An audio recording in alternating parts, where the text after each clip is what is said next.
What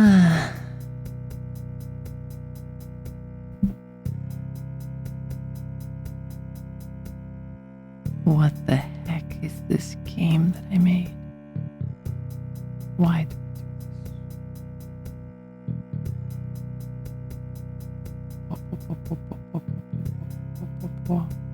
What broke? What broke?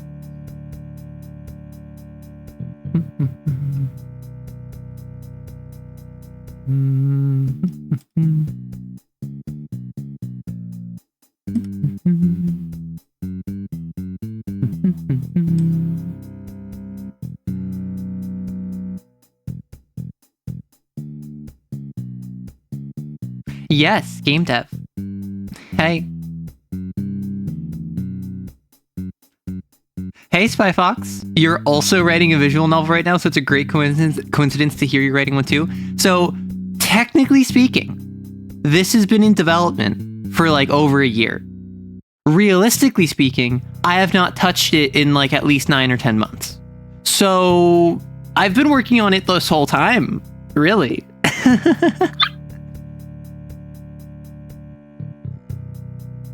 So we're about to have an ad, and then once the ad is over, then I'm going to hop into the main window, and then we can just hop right in. First time you catch an Arrow stream and it's me programming, I'm so sorry. Normally I'm such a yapper. At this point, I'm just going to be like a and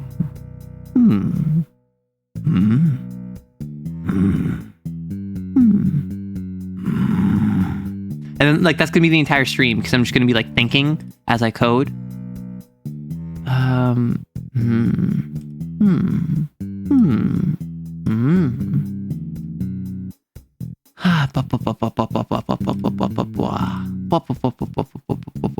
Okay, why did this break?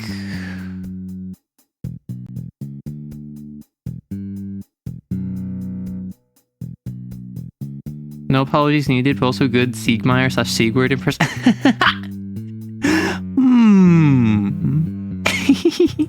I feel compelled to put on a giant onion. Okay, why does this break?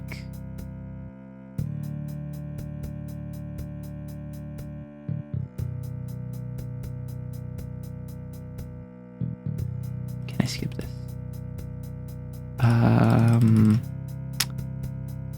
Not supported revertible list and int.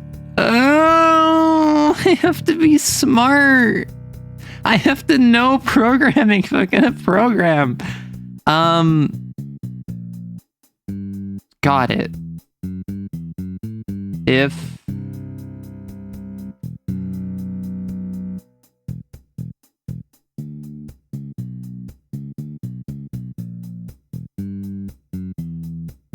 wait, what? I'm sorry. There was we tested this yesterday. And there was an error, and it's on line 639. And then I added that player 2 after session. What is after session? After session.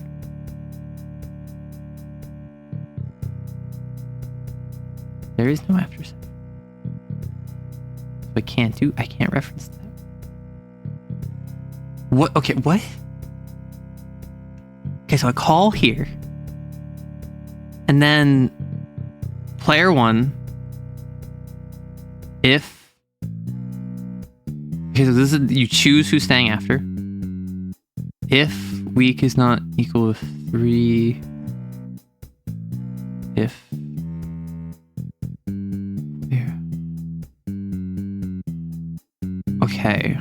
Player 1 misses that session, you miss that session, you miss that session. So, what is your after session?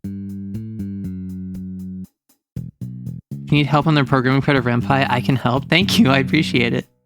Oh, RenPy, you will not be helpful. I mean, it's adapted Python, so it's not that bad. In case you didn't know, I actually have a background in C# and a little bit of Java. Like, and by background, I mean, like, I took classes in high school when I was a part of a STEM program. So, like, I went from the very authoritarian, if widely applicable, languages to the kind of like loosey-goosey, just slap on some indents and you're fine. Yeah. I'm gonna head on over. Hi! Hello! Welcome back from the ad, everyone. I am Arrow. If you don't know me, I am a TTRPG tuber, and I mostly talk on my YouTube channel about various variety TTRPGs. A lot of Kane, a lot of Lancer. I want to talk more Vampire the Masquerade, and you tell me how you're feeling about this. Once I wrap up the Hunter's Archives, I finish talking about the virtues. I take a break from making Kane content, at least like Hunter's Archives, and I do the same kind of like Lancer videos that I do, but for the Vampire the Masquerade clans, right? So I could keep up my kind of variety TTRPG niche while keeping up the same kind of style, and I could give a explanation of the different clans. Or I could do it in Hunter's Archive style, where it's the Camarilla explaining to a new fledgling, here's what all the clans are. So I need to figure that out, but I am thinking that, like, I wrap up Hunter's Archive, and then I shift gears to, like, Vampire, and then I talk about the different clans. I just don't know how I would present them, because the Lancer videos and the Hunter's Archive videos are very different. The Lancer videos and the Hunter's Archive videos are the same core concept of go through a revolving cast within a larger property, give a little deep dive and introduction to one of them, one of like the player options within it, but they're presented almost opposite. The Lancer videos are intended to be entertainment that have some education to it and shows you how cool they are, whereas the Hunter's Archives is meant to be like, I have shown players in my game Hunter's Archives, like as part of my session. I have had other people say they do the same, so I don't know what would be better for Vampire. I feel like Vampire is like serious enough that it would probably benefit from having a kind of, you know, like a seriousness to it, but who knows? Anyway, say hi in chat if you want me to say hi to you. Something I like to do is that if you're giving me your attention, I like to give you back the respect that is owed. So if you say hi in chat, whether you are watching right now, whether you're a lurker, whether you're watching the VOD, I will try my best to respond to you. Otherwise, we are working on a visual novel. We are checking out, or we are currently working on, I have the working title as Romance and Role-Playing. And what this is that it started as a dating sim that we then kind of like walked back on because all of us collectively, like, because the Arrow Kissers, you, the community, have been involved in the creation of this since the beginning. I've only worked on this on stream. I think I worked on it a little bit off stream like a year ago. But mostly it's been all on stream with your ideas incorporated into it. And the whole concept is, well, we already have like 10 minutes of it written up. Do you want me to just load it up and show you the first section? Because I can just do that, or I can give you like the explanation and then I can show you. Hey Spyfox, hey Kali, hey Cynically Weird, hey Kaizo, hey Kingling, hey Some Rando, hey Bees, and everyone else, or hey Corey, and everyone else who's watching or lurking or checking out the VOD. If you do end up doing the other splats, you could do a different style for each. That's so smart. That's so smart. That would just one take forever. And also, I would not feel confident outside of the V5 stuff, which means vampires, hunters, Garrow, and then maybe mage if they drop the book by the time I finish all of those. Because what I'd probably do is I'd probably do all of the different clans. I would probably do all of the different tribes. I would probably do all of the different... What are they called in Hunter? It's like what's your MO? Like, are you a martial, or are you a faith hunter, or are you like a tech hunter? Like, and whatever those are. Honestly, Hunter is forgettable. I might not even do Hunter because, like, I have beef with Hunter. And my beef with Hunter is that it isn't hot enough to sear my steak, if you know what I mean. Like Hunter as a system feels Limp Biscuit. And I don't know if that properly conveys my feelings, but like, do you get it? It feels Limp Bizkit, both in terms of a biscuit that is limp and also the nu metal band that everyone hates. Like, I don't know if that's the right way to say it, but what I'll do, I'm going to run through this. Goodness gracious. Do I be evil? Oh, here we go. Okay, so the core of this game is that you are a new GM that enters a group, and you have 4 weeks of 1 session a week where you are running for your group. And based on how you run the game, that will increase or decrease their mood and how they like you. And the goal is that at the end of these 4 weeks, after a month, you're going to go to a con and you want a con buddy. So effectively, it is a dating sim that is entirely platonic. And there will probably be a romance option for each character just because why not, right? But like the game is not a romance dating sim. So if we hop into it, what do your friends call you? Arrow. Would you like to play the tutorial? Yes, because the tutorial is effectively the session 0. So all of the characters have a number, and also all of them have like, none of them have names yet. So they just have little descriptors that I have for them. So player 2. Come on. He literally said, what are you going to do? Stab me? That's an invitation if I've ever heard one. Well, player 2 has a point. Hey, Ploy. It doesn't matter if he has a point or not when he has a body count. We all have body counts. It's just that not all of us have a warrant out for our arrests. And I don't have that yet, so you help me move the body or not? I don't think you should have killed him to begin with. Well, player 2 did, so we just kind of got to roll with that. I can summon a Lesser Highborn to deal with the body. You sure? I thought you were tapped. A Lesser Highborn is at will if I don't control it. It might just steal the body if we leave it alone. That sounds like a terrible plan. It's a terrible plan for a terrible situation. I'd say that's a match made in heaven, or the high plane in the case of this game setting. That sounds more trouble than it's worth. Well, you're one to talk about trouble. At least I'm trying to clean up my mess without making a scene.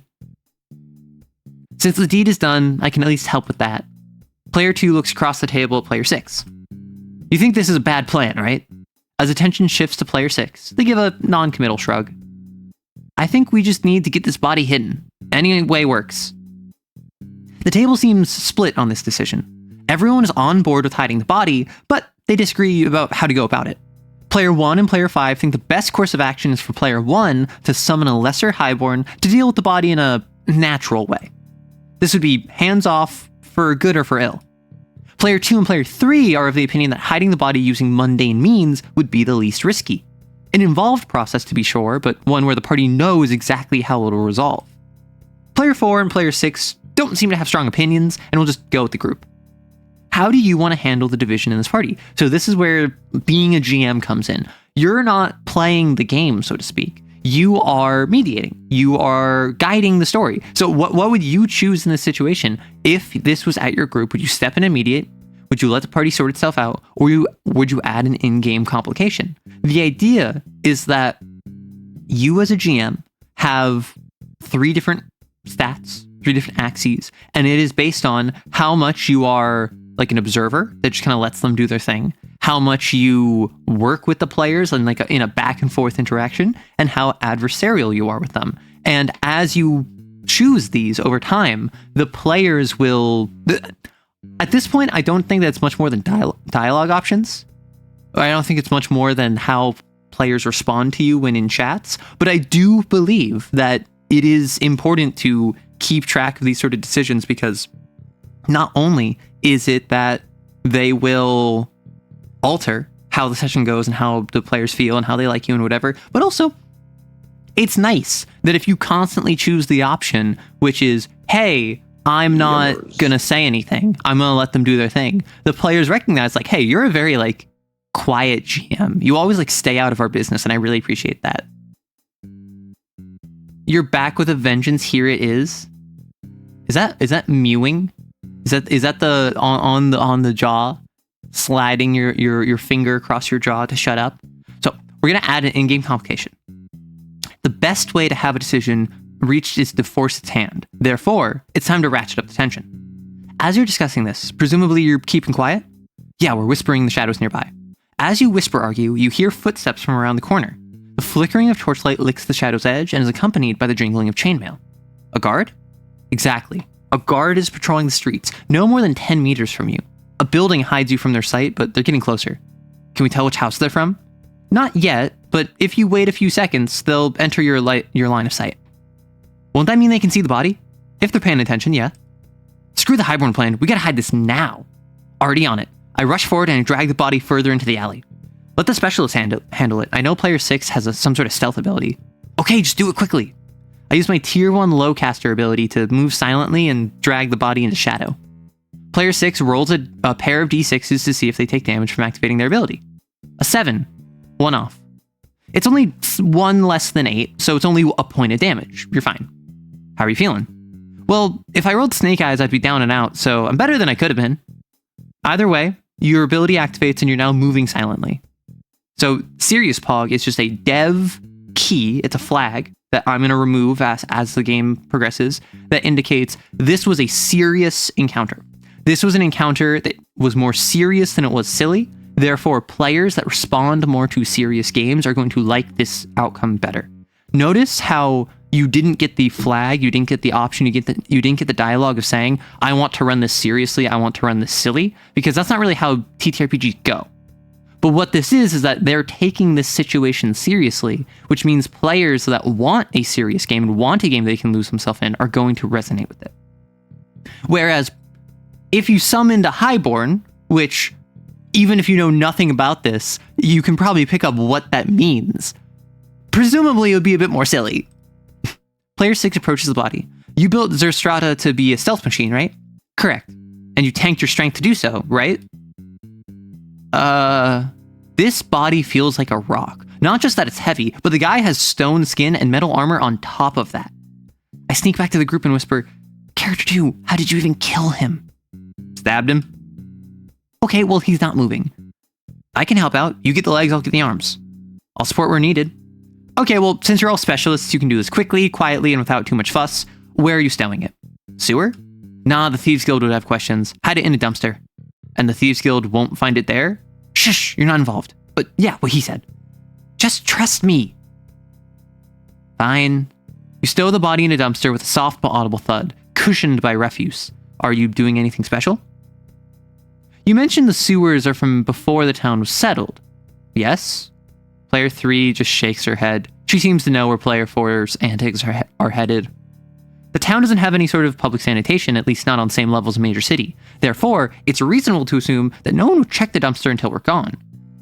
I don't know if that logic checks out, but sure, the body's hidden well enough and you return to your group in the alley. Now that the body is safely hidden, the guard continues along their path. Even with their lazy gait, they seem alert and ready. Can we see the house now? Yeah, you see their pauldrons wrapped with the red and blue cloth of the Malkas. Player 5 lets out a whistle. Glad we didn't get spotted by them. With a tap on your phone, you notice the time is 20 minutes past when you said you'd wrap up. Unless you had something specific you wanted to do, I think we can wrap it up there for this week. I know folks wanted to end on the hour, sorry about that. No, I think we're good to wrap up there. So, who's staying after? Here I thought we were escaping that little chore. Player 3 turns to you at your confused expression. In our group, it's a tradition for one player to stay after the session to help the GM clean up. I'll do it this week since, as the old GM, I've never had to do it before. No, you don't have to. Let Arrow sign it like normal. At Player 3's insistence, everyone else winds down and grabs their things to go. The bustle of the group fades as folks return to their cars. The group really appreciated you stepping up to run for them and are excited for next week. Hey, Sanak. MB and Tomboy, what's going on? So this is a visual novel that we as a community are making, where you are a game master GM, entering a new group. You're running for 6 people. There are 2 men, there are 2 women, and there are 2 non-binary individuals. And the goal is that over the course of 4 sessions, you're going to befriend them. And there's a con at the end of the month where after the sessions are all done, you are going to ask one of them to be your con buddy. It is, in essence, a platonic dating sim, with the option potentially that there might be a romance path for each of them. But the whole point is that you're making friends with these people. And so I wanted it to be, there is a masculine man, there's a masculine woman. There's a feminine man, there's a feminine woman. There is a very androgynous with very little gender expression individual, and there's someone that has a lot of gender expression despite being non-binary. So I wanted to hit on all the different notes. But yeah, it's fun. Oh boy, is this Ren'Py? It is Solar. So how's the session? How was it? First session for a group of strangers? So how do we feel like that session went? We had them stab someone that they then argued and then had to have a guard come by to push them to make a decision. Do we think it went well? You have no idea what they wanted. A lot happened that you hardly remember, or you feel like player 3 probably knows it better. This sounds delightful. Is there a D&D bard? So this is legally distinct to D&D. So it's just a very simple like homebrew system I made up within the confines of the game that like is not very well established mechanically. It's just like, hey, what is something that I can communicate the broad strokes of the rules in like 5 minutes? You were in here, so you listen, Sanok. That don't matter. Do you think one player will like be tied to a certain TTRPG player archetype? So what it is that it's each of these characters.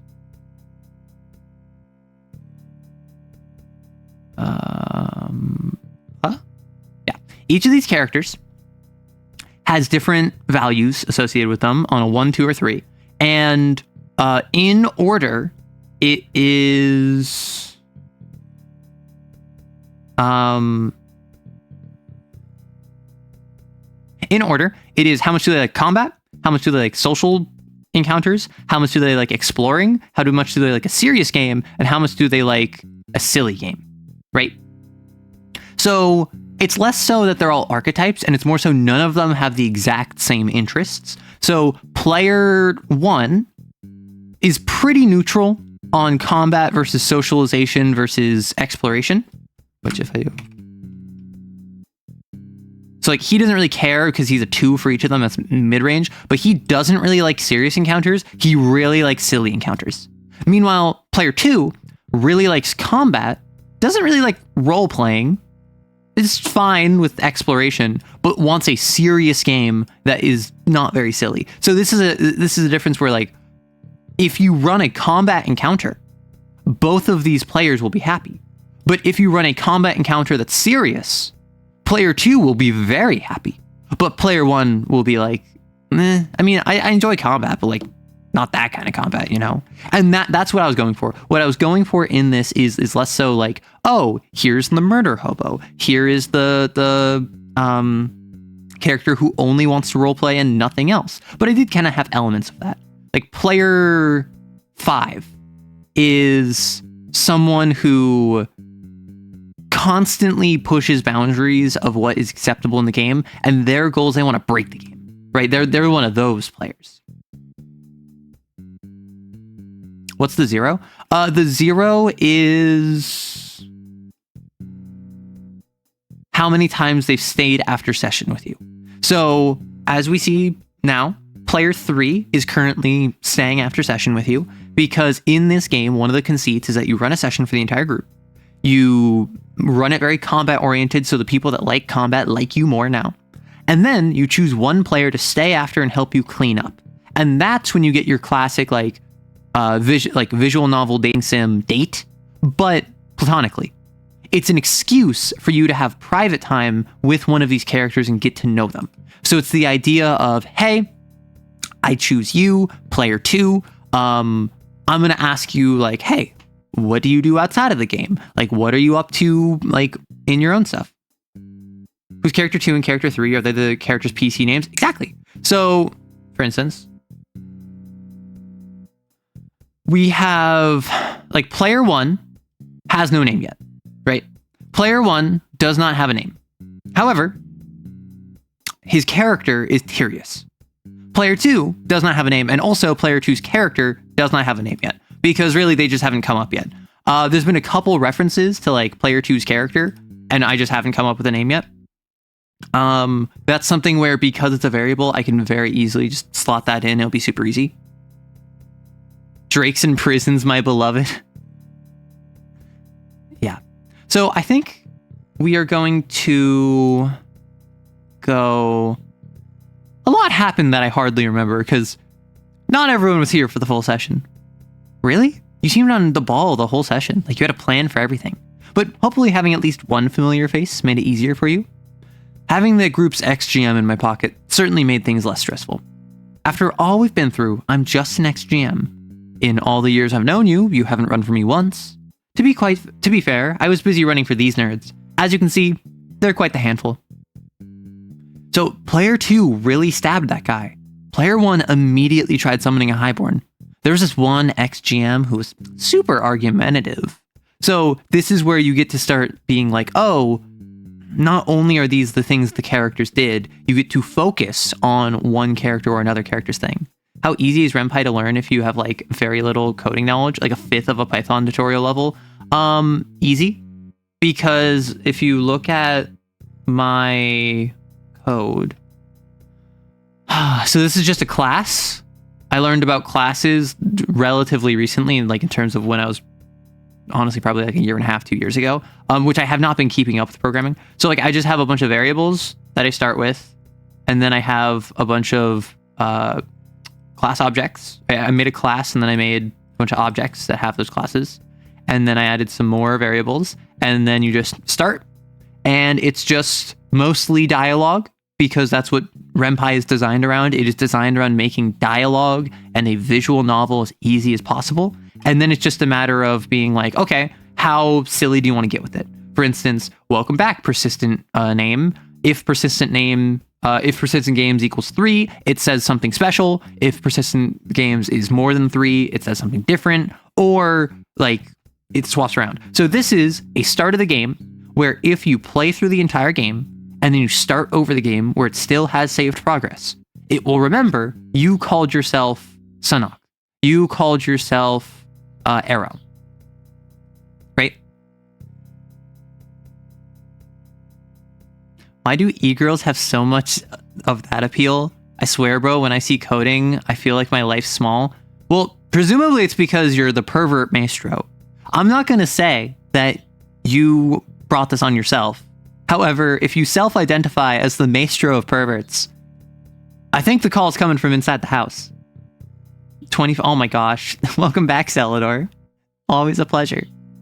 So yeah, like if you look at something like this is kind of scary because it's like, oh no, lots of dialogue. Hello, fellow pervert. You're also a pervert, Celador? Oh my gosh. To be fair, I shouldn't be surprised. A lot of my audience is very respectful. Some of my audience is very silly. On a recent video I made, someone was like, hey, you should voice spicy games. So that's what I do. By some accounts, oh my gosh. So this is something where if you know nothing about programming, this is probably scary. But what this is that it is just, when I call this label, RenPy is a very label-oriented language. So it is distinct from Python.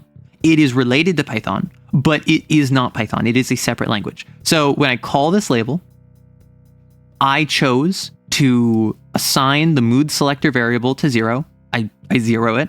Then while mood selector is less than or equal to the length of the players present, so this loops based off the size of the session's present players, because there's a couple sessions that are going to be missing players. If the players were consistent, I could just say 6, but because sometimes they're 6, sometimes they're 5, it has to swap around. Then during this while loop, player selected as a variable is assigned to the list of all of the players, and then it selects one of them. You go through the entire while loop, and then it moves on to the next one. So if player selected is combat like is greater than 2, then they increase their mood. Yeah, so if they like combat, then it increases their mood, and if not, then it decreases their mood, but if they're neutral to it, it slightly increases their mood. And then this is something where I just did an individual one of these for combat, social, exploration, serious, silly. This is not the most efficient way of doing it. I could have done one big label that does all of them, but what I found is that when I kept it compartmentalized, that allowed me to reference within references and allow me to have more granularity in when I call what. So that was just kind of like a personal preference thing. Freaks with rules. Honestly, like, if my community are freaks with rules, I can rock that. You're pretty cute, though. Want to send me your pics for $20? Hey, I'm going to ban you if you make more passes like that, because that's not really what we do here. So, you've been warned. Freaks with rules. The dark side of the force is a pathway to many abilities some consider to be unnatural. I might need a mod for this chat. I mean, maybe. Like, I don't care, really. However, I am offended you'd think it would only be $20. But, back to the game. So, player 2 really stabbed that guy. That guy did ask for it. Oh, so you're on his side now? I'm on anyone's side who isn't you. Maybe it's a good thing this is my first time meeting all of them. How'd I do? I think they like you. They're cool and you're cool, so that was a given, but still. You challenged the party and threw wrenches in our plans. It was way more tense than I expected it to be. In short, I think you did great.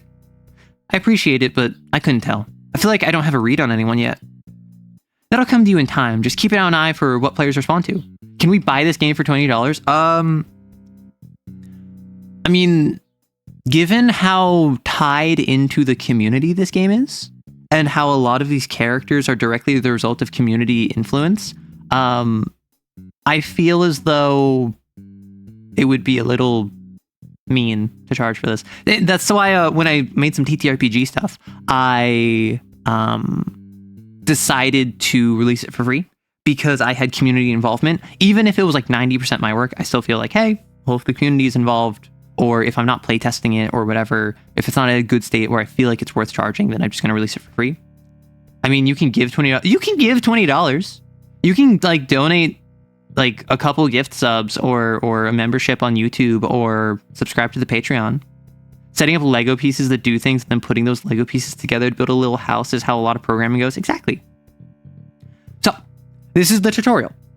Every player has different things they want from the game. For instance, I really like role-playing and serious encounters in a serious game.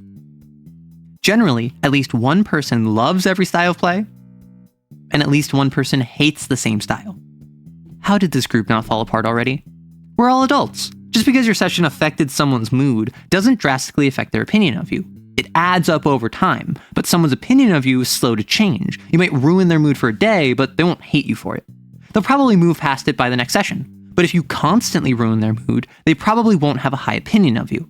And if I run sessions they enjoy, they're more inclined to like me. How you run the games will definitely impact their mood, but so will things like these after-session cleanups. You can't build a friend group without putting in some effort. Wait, did you use this game as an excuse to get me to be more social? No, I'm using this game as an excuse to get my antisocial friend to integrate into my gaming group, and to stop being a forever GM. Well, it's only a mini-campaign, but I won't say no to a 4-session break. 5 if you count this one. It's already over, so I'm counting my time remaining. This will be 4 more sessions until the con. 1 month of freedom. I forgot you're hosting a tournament at LitCon. Excited? Hardly. I'm just helping out a friend. But speaking of, if you want to get a con buddy, you'd best hope someone likes you enough to go with you. Or I could just go by myself. Cons are social experiences. I know you're a lone wolf or whatever, but give it some thought. I'm sure you could convince anyone in the gaming group to go with you. Just a matter of befriending them first. Player 3 leaves. Any one of these players could be my con buddy. Could be fun. Just a matter of getting at least one of them to like you enough over the course of the next 4 sessions.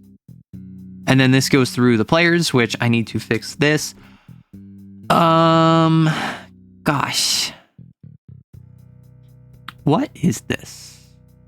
This is week 0 after session. Could be fun. This is return. This doesn't start, is it?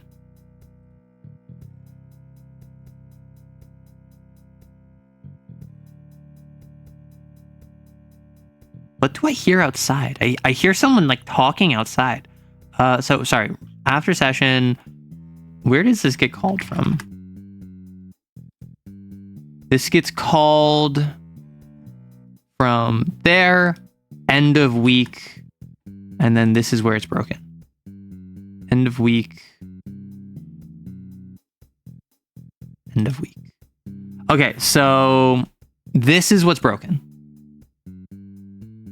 Can you do control find? I can, which is what I was trying to do. Because as a label-oriented language, this is, I'm in start, and I start up here at start, and then I go all the way down in order, and then, call! And then I see week 1, and I go all the way down, and I jump all the way down to week 1. And I keep going. Call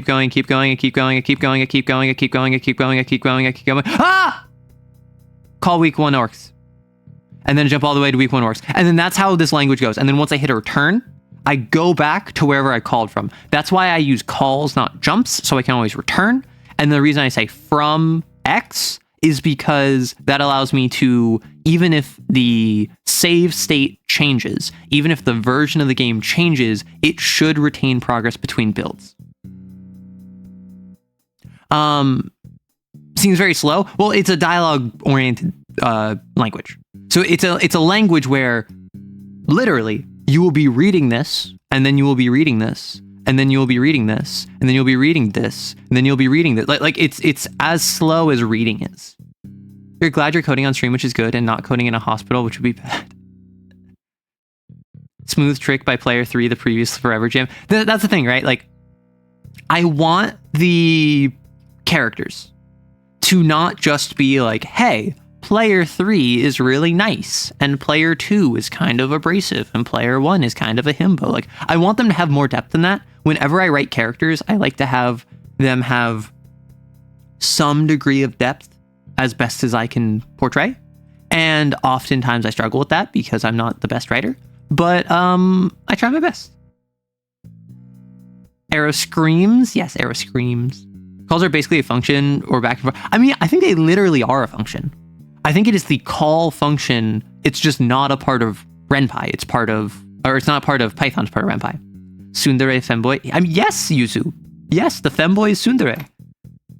And like, we love him for that. Like, I have arcs set up for each of them. So the names. Oh, right. I was looking at a thing. So it's in end of the week. This is what programming is. It is bug fixing. So why is this broken? So week +1. When we call end of the week, we increase the number of weeks that we've been in by 1. We zero out mood selector. We go dialogue choice old is assigned to 3 because this zeroes the old dialogue choice by being out of a valid range. While mood selector, which is now 0, is less than or equal to the number of players present. It's based on, it's variable because it could be 5, could be 6. It takes dialogue choice, which is a variable, assigns it to renpy.random.randint, so a number between 0 and 2. And then if it equals what it was before, it changes it.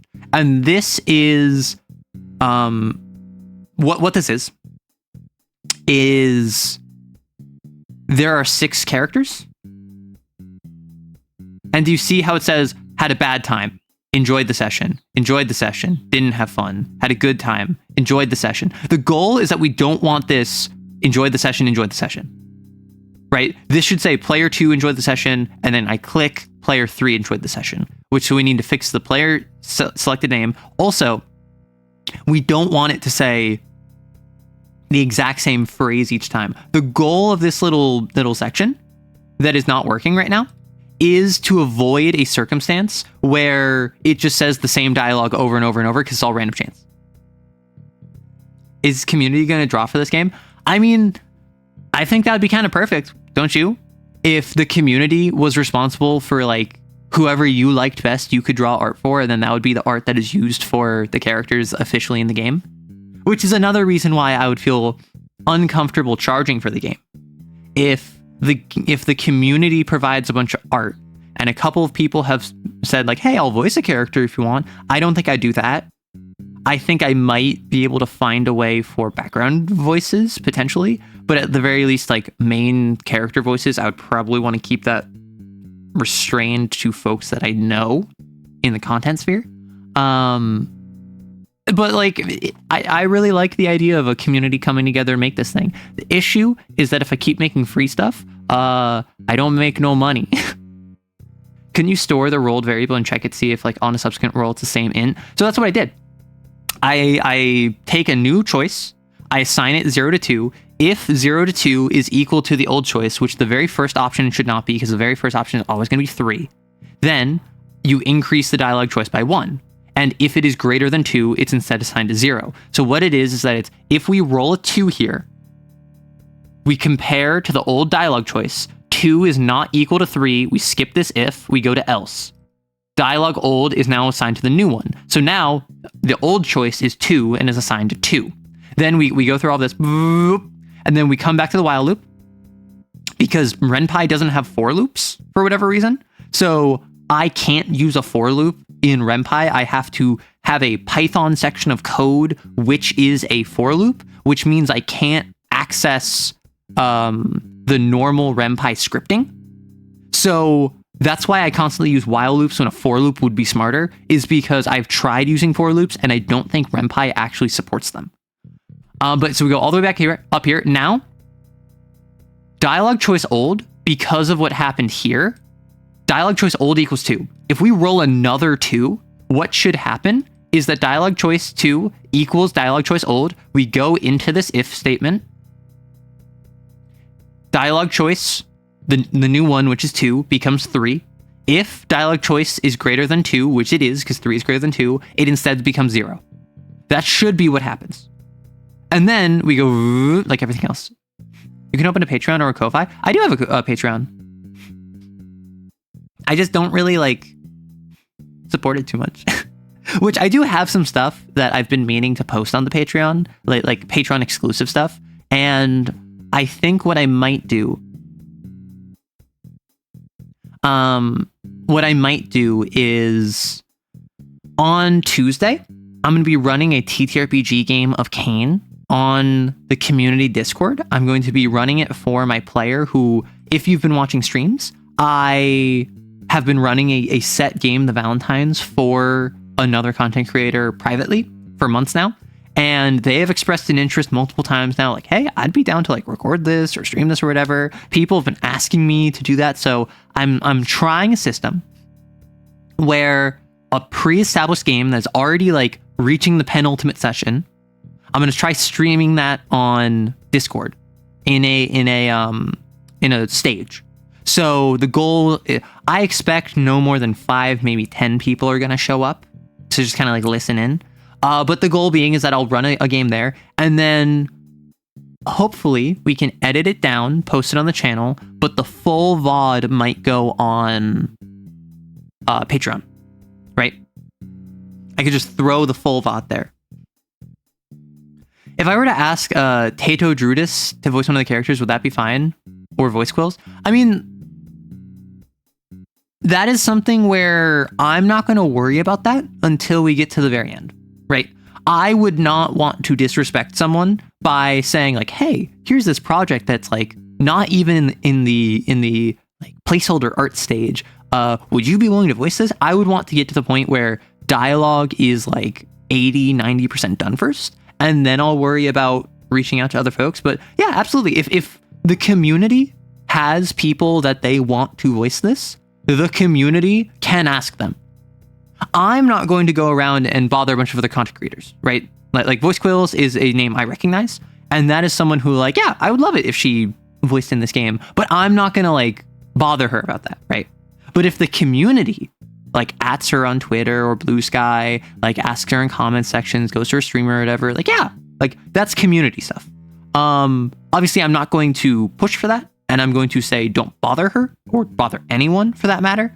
But like once we get to a closer point of this being done, I am of the opinion that like it's totally natural for the community to like organically spread the word and be like, hey, did you hear that like this other content creator, Arrow Writes, is making this game and is like looking for voice actors? Like, would you be interested?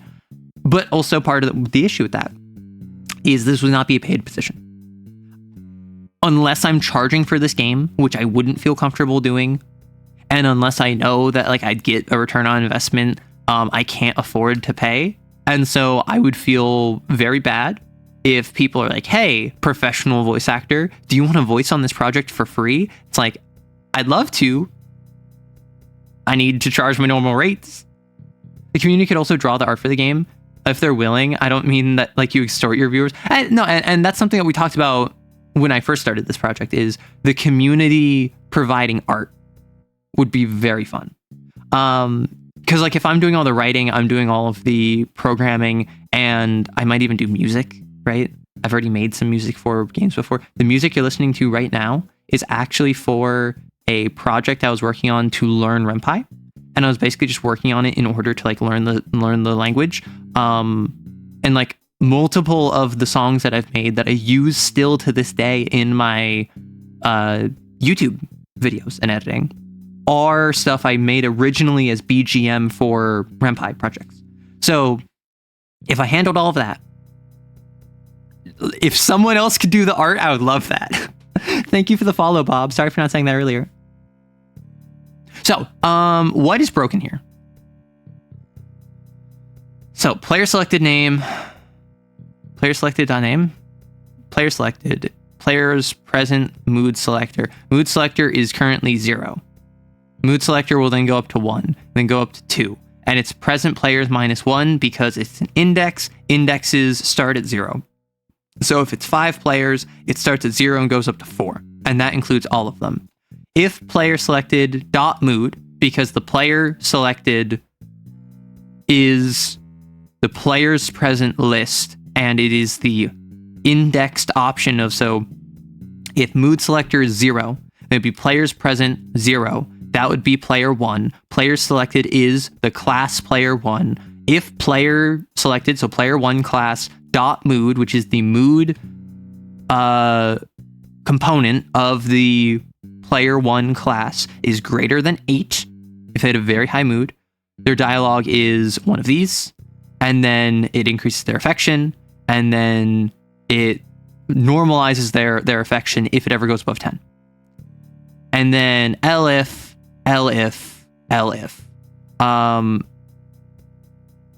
session mood dialogue, affection down, player affection, session mood answer is this is assigning a variable, is dialogue. So this is taking the dialogue option, because this is a list, which means that I have to assign a variable to one of the indexed options of the list, and then I have to say that in Python or in Ren'Py, and then reset their mood, because their mood is the thing that changes every day, and then mood selector increased by 1 to advance the while loop.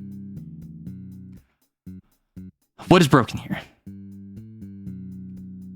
I think it's literally just, and call me crazy, it might just be the fact that in a string, I can't reference a class object. And I think I've run into this before, but I thought I solved this. Where it is, because this is quotes and this is orange, that means it's a string. Because we did brackets, that means that I'm referencing a variable within it. But I think that I can't actually reference a variable. So if what I do is if I change this, that would be a good way of testing. Have my beverage, and now I'm reading the Strixhaven card for the pre-release. Nice. You wish you could contribute, but I can only code pensive. Hey, listen, if you can like figure this out, and you can like assist me in the random issues I have, because this is all stuff that I did like a year and a half ago or like a year ago, and I have not touched since. I touched it yesterday for the first time, and there's a bunch of stuff that's broken because this is not a complete project. This is a project that is like 1/4 done, and I would rather focus on fixing this first and then continuing on into like session 2, session 3, or whatever. Yeah. So, time for bug fixing. The best part of every coding stream, which is why I'm going to put on really intense music for this. Okay.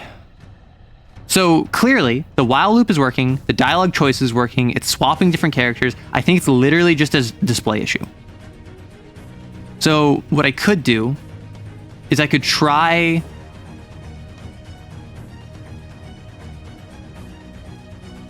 doing this. Because this isn't a class object or a class characteristic. This is literally just a how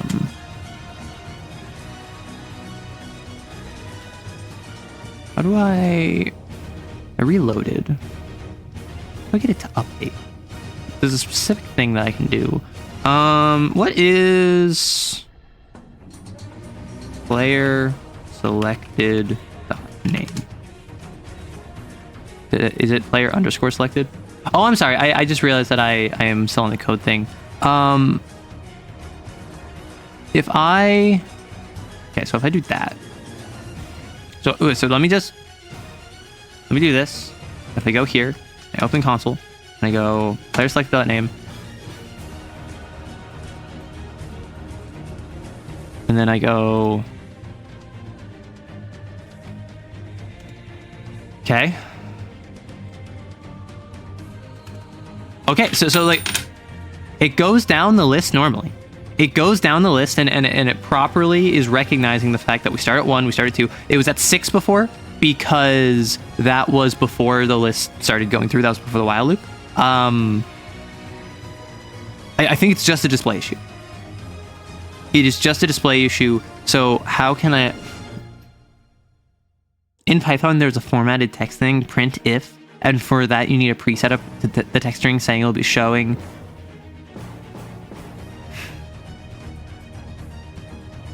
And I genuinely think it is just I need to placeholder is assigned to your selected .name, and then it's just placeholder.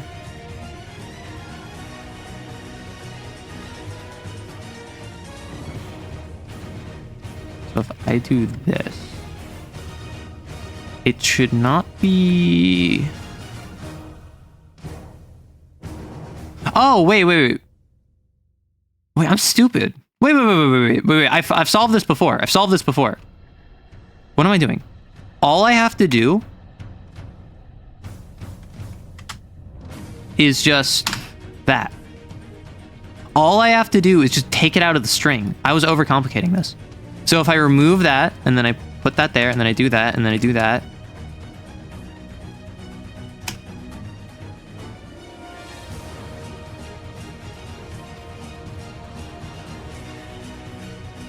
Oh no. Oh! Invalid syntax. What? Oh, because I broke it.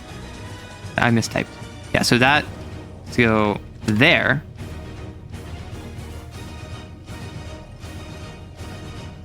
Never mind. What? Didn't work. It should have worked.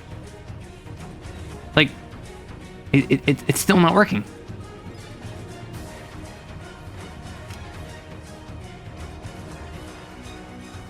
What's going on? OMG, Arrow's genius. Remove the square brackets? Oh, right. Because at this point, it's no longer in dialogue. So it doesn't need to reference that. Now, the moment of triumph is already here. Why?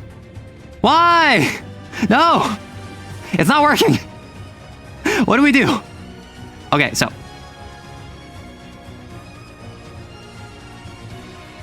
player selected .name. Did you reload RenPy? I did. That's what like the little loading symbol is. What I'm gonna do is... Oh, wanna know what it might be? Reload game... I just did that. Variable viewer. That's easier than just constantly checking variable. Like if I reload the script, that should reset. I'm just gonna try fully restarting the window because it should be that every time I reload RenPy manually, it updates. Because RenPy doesn't have compiling, right? Or at least it doesn't have, like, you need to compile the code before it impacts it. So if I go... skip the tutorial. Wait, no, I'll play the tutorial and then I'll just, like, skip it.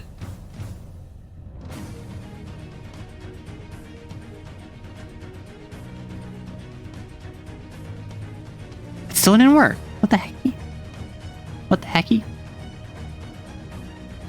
Oh, it's because variable doesn't work within the code blocks. Yeah, player state plus text. Because my thought process is player selected .name worked. I checked it out. Like I checked it in the directory, and it does say proper name.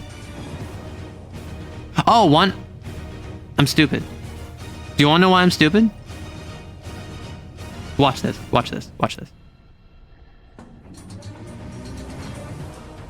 Yeah. This was user error. Want to know why?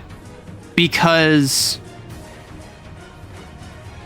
I was only changing if they had an amazing time, and I was checking on a character who did not have an amazing time. So what I need to do is I need to check that, and that, and that. And that's why it wasn't updating. Is not because it wasn't reloading, but because Renaissance Jock didn't have fun. It's because I was looking at the high point. I was looking at the what happens if they had an amazing time. And I was not looking at what happens if they don't have a good time. We did it. We saved the internet.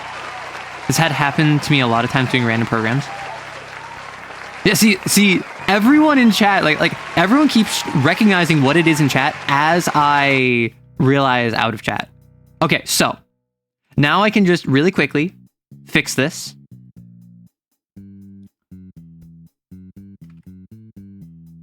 And what I will say is that I am someone who back in high school, I was in a STEM program, and I very much did not have a good time being in a STEM program, and I did not enjoy being in a STEM program. STEM was not for me. That's why I'm not in STEM now. Learning program for the sake of video game dev on my own time, particularly with RenPy, I had so much more fun than learning like basic stack flow variables in C#. And I understand that there is a certain methodology to it where you do need to learn the basics before you can learn more. But what I will say is that like even following a tutorial in Godot, which is C#, like obviously I could draw on the fundamentals that I learned many, many years ago, but it is also kind of like when I'm passionate about it, I will learn it as I go. And I've picked up significantly more from this than I ever did in a class. So if you're ever scared of programming, like, yes, obviously I have help. You're all amazing. But this is like fundamentally something that this is an easy language. This is a offshoot of what is broadly considered one of the easiest languages to program in Python. That being said, it's fun. It's more fun than I ever thought it would be. So what we're going to do now is hop back to it. We have an ad coming up, heads up. So tells you exactly who enjoyed. A week passed since your first session with the new group. So this is now all of week 0, the tutorial, done, completed. No more. Well, it was more of a session 0 that had some adjoining gameplay, though it got some characters introduced to one another. The party's first fight was with some thugs sent by the Thieves Guild, a simple fight to help the group learn the mechanics of this new system. Then they had a tense standoff with guards from House Malka, where they nearly were arrested for the aforementioned fight. Player 3 barely talked the guards down, relying on buffs from Player 6.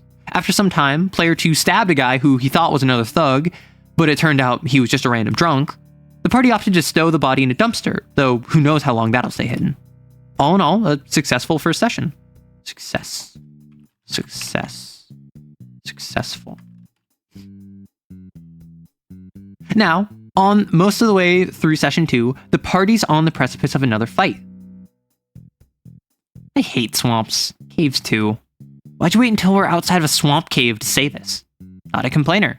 Oh, sure you're not. My character isn't, at least. What's everyone at? I don't think the wolves did any damage to us. Player 3 and I rolled like terrible on our abilities though, so I'm at half. Yeah, but I have life drain, so I'm fine. We should heal you. I don't think I need it. We should top off before fighting what's next. I don't need, maybe not, but we have rests, so we should use them. Player 6, just humor her so we can move on. All right. At player 6, that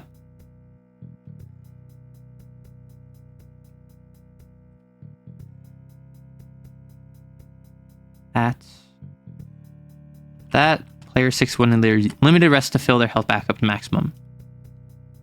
It's also just editing. It's just normal editing. Programming is much more fun when you don't have a homework / task due date. Okay, so honestly, I do assign due dates to myself. I say I want to get this video done by X. My plan, and I'm kind of sad about this. My plan was to get a Lancer video out done tomorrow, like a long form Lancer clip. I might be able to get that done based on how I'm feeling today, but last night I stayed up until 3 a.m. playing Persona 5 and I beat what I assume is the final boss. Like I assume that was the final boss. It was very final bossy. But now I'm in another palace. And so I was up late last night when I expected to have been able to get edits done. And tonight my plan is to edit, but I also told a friend that I'll watch a show with him. So I don't know how I'm going to be. And then tomorrow morning I'm going to be busy. So who knows? We have a ad coming up. Huge massive arrow. What do you mean huge massive arrow? What did I do?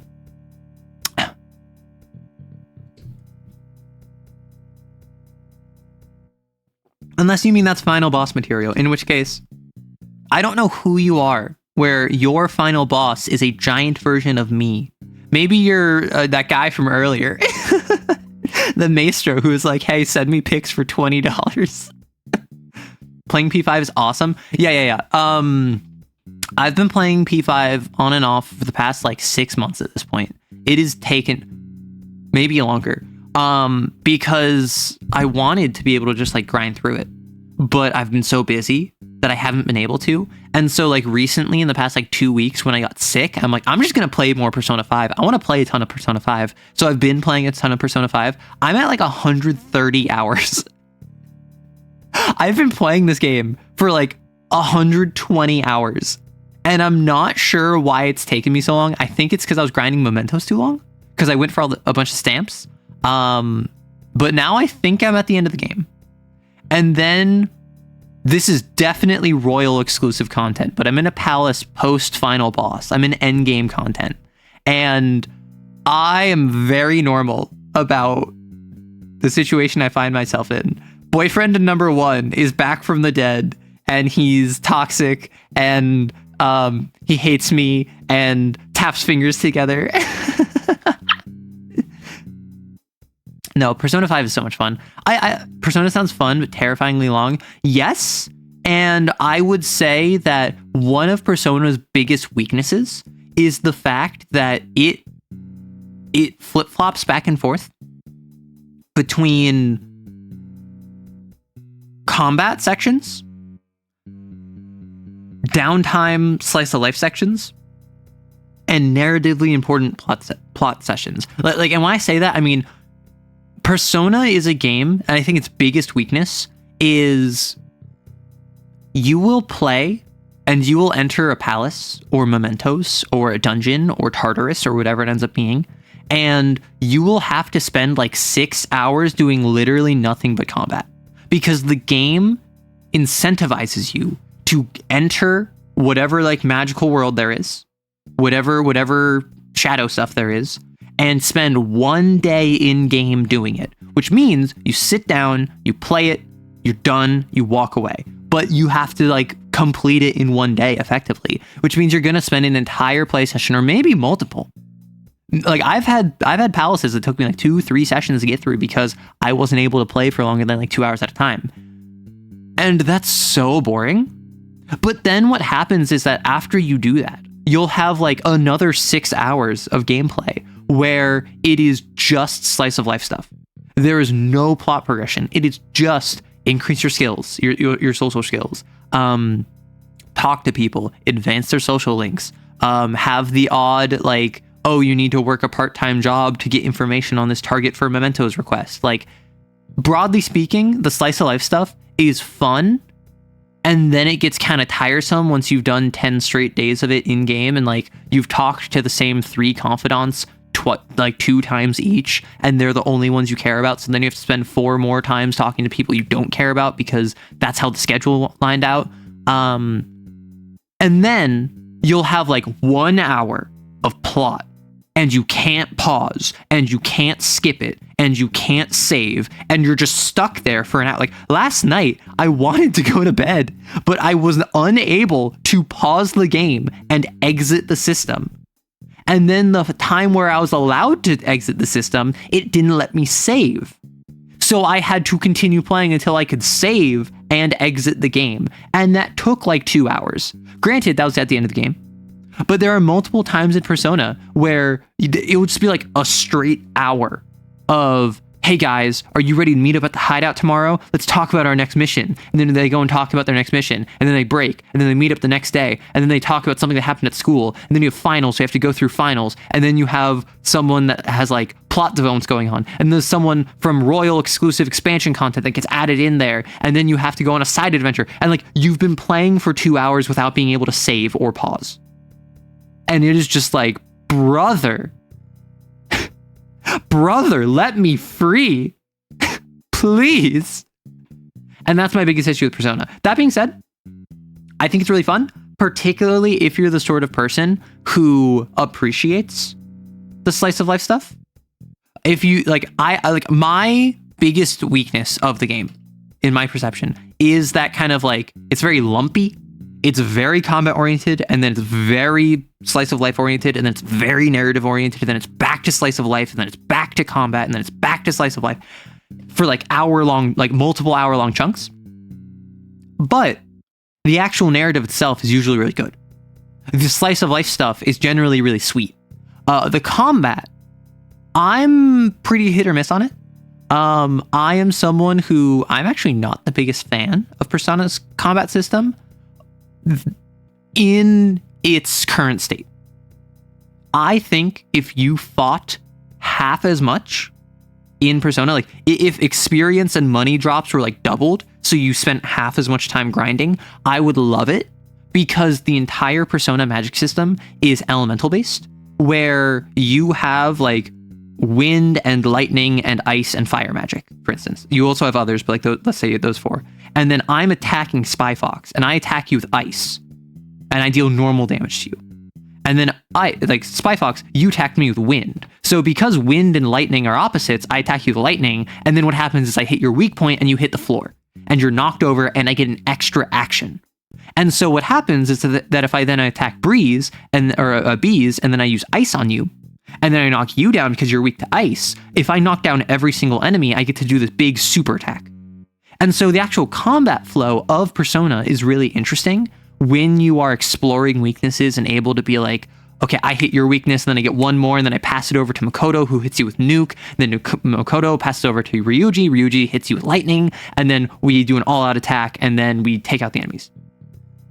The issue is that it's really boring after you've been doing that for like 2 hours straight, and you're fighting the same group of enemies, where I already learned like 2 hours ago that Spy Fox is weak to lightning. So every time I see a Spy Fox enemy, I just hit you with lightning, and then you go down. And then I see, oh, it's another Spy Fox and Bees combo. I'm going to hit Bees with ice. Okay, I knocked you 2 over, now I take you out. Okay, we do this again. No one likes grinding, it's very boring. That's the thing. Apparently people do like grinding. Apparently like JRPG diehards love grinding, get upset when grinding is made easy. And like, I think I grinded too much. I'm not gonna lie. Cause in Persona 5, y'all already know where this is going. I was gonna avoid it. Y'all already know. In Persona 5, there is this place called Mementos, where that is like your other world that you can go to constantly. The palaces are like the plot beats, but the other world is like Mementos you can constantly go to. And in it, there is like 50 plus levels. There's like procedurally generated, randomly assigned levels that change every time you walk through them. And there's like 50 plus of them. And like basically every like 15, there's a roadblock that you can't pass. And so the goal is that you hit it, you stop at the roadblock, you go back, you go to the next palace. After beating the next palace, it lets you get to the next roadblock, and then you go back. But what most people do is they go through like 2, maybe even 3 palaces. Then they go bam, bam, bam, roadblock, roadblock, roadblock. And then they go through like 40 levels of Mementos in one. Grinding's fun if they make it fun, but if they keep turning it into Job 2.0. The thing with Persona is that like, if you like the combat system, you're gonna like it, right? And my issue with it is that it's really fun to discover. And it's like genuinely kind of threatening to discover the combat system. So for instance, Ploy. I attack you with lightning. And it turns out you actually drain lightning attacks. So you actually get healed every time I hit you with lightning. So now, Sanhok and Ploy, I'm fighting the two of you. Maybe Sanhok is weak to lightning, but my only ability that I can use to attack is I hit everyone with lightning. So if I want to knock down Sanhok, I have to hit you, Ploy, and heal you. Which means I might want to try and like fish for crit on Sanhok. Or I might just like take the drain and I might just heal you. Maybe what happens is I swap to a persona, because you can swap your personas around, and your personas also have elemental weaknesses. Maybe I swap to Arsene, the main one, and I use Dark to knock you over, but I miss. And then Cynically Weird hits me with a light attack, and Arsene is weak to light. I get knocked down, and now cynically you get one more. And so maybe you hit my partner who is weak to wind with a wind attack. You knock down him too, and you get another one more. And so suddenly it's like a genuine threat. If I don't know what I'm dealing with, I suddenly have to like actually consider like, what are my weaknesses? What do I think you can do? Okay, you are a giant wheel with fire on it. So I assume you're fire aligned, which usually means that you're weak to ice. However, you might also be weak to like light because you seem kind of demonic. So I'm going to try light moves and I'm going to try fire moves. Neither of those worked. Turns out you're weak to physical moves. And I wouldn't have thought to try that. So that's the sort of thing that makes the system really fun. But once I've fought Cynically Weird and Sanhok and Ploy and Spy Fox, like 50 times within the last 2 hours, I don't care anymore. And that's my issue, which is why I'm very happy that in Persona 5 in particular, all of the confidants, the characters that you can like make relationships with, are based on the tarot.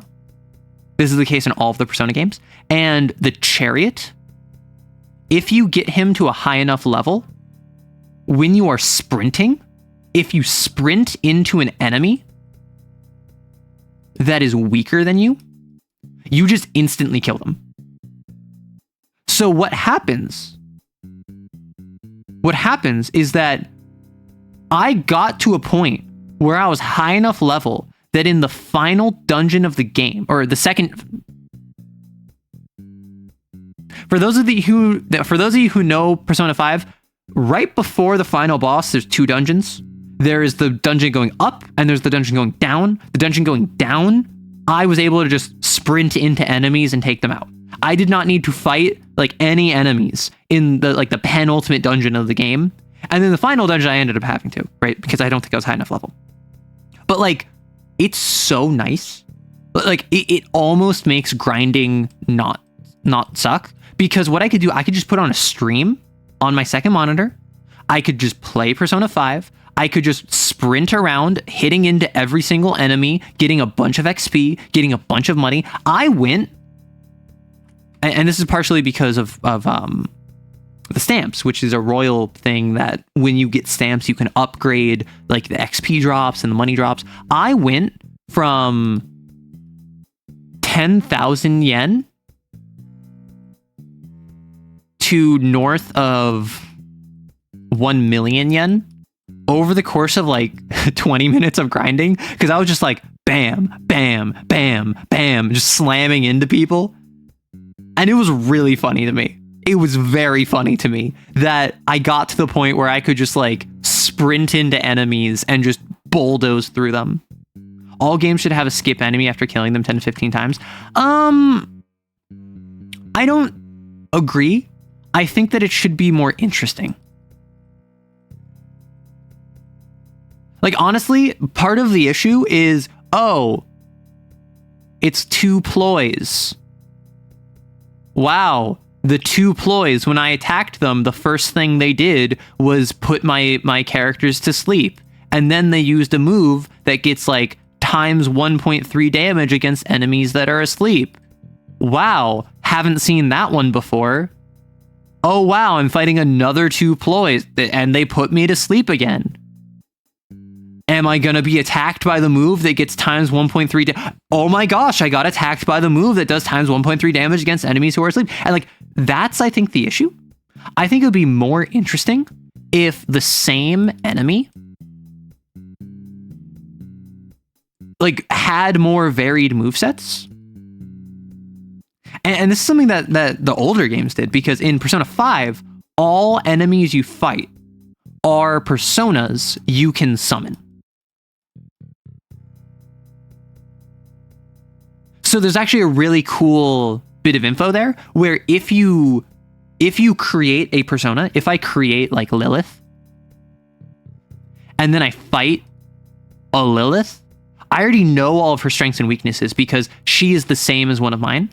However, in like Persona 4, Persona 3, they were all like generic shadows, and they were based on the tarot, specifically the inverted tarot. And so I would see an enemy that looked like an enemy I had fought prior, but was different, was like coded different, had different moves, but usually they had similar affinities. So there was one enemy that in like Persona 5, I know is like a scale enemy, and it used light magic and dark magic to attack you. And I think it was like weak to wind or something in one of the earlier dungeons, in one of like the mid-range dungeons. And so when it shows up again in the final dungeon, or one of the final dungeons, I attacked it with wind because I was like, oh, this looks like one of the previous enemies, and I got it. It was weak. And so that's a situation where that ends up being similar. Like they are literally the same enemies. They are literally like, it is just a upscaled version of the same enemy. But I think broadly speaking, their weaknesses are the same. So that's a weird instance where I kind of liked the fact that they had the exact same weaknesses, even though that sounds like it would be a complaint for me. I don't know. I don't know how to fix this system. I just think it's fun. Grinding can work as a game design perspective to serve as a breather and space out the story and progression, but can become grindy. I mean, that's the thing, is in Persona, you are grinding your confidants or your S-links. Like in Persona, that like 6-hour session I said of like slice of life, that is, I'm going to this character, I'm spending time with them. Nothing happens because our bond isn't close to deepening yet. I then deepen our bond. Next day, okay, they're not available. I go to this other person. I spend time with them. I get a rank up with them and I get some more experience. I go back to this person the following day. I rank up with them. I say dialogue options that make me like me so that this time I am going to rank up with them next time. So then the next day I can go with them again and then I get another rank up with them. But then I have to go back to this person and it's not actually good enough. So I have to spend time with them where nothing happens. And then I have to go on another date, like another section with them where I have to say dialogue options that like, so I can skip over, like it's all time management.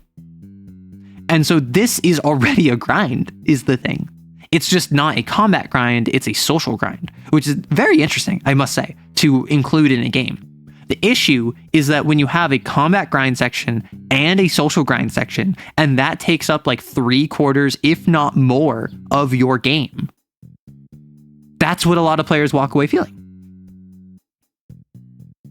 There comes the blue ploy. No! You can have enemies pick random 3 moves from 5 to 6 available ones. Yeah, so generally what enemies do in Persona is they will say like, hey, I have access to like these 3 moves.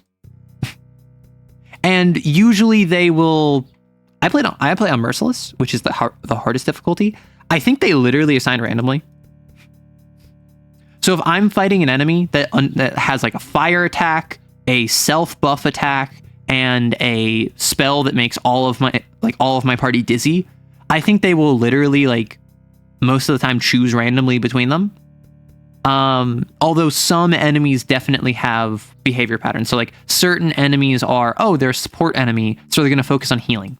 They're going to focus on supporting their allies. They're going to focus on buffs. Some of them are going to be like, it always does this combo of it's going to buff itself, and then it's going to do a really powerful attack. And then it's going to buff itself, and then it's going to do a really powerful attack, on and on and on.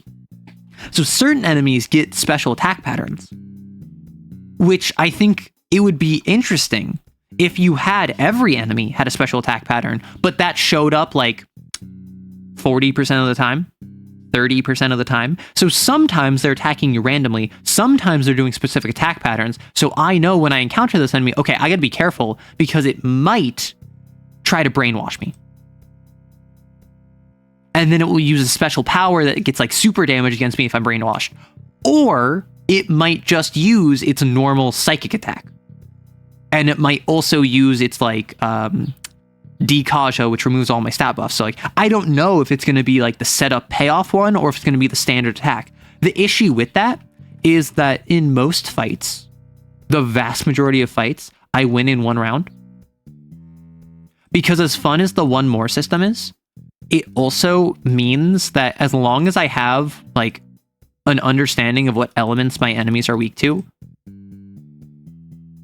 realistically, there is very little reason why I can't take out any group of enemies in a single turn. The exception being is if they're too high level because they have too much health, or if I, as the player character, have all of the abilities to do elements and my party members don't, because you can only swap personas once per turn. So if I have one persona that has lightning powers,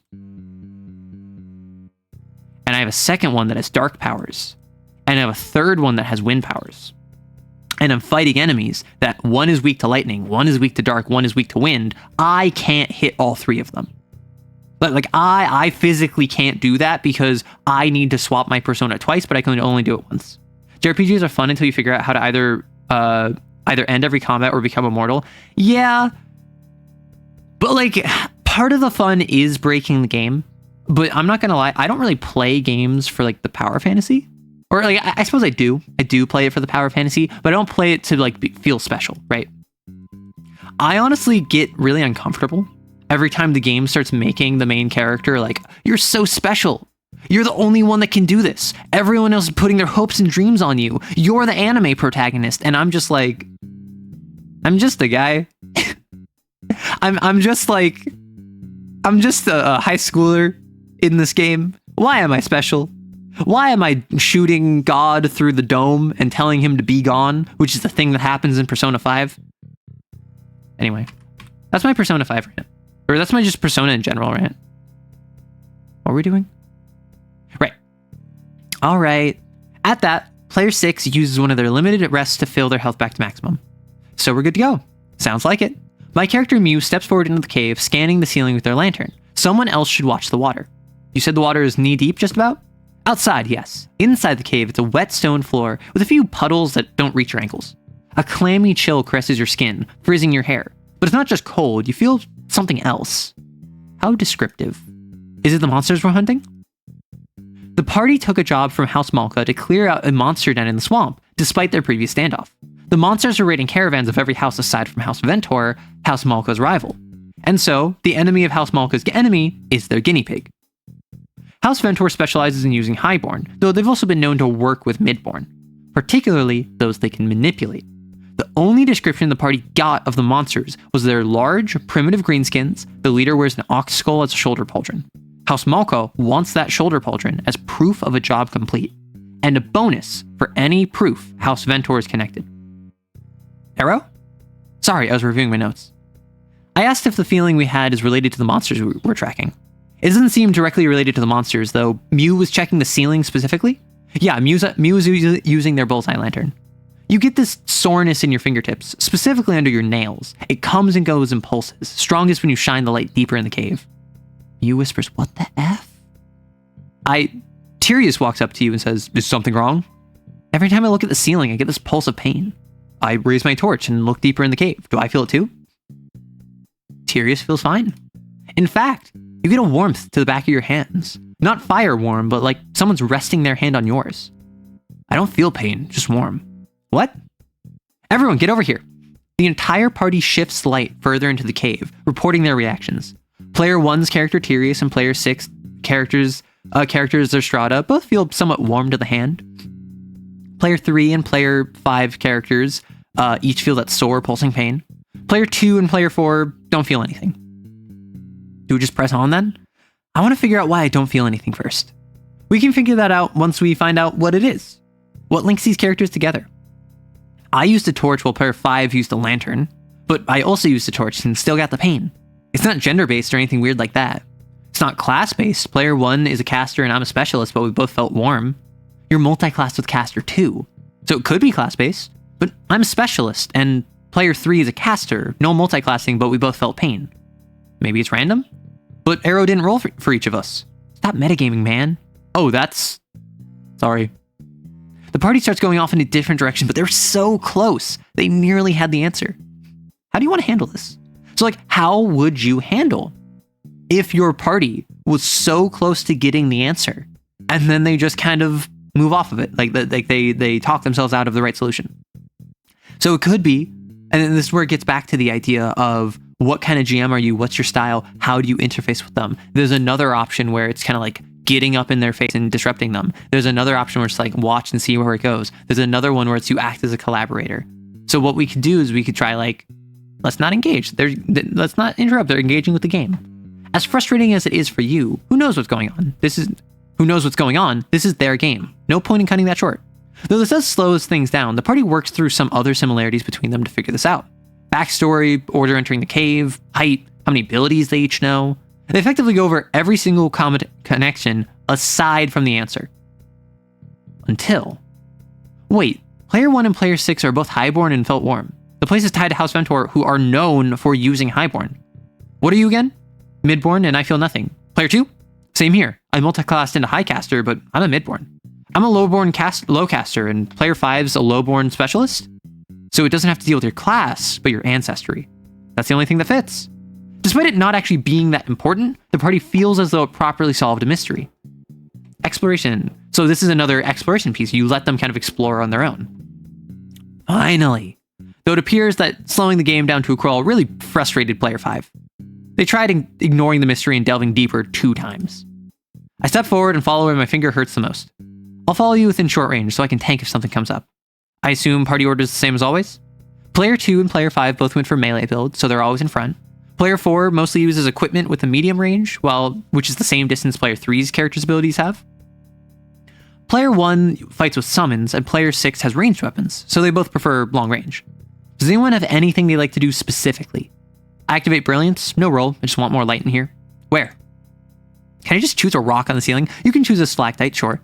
One of the stone pillars explodes in blinding white light, like a bulb with too much wattage. Shadows flee and those of you which aren't highborn squint at the glare. And cowering in the edge of the cave where the darkness once stood is a small, hunched-over greenskin. Goblin? It looks about the size of one, yeah, but it's much more muscular.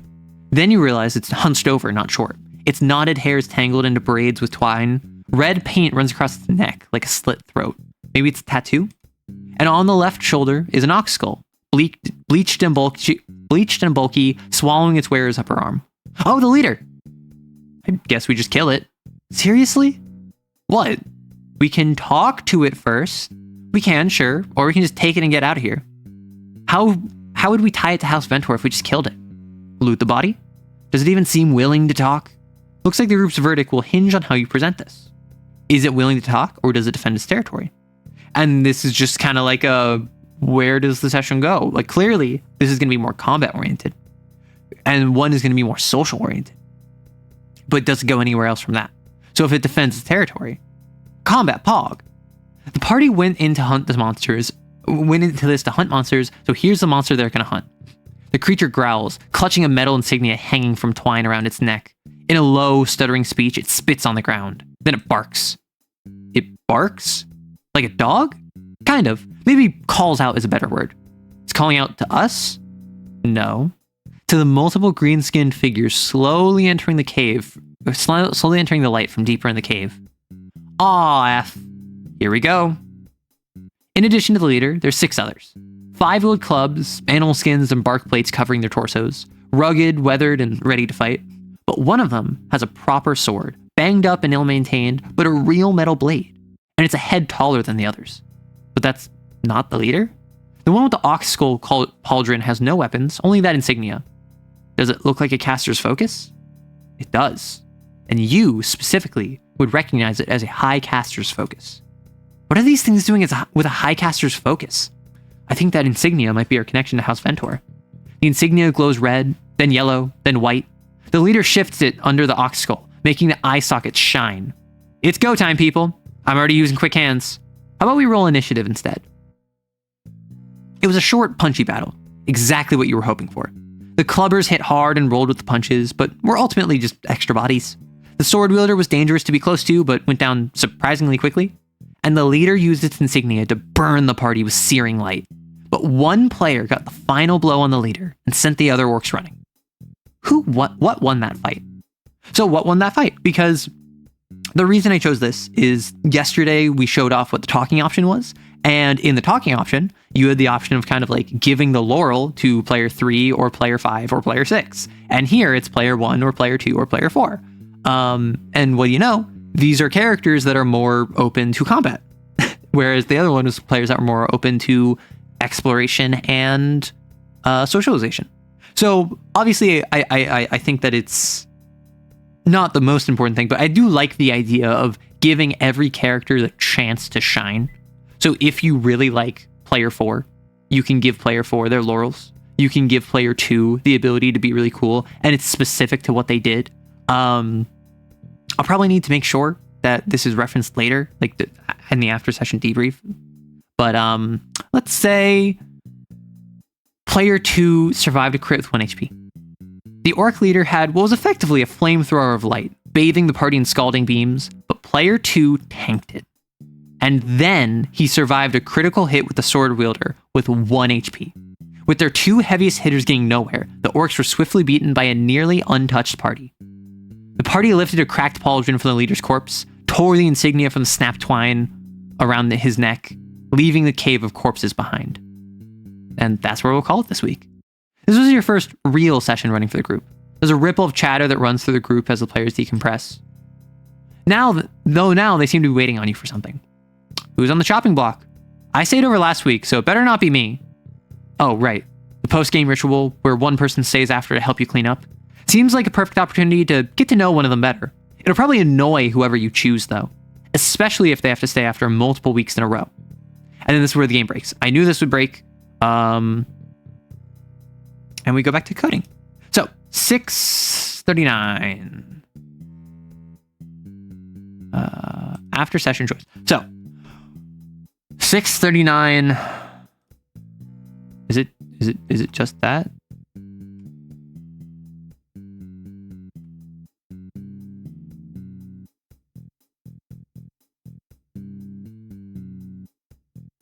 So, less than, not supported by instance of revertible list and int.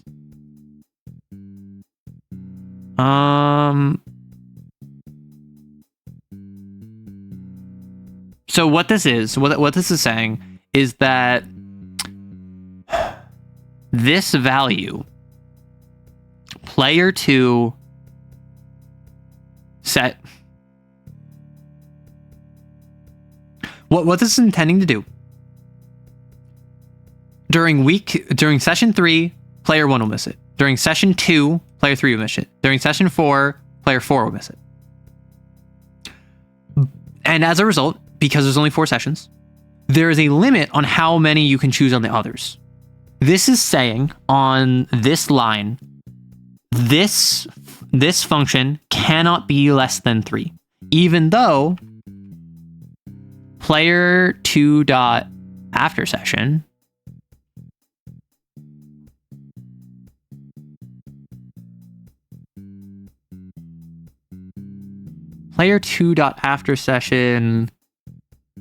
is 0.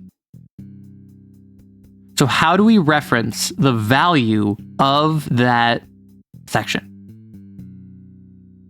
What are you doing today? We are coding. Yes. So what we're currently trying to figure out, I want to choose player 2, but they have already been on 3 after sessions. So session 1, session 2, session 3. That means the 4th session, there's not going to be an option to choose player 2. You have to choose someone else. So you're always going to have the option of choosing, you're always going to be forced to choose at least one other person, right?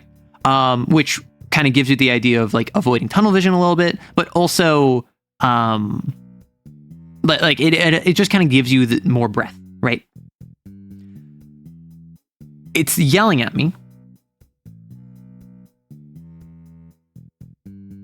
Not supported between instance of revertible list and int. So it's yelling at me that this is I'm comparing a revertible list with int, but after session is an int.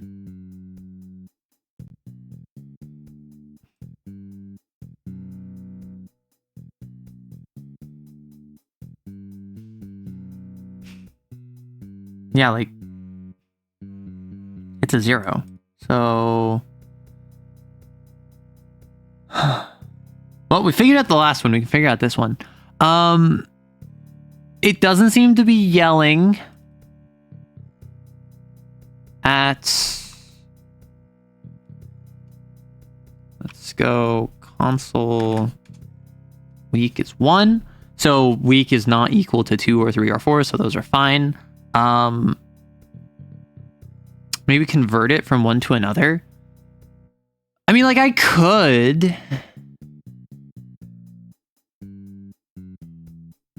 Like, do I need to do...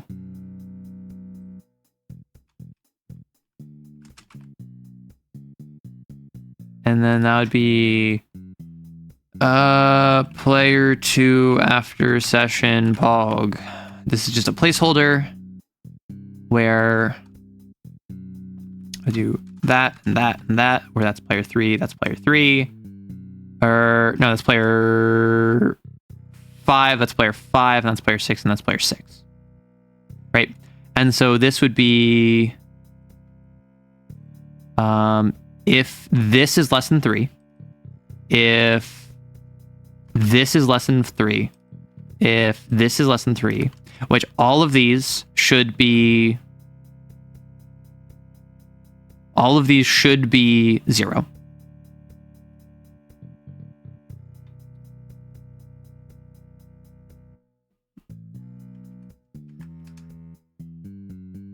Oh, that's why. It's misaligned. I'm missing a value. So the pronouns are in the section that I thought this is.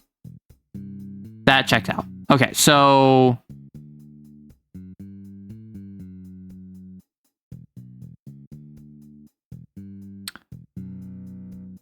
present is no. So what it is that in checking this,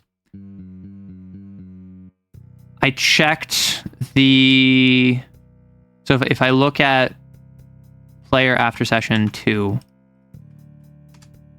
it says he, him, his. This should be 0. So what this is a improper assignment from the class where name, character name, mood, affection, present, combat, social, explore, serious, silly, after session. Pronouns. Combat, social, explore, serious, silly, after session. How is that not What?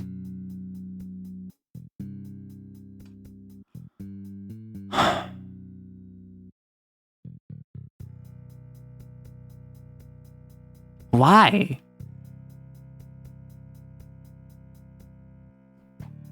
So if I do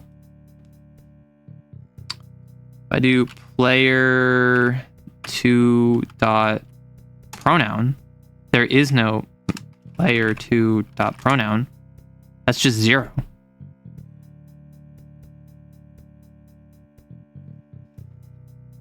So if I grab player 2 dot silly like, it's a 1. What? One. Womp womp. I knew it. Got it. Told it. Sorry. So what that was? Up here, in establishing the class, I had it pronoun then after session, whereas everywhere else I had it as after session then pronoun.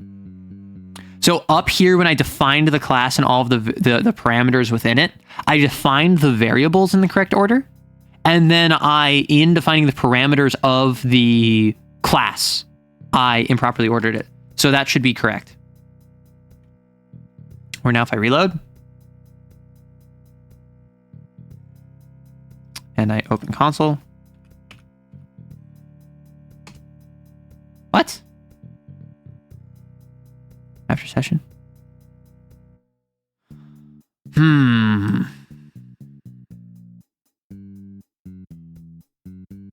Oh, is it because it didn't get reassigned? Okay, let me try restarting this. Please hold.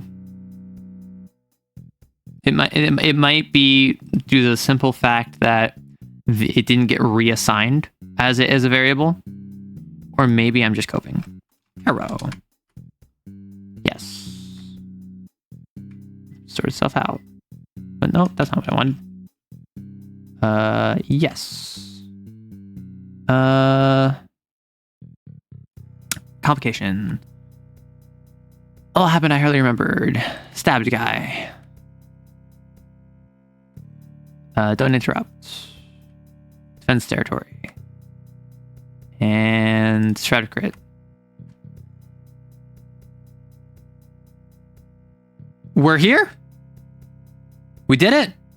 So it was just a class assignment error. So now this is, especially if they say multiple weeks in a row, this is what happens when you get to choose after the session. So we have not done any after the session stuff. We have not done anything for week 2 on. Right now we have everything for session 0, as well as the adjoining player 3 section. That's the tutorial. We have session 1, and then now we are at the point where we can comfortably call after session stuff. And if you click this, it's gonna break. And that's fine, right? After session previous is not defined. That's not true. After session previous is right there. It has to be default, that's why. Because that's outside of start. Womp womp.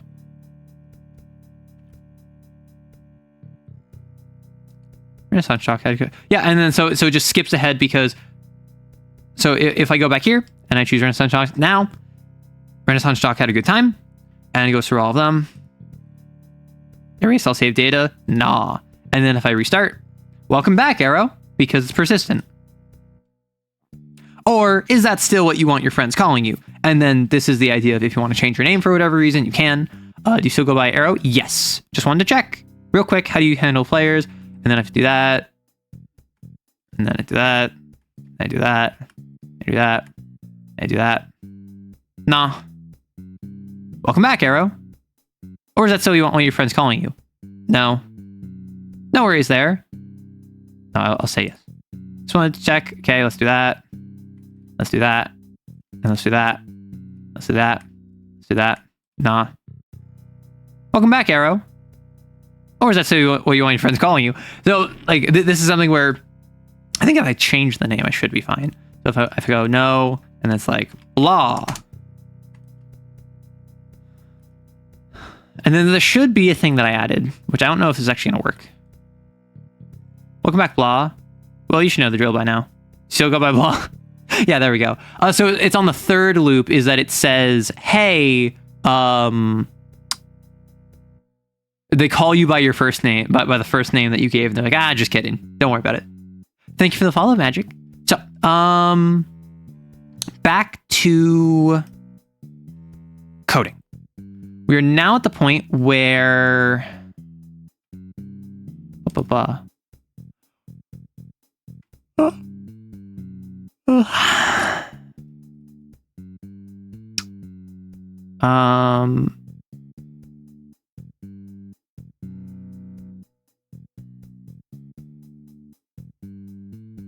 right. How do I want to do the after sessions? I think it is each one has 3 because of the 3 characters each going to miss 1 session. They may each won't miss 1. Then all the other characters won't have a 3rd one available, a 4th one available. I think that each one, do we make it? I mean, it feels weird that if you first have a session with someone after the 4th session, like if you first have an after session debrief with someone after your 4th session with them, then you talk to them as if you're just getting to know each other for the first time. So I think what it might be is I might add in 3 of these after session chats, and then the opening to the first, and then they're going to be in order. And then the opening to the first one, or maybe the entirety of the first one, is dependent on what week you do. So if you talk to them week 1 or week 2, that will be different than if you talk to them week 3 or week 4 for the first time. Though I do think that could get complicated very quickly. So I think it would be fairly minor. Though I do like the idea of there being dialogue changes if you first interact with someone on week 1 versus week 4, right? So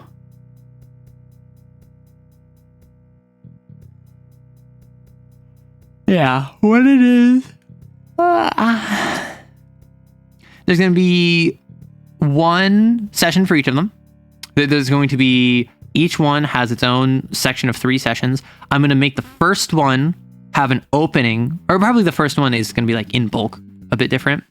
And then basically once we get through all of the sessions, so we have 2 more sessions to do, and we have all of the after session things to do. And then we have the con, and then we're done. Which is a lot, but because it's most of the game, but it is still ultimately like not that bad. So I think what we focus on is the player 1, like the session 1 for each of them, scene 1 for each of them. So if you choose player 1, it calls this, hops over here. If after session previous equals 1, because player 1 was the one who stayed after last week, it decreases their mood. And then it sets the after session previous to them. If you have not spent a scene with them, if this is their first scene, if this is their second scene, if this is their third scene. So, I feel as though, what do we do? I think that we do a intro of people leaving. We have a minor deviation based on week. We have bulk of text, reference to session based on week. And then we have a little expression of trust, right? So I think the beats that we need to hit here are it's everyone leaving. And then it is a minor introduction change based on whatever week it is. It's the bulk of the text, which is the same every single like scene 1 for player 1. And then it's a different reference based on what week it is. So for instance, he will reference how player 2 stabbing that guy, or the orcs if it's week 1, whereas they might reference like the gala ball if it's week 3.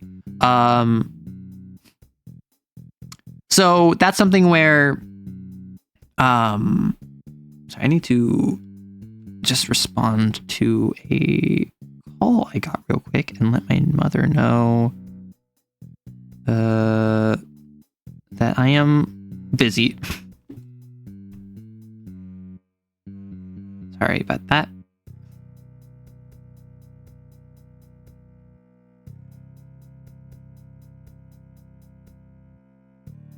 Womp womp. Womp womp. Okay. Sorry about that. Womp womp. So what we're going to do is we're going to start with... Gosh. What was the last thing that just happened? Yes.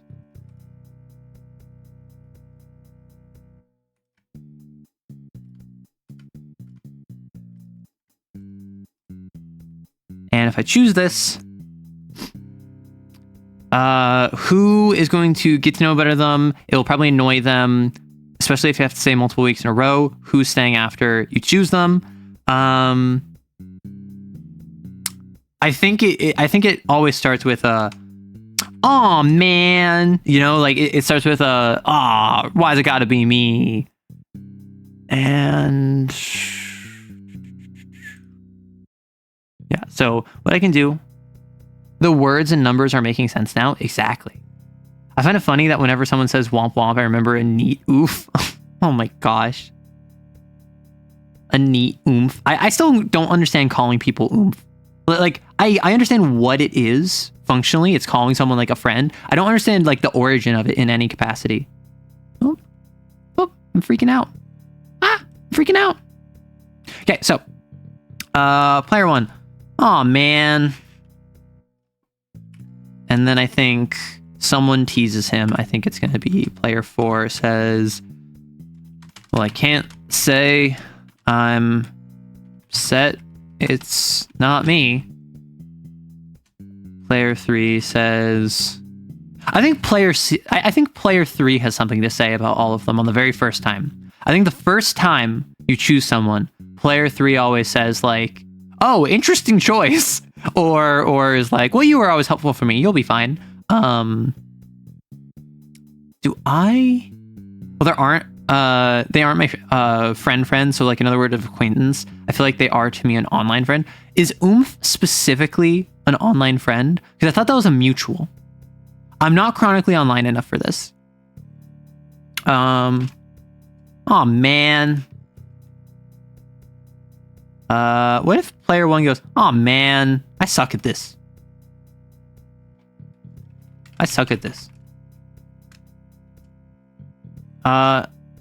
No, you're always so helpful. But you're always so helpful. I think he just goes, "Oh man. Oh man, I was hoping to dodge it another week." I think it's one of my followers or one of my friends. Oh, that makes sense. It's probably one of my followers. "Oh man, I was hoping to dodge it another week, but you're always so helpful." The fact I don't want to be here doesn't mean I'll cut corners. And I think it's, you don't want to be here. You hate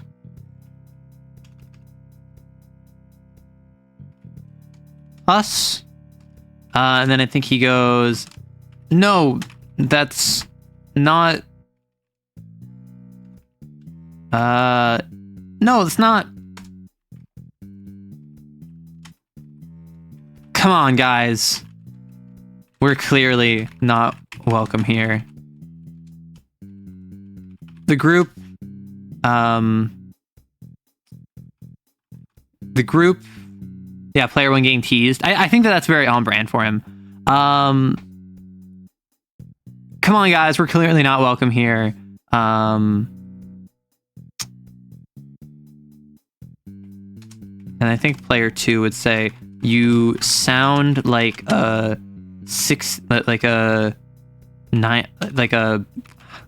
high school bully. Just need a leather jacket and pompadour. How do I spell pompadour? Pompadour.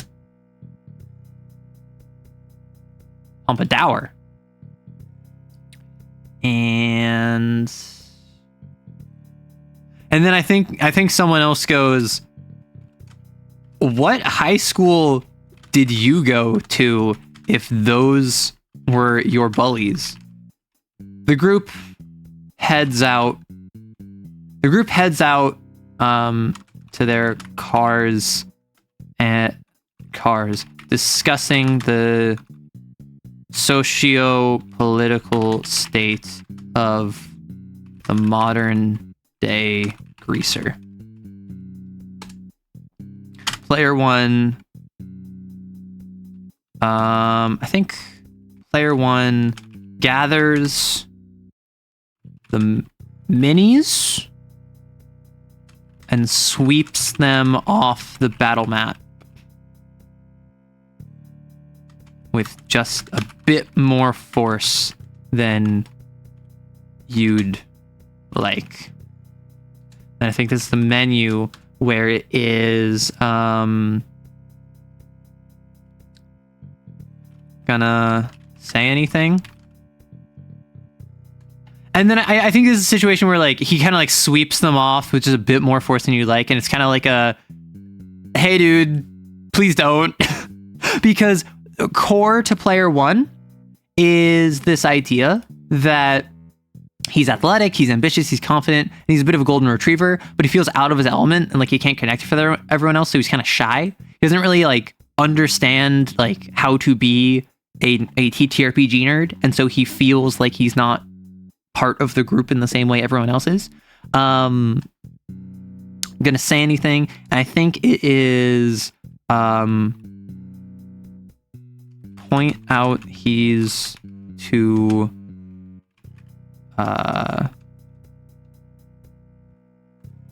point out, ask him to be more careful. Be more careful.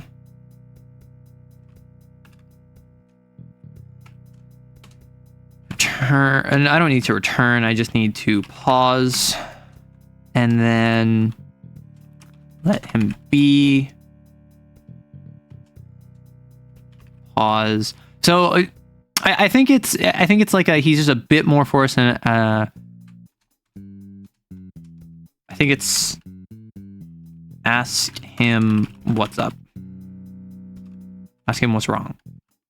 And I think this is a situation, oddly, I think asking him to be more careful is the quote-unquote correct option. I think that he is someone that would appreciate being told, oh, I didn't realize I was supposed to be more careful. I thought these were like toys. And then if you ask him what's wrong, he's going to be like, nothing's wrong. Like, why? What's up with you? And then I think this is you remind him to be careful about the minis, since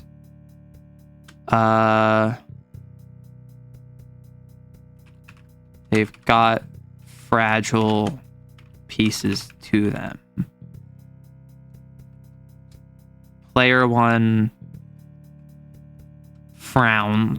Player one frowned. Frowned. This is all past tense, right? Am I changing my tense midway through? Yeah, he'd have to, let's say he's playing with fire. That's present tense. One toes? No! Krieg! So, I think you remind him to be careful about the minis, since they've got fragile pieces to them. I think P1. Oh, right. I always forget these things aren't toys. Who would chew him out? Because I feel like he's like, oh right, I always forget these things aren't toys. X would chew me out, or X always, or player 3 always had to keep reminding me. And I think this is where we get into. Gonna ask him to be more careful. Oh right, I always forget these things aren't toys. Player 3 always had to keep reminding me. I think it bothered the rest of the group how I didn't treat. I think it bothers the rest of the group how I don't treat these things like they're gold. And let him be. He continues to sweep aside the miniatures so he can roll up the... I don't think it's roll up the battle map. I think it's so he can wipe down the whiteboard your group uses. Visual novel is 30% coding and 120% writing. That's the thing, right? Like this is primarily a writing adventure, and that's what I found previously on previous streams, which is why I got kind of like embarrassed continuing to stream it. Is because writing, like even if I'm making an effort to include the community, is fairly solitary. Is fairly like I'm just doing my own thing. You can give suggestions all you want, but ultimately it's just a matter of like physically writing it all out. So. He continued after session. Group really appreciated you. Yeah, I think it's past tense. So he continued. This is present tense though. I think it's present tense. He continues to sweep aside the miniatures so we can wipe down the whiteboard your group uses. Luckily, none of them broke, but one of them fell over. One of them fell over.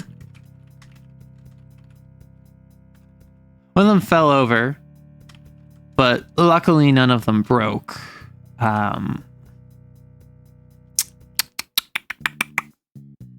You reminded me to be careful with the minis since they've got fragile pieces to them. Oh, right. I always forget these things aren't toys. Player 3 always had to keep reminding me. I think it bothers the rest of the group that I don't know how to treat these things like they're gold. And 10% art. Yeah. So we have ads. We're just writing. So I feel confident just continuing to write. I will probably write a couple more lines in the time of the ads.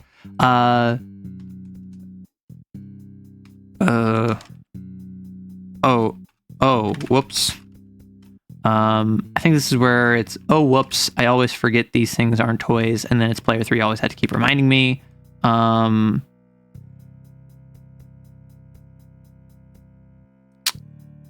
I don't think this is a choice that like has much consequence. I think it might be, it increases his mood to remind him.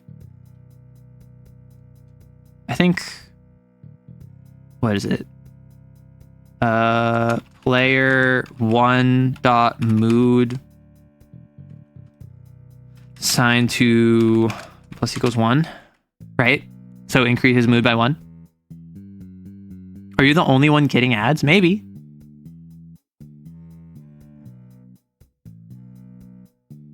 So if you have ads, then I'm sorry I can't tell you. But what we're gonna do is that reminding him. All right, I think it brought those.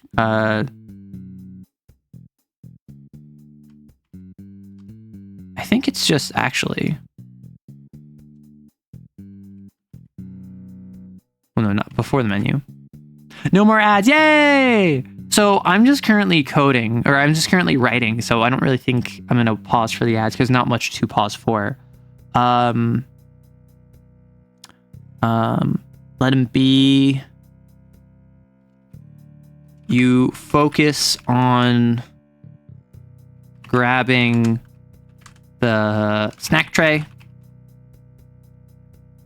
And you focus on rolling up the chip bag and clipping it closed. Player 1 continues to sweep aside the miniatures. When the fell over, but luckily none of them broke. Oh, whoops, I always forgot these things aren't toys. I think it's... Right? So, I think it's GM or persistent GM name. Or is it just, no, it's just GM name, right? Yeah, GM name. What's up? And then this is what do you mean? Actually,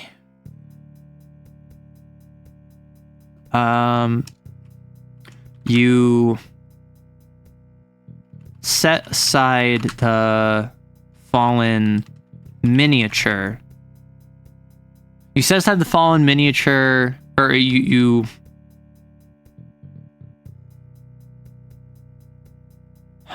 no,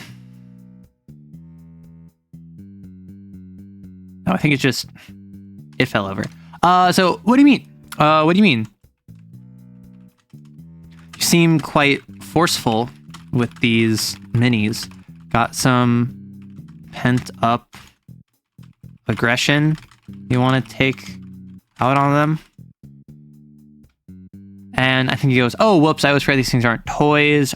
Player 3 always had to keep reminding me. I think it bothers the rest of the group how I don't treat these things like they're gold. Arrow RP again. Oh boy, my favorite. It's not RP, it's coding, it's programming. How is Stellaris?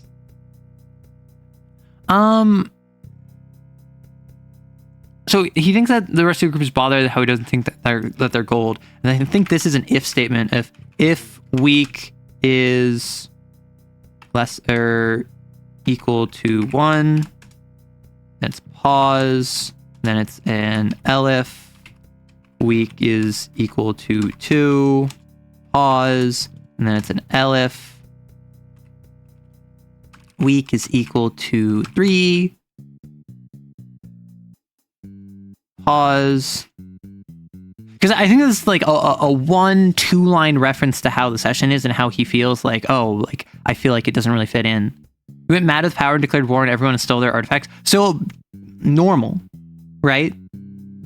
That's just how you normally do it. Because if I add in 1 line of dialogue for each of these, and then if I just do else, pause, and then this is those orcs, bro. I think it bothers the rest of the group how I don't treat these things like they're gold. And then player 1 says, or with the orcs, how I feel, or metagaming? Is that metagaming, man? This isn't locked behind anything. That's just part of that. Or, oh my gosh, so much code here. Go away.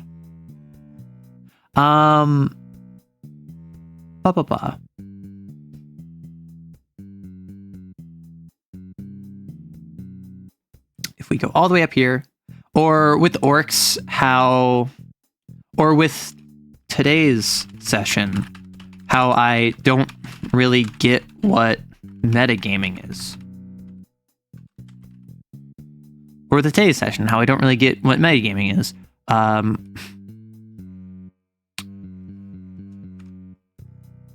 Player 1, I just really struggle to get the group sometimes, you know? And I think this is where it's another menu option where it is I think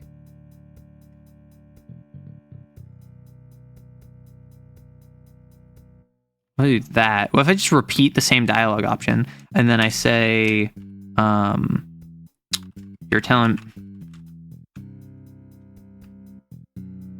So I feel like we don't have direct quotes in the choices. I feel like the choices are like sympathize with him, ask for more info, you know, because it's like you're telling me I just got here. I don't know any of you. I only know player 3. Or if it's just like, well, why do you feel that way? I feel like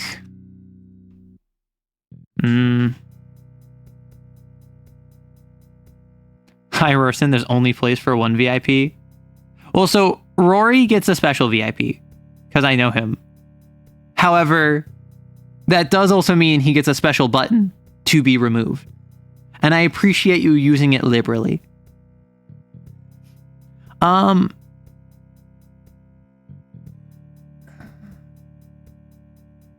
player 1 really struggles to get the group sometimes, you know?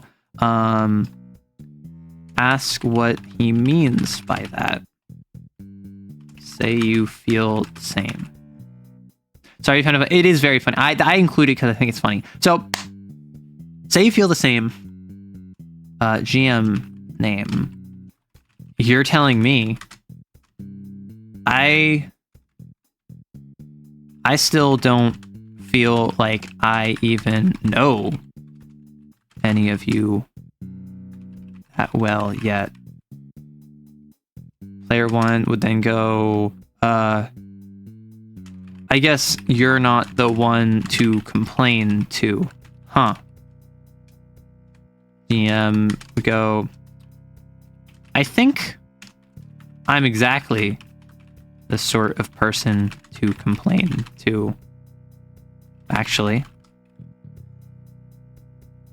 And so ask what he means by that. What do you mean by that? And I don't know if I want a lot of these choices to give an improvement to his mood, because then you hit the persona issue where you're not choosing actual dialogue options you're interested in. You're hitting dialogue options that you think are going to get you the most good boy points. So I might actually remove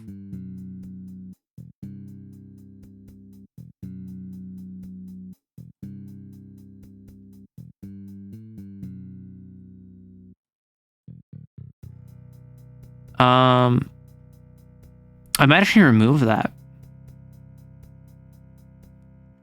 Because obviously I want choice to have consequence. I want dialogue options to have meaning, but that's what the rest of the game is for. This, I think, is more like a kinetic section.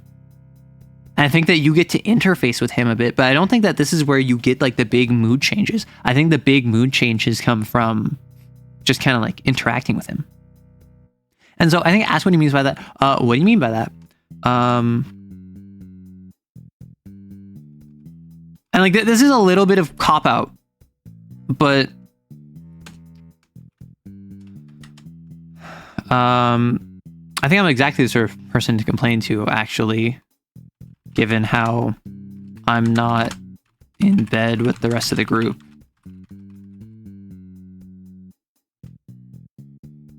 Given that how I'm even more out of my depth than you are.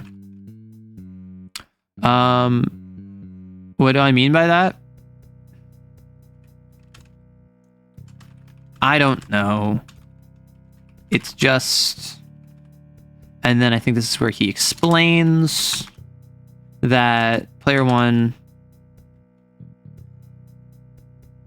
I joined this group. I think that this is a pause of 0.5. I think I'll put that there, actually. I joined this group because Why did you join this group? That's a good question. Something to do with player 3. I think player 3 is the glue. Player 3 is the one that got everyone to the group individually. I joined this group because player 3 XYZ. I'd never even heard of a TTRPG beforehand. Right? Well, I guess I'd heard of them, but I didn't really know what they were. So this was a cool experience to try out, but sometimes I wonder if it's just not for me. And I think this is a menu option where you're just like, and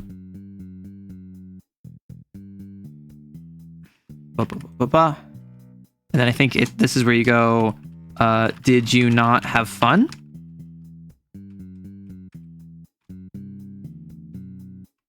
And it's where we pause. Or maybe this isn't even a dialogue choice. Maybe this is literally just a GM name, just like a, do you not have fun?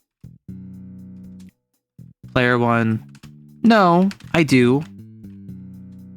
Player 1, I just don't really get how to play a character that isn't me.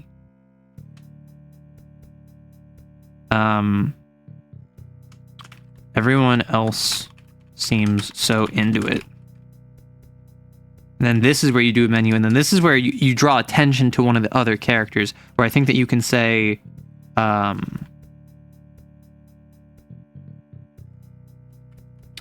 think this is where you can say,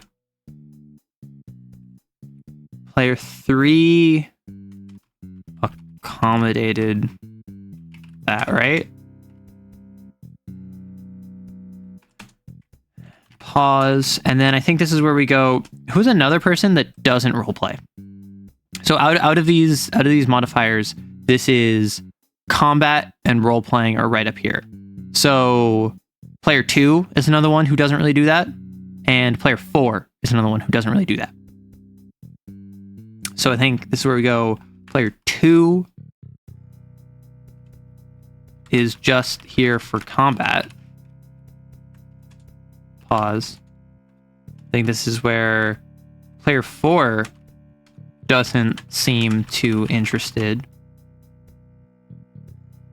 in RP.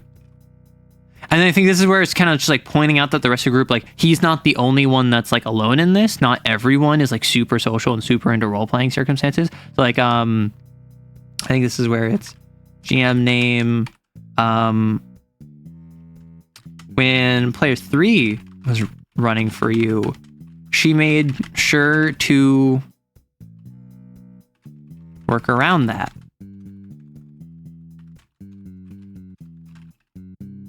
She made sure to work around that. She did. Yeah. And then I think this is where it's GM name is player 2 consistently shows a disregard for character in favor of what's fun. He does, sure. And this is where we motivating P1, exactly. And then this is where we go. I honestly don't know. Wait, was that P4 or P5? I think. Yeah, so it's P4. I honestly don't know if I've seen player 4 speak in character before.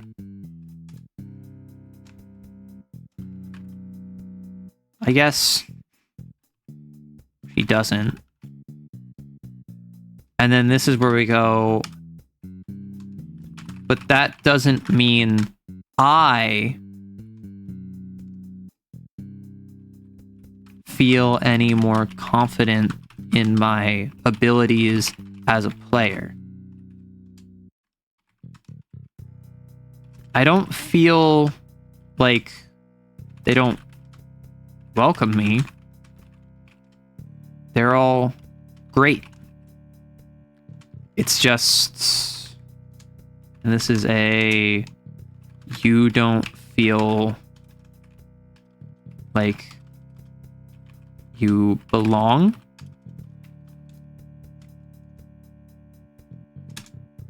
And then this will be, the game isn't why you're here. And then one more. So you don't feel like you belong. The game isn't why you're here. That doesn't change.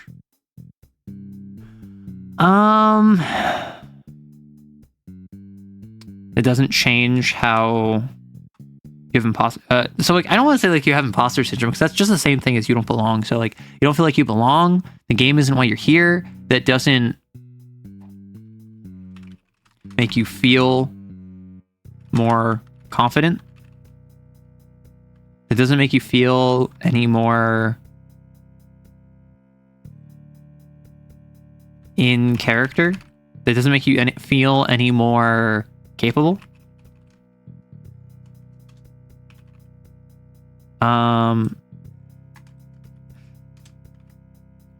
And then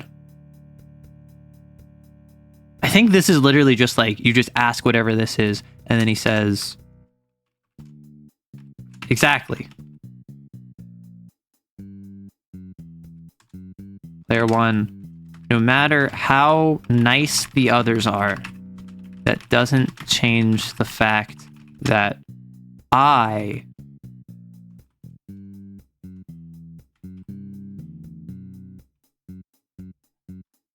don't fit in.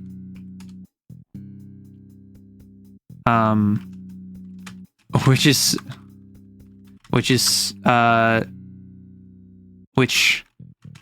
a problem. Because like, this is where we drop that like, he's super into sports and he's super active and he has other friend groups, and like he's not someone that is incapable of being social, which is so weird for me, because I never struggle with this anywhere else. What sport does he play? Or what sport did he play in like uni?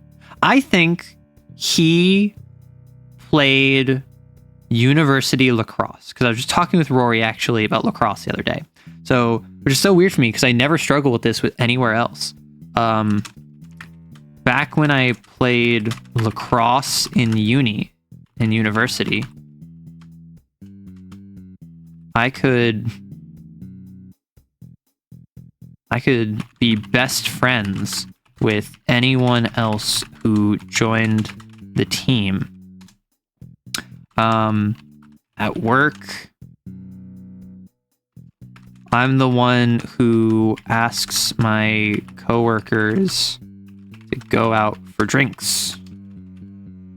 At work, I'm the one who asks my coworkers to go out for drinks, and most of them say sure. Even when people don't like me or close off, I can just kind of accept that it's a them issue and not a me issue. And then, so why? And then I think this is where you can be like, he seems uncertain as to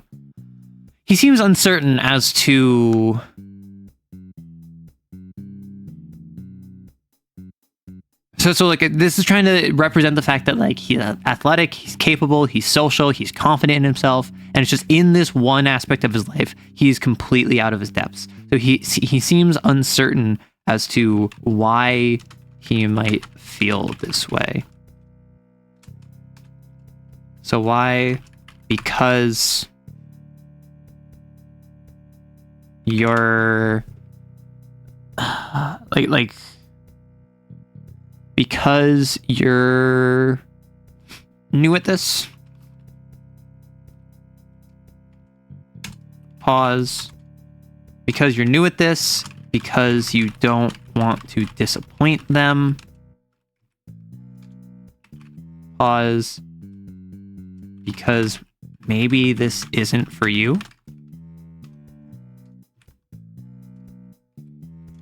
Pause. I think this is where, like, this is the main thing, right?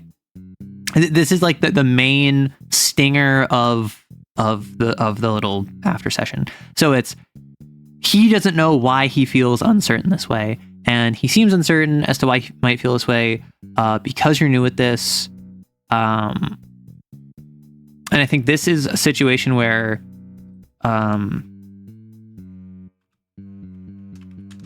there's no reason to feel shame when you are just starting something. There's no reason to feel shame when you're just starting something. Player 3 mentioned you were the most recent person to join. A few months before me. And then I think this is where he goes, yeah, and I hadn't expected to last much longer than a month. And then I think this is where these are your friends.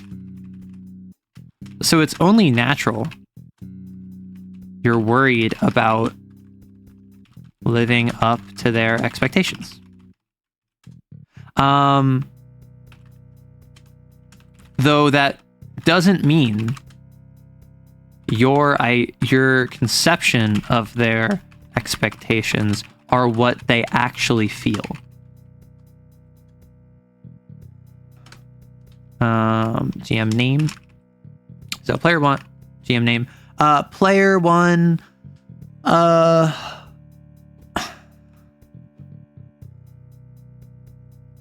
my conception of their expectations. Because maybe this isn't for you. You strike me as someone who's much more interested in sports and interested in physical activity than board games. There's nothing wrong with having friends who have different interests than you.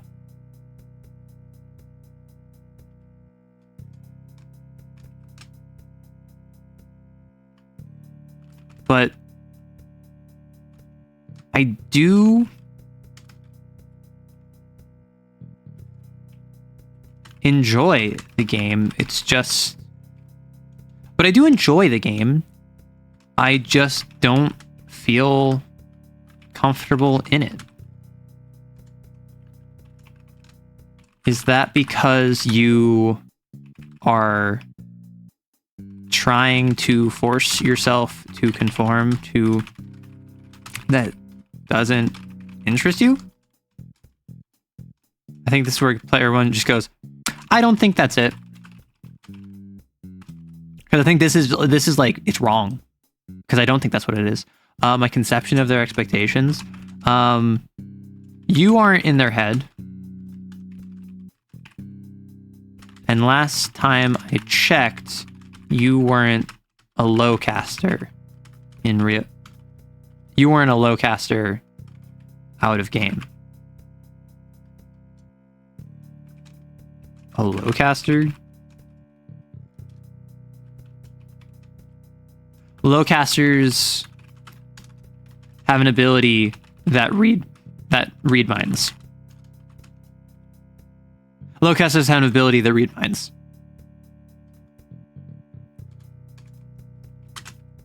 Ah, got it. Because I like the idea of like making a reference that someone else just doesn't get. Right? So it's the idea of just like, you aren't in their head. And last time I checked, you weren't a lowcaster out of game. A lowcaster? Lowcasters have the ability to read minds. Ah, got it.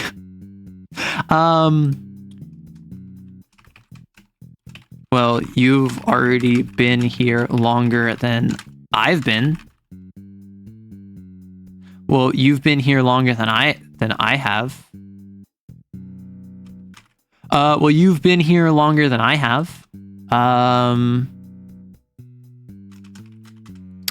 That's certainly more than a month. And then I think this is where player one goes,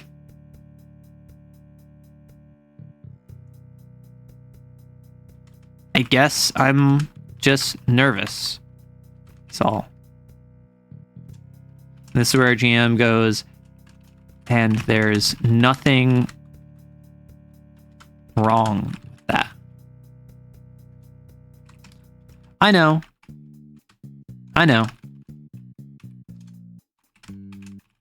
Doesn't make the feeling go away, though. I think this is where it's... I want to add dialogue options that give mood increase. But then it becomes an issue of, if I make them everything, then I just might as well make it not tied to the dialogue. And then if I make it some things, there's a best choice for the dialogue. You are not trying to say what you think he needs to hear. You're trying to say what actually, like, is trying to give you the most points.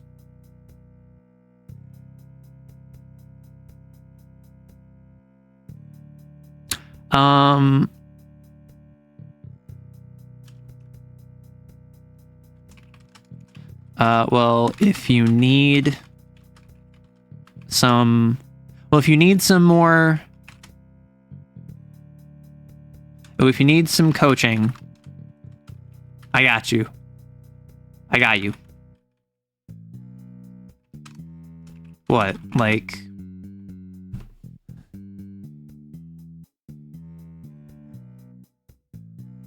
What, like... private lessons? And then I think...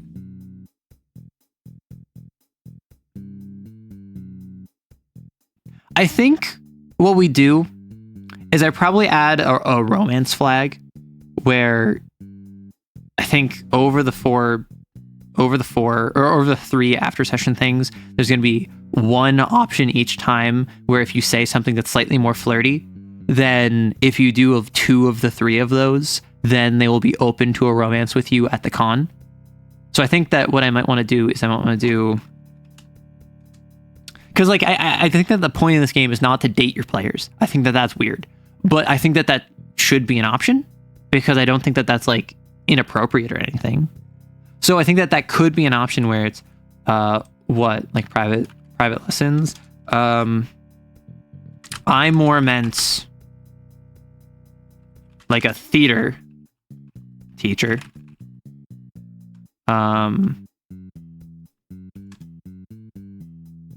Pause.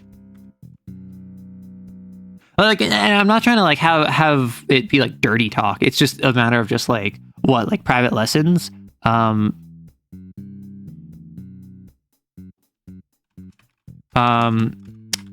you? Because like I'm not trying to be like, would you behave? Because like that's a little bit too aggressive, particularly if it's the first after session chat with someone. I think it would be like, what, like private sessions? Don't make it weird. Or roll with it. And I think this is depends on if that'd work.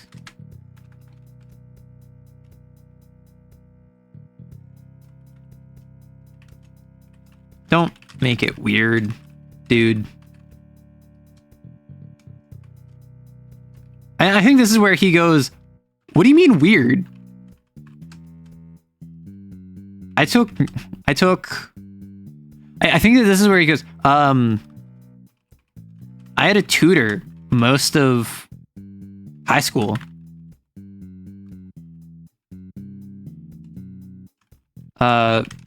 We aren't on the same page. Same page, are we? So I like the idea that he's a little bit dense. I like the idea that he's not real. Like he wouldn't make a euphemism like that with the intent of being euphemistic. He would say like, what, like private lessons? He's like, depends on if that'd work. Are you more into reward or punishment? I think player one thinks about it for a moment. I think, or maybe not reward or punishment. Would you prefer the carrot or the stick? I like carrots. Player one thinks about it for a moment. I like carrots. But a cool stick can't be beat. So I'd go with that. And then I think this is where it's the GM goes, we aren't on the same page, are we? Because I like to think that this is something where it's and then if I add in under the class, I could add in, I'll just do like flirt, right? So this is after session. Self dot flirt is assigned to flirt. Int 0 to 3.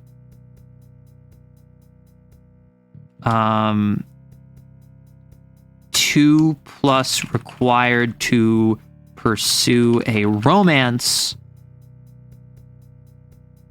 at the con, right? Because I think this should be, a option that you have available, but it should not be the main point of the game. So generally you're befriending these people, but you do have the option where, and then I have to go through here. I have to make all of these characters have another 0.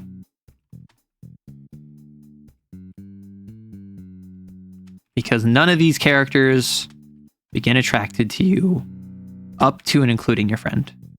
Flirty, yeah. And now you get to see how good I am at writing flirtatious dialogue. And by good, I mean very bad. I don't believe that my cringe is very titillating. Though maybe I'm wrong. Maybe that could work out. So this is you.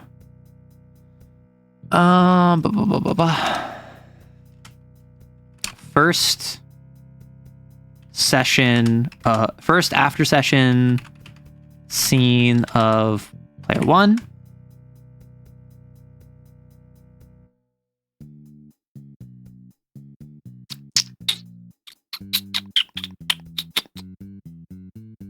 And then this is where we go down here. And then I think this is where we go player one dot flirt plus equals 1. So this is, he is now, if you flirt with him, like depends on if that would work. Do you respond to the carrot or the stick? Do you respond to the carrot or the stick? Thinks about it for a moment. I like carrots, but a cool stick can't be beat, so I'd go with that. We aren't on the same page, are we? And then I think this is where it's just like GM name? And then I think that's where it's I think that might be where it ends. Like, you don't learn about like his job or whatever, but you certainly learn that like you learn about his doubts, about his arc, about who he is as a person. He opens up to you a bit, and you get a glimpse of him outside of it where like he's totally comfortable, that kind of stuff. And then this is kind of his expression of trust. And then you say, don't worry about it. You good to keep cleaning up? Don't worry about it. You good to keep cleaning up? Oh, no. We were totally wrapped up in conversation, weren't we? I was hoping to get out of here like 10 minutes ago. And then I think this is where he's like, not that I don't enjoy your company. And then I think this is actually, wait, I think it's if player 1 dot affection is greater than 3, because affection is 0 to 10 where 3 is average, and if it's greater than or equal to 7, he really likes you. So I think if you're above, and I think it's if you're average or higher, not that I don't enjoy your company, because he only says that if he doesn't dislike you, right? I was hoping to get out of here like 10 minutes ago. Not that I don't enjoy your company. And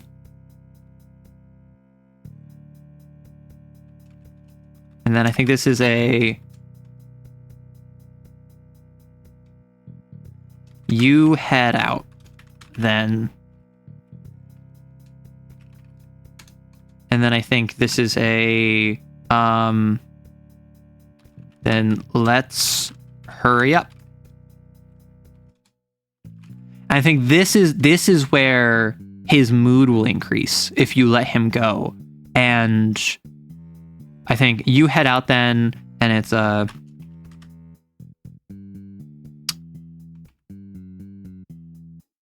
I want to see just you head out then? I can wrap up here. I can wrap up the rest of this. You head on out. No way. And then I think this is where it's GM name. Sooner we finish up, the sooner you're gone. Let's hurry up. I think he just goes, right. And then I can wrap up with the rest of you. You head on out. No way. You chose... I was selected this week, so I won't hang you out to dry. I think this is where it's player 1 dot mood greater than or equal to 2, because like obviously the offer of letting him go is nicer. And I think I'm serious. Player 1, it's this isn't my tradition. It's player 3's. I don't mind you. I don't mind if you have things to do. And then I think what it is, that it's if player 1 dot affection is greater than 6, he'll say, no way. I said I'd stay, so I'll stay. I said I'd stay, so I'll stay. Wouldn't be fair otherwise. It seems as though player 1 really cares about you. And then I think over here it is else. Well, if you say so. Pause 0.5, and then it's player 1. Thanks. And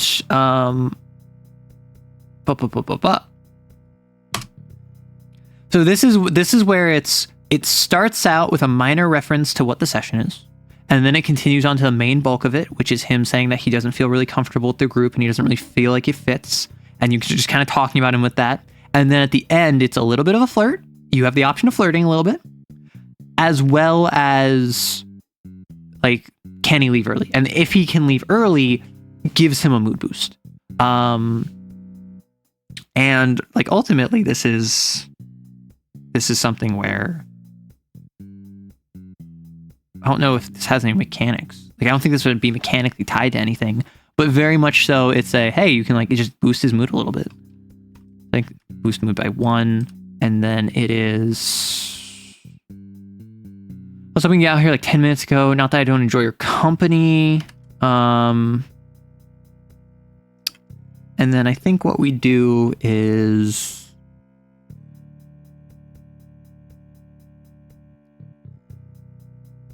clean up for the remainder of the evening went by smoother than expected. Hey, Empress. Clean up for the remainder of the evening went by smoother than expected. And so, and I think, thanks. Player 1 hurried out the door, leaving you to the table. You know what? I appreciate that you come here and you immediately become soup. You know exactly what you're doing. Also, thank you for the follow, Empress. Clean up for the remainder of the evening went by smoother than expected. And so you turned in and had a quiet night.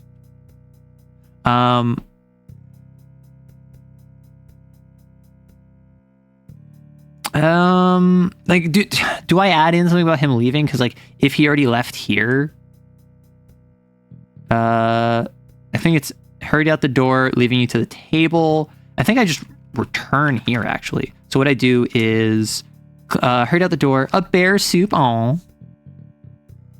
Hurried out the door, leaving you to the table. Despite his force, player 1's assistance actually made things go. Despite his force, made things go faster than you'd ever by yourself.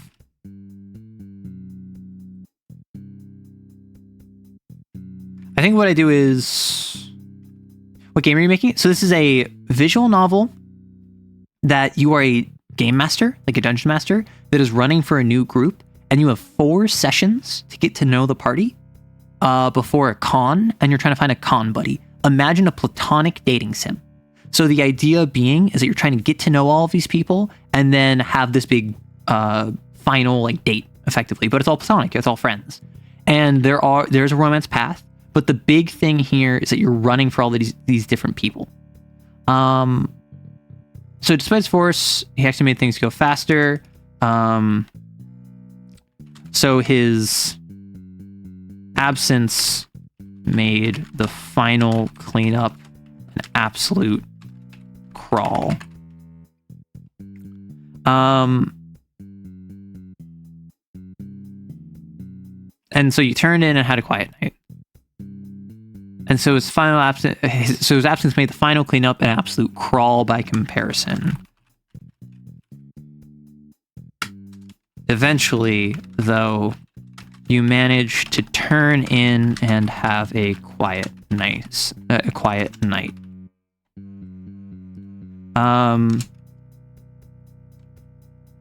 Player 1 left soon enough after with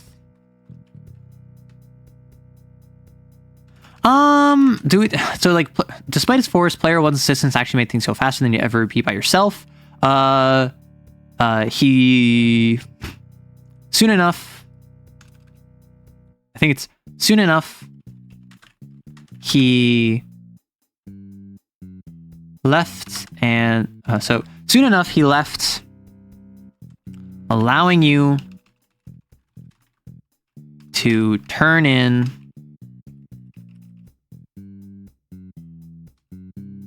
and have a quiet night. Cool. So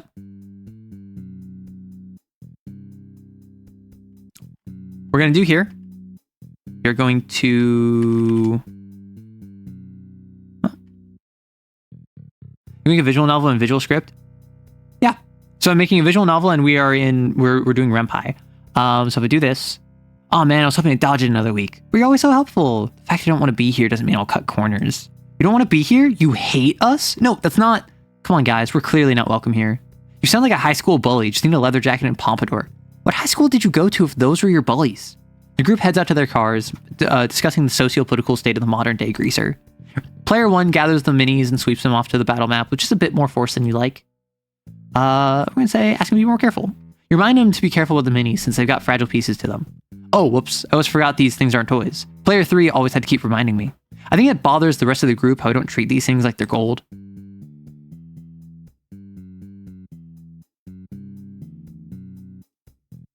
What? What is this? What is this black screen for? What did I do here? Since you don't treat them like they're gold, pause.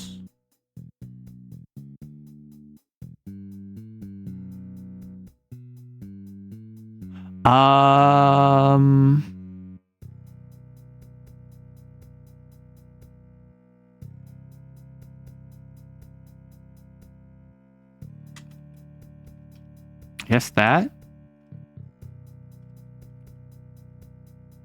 Okay, so weird. I just really struggle to get the group sometimes, you know? Ask what he means by that. GM name is not defined.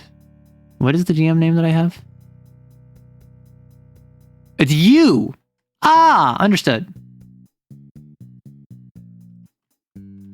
My apologies, me. So, delete, delete, delete, delete, delete. Delete, delete, delete, delete, delete, delete, delete. Delete, delete, delete. Delete, delete, delete, delete. Delete, delete, delete. Delete.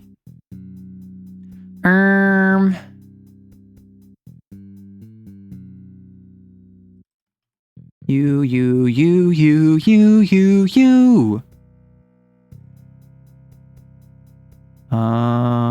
Cool. Okay. I just really struggle to get the group sometimes, you know? What do you mean by that? I don't know. It's just, I joined this group because player 3, such and so forth reason. I forgot about that. I did that. I joined this group because player 3, I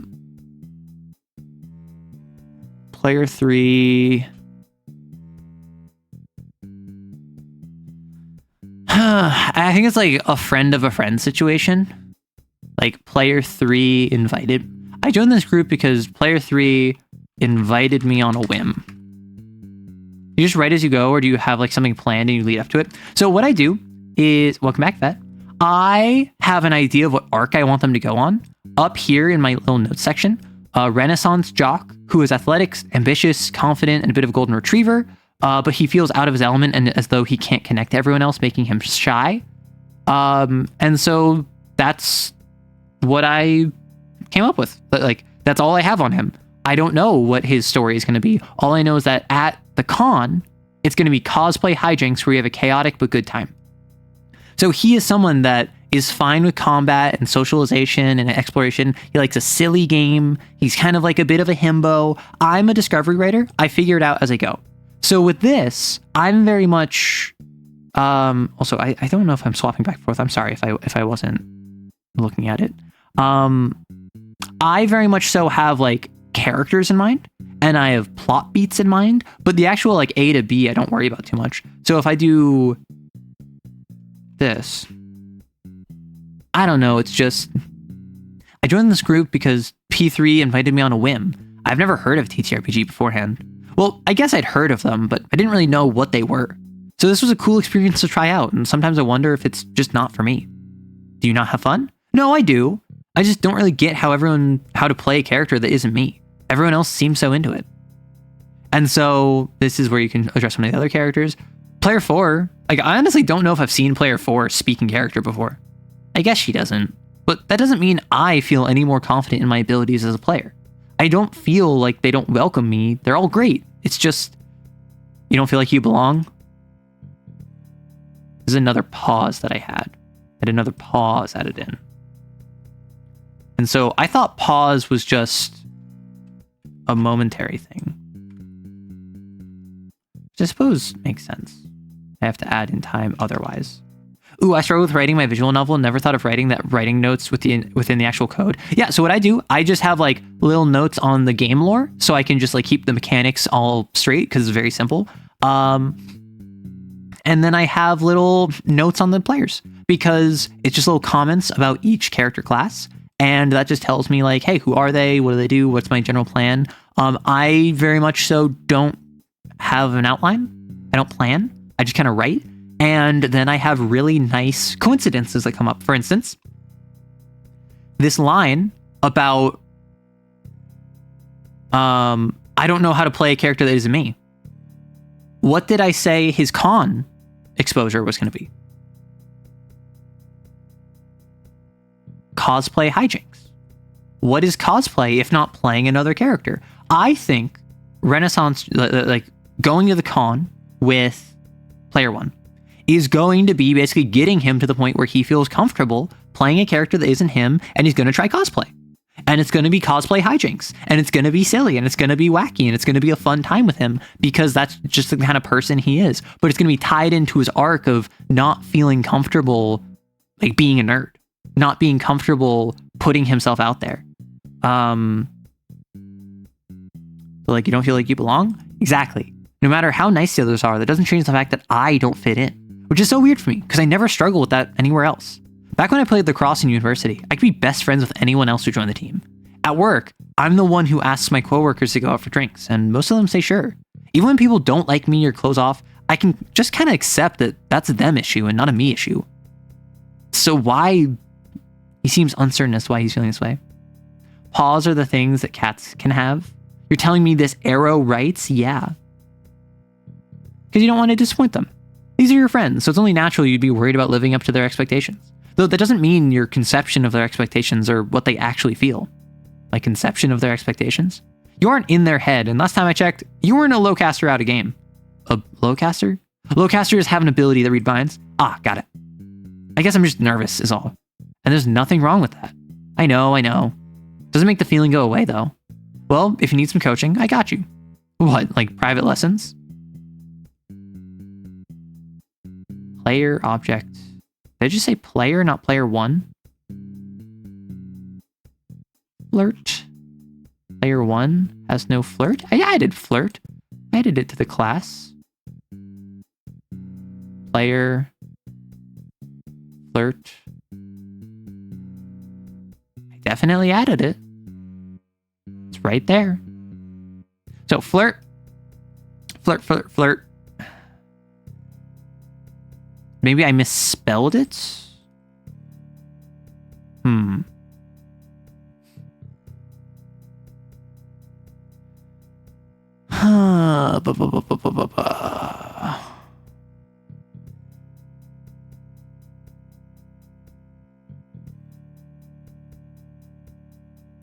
Hi, I hope you're doing well. I'm doing very well, redheaded. Welcome on in. It's been a while. I'm programming something and it's broken.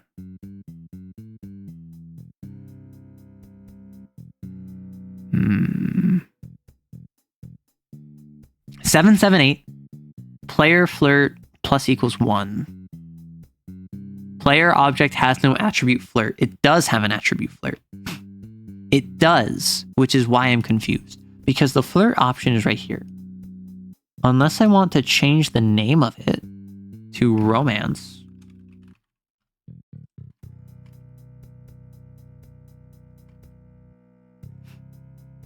And these are still 0. And it is player1.romance. Oh, what's this code, dude? It is for a visual novel. It is about one that I was working on like a year ago that I put on the shelf for a while and then I'm trying again. It is about a TTRPG game. Or it's about a game where you are a TTRPG dev or a TTRPG game master where you join a new group. Player has no object romance. And you did initiate it and reload the thing, however that works. Yeah, I guess reload. Yeah, it has no attribute romance. So,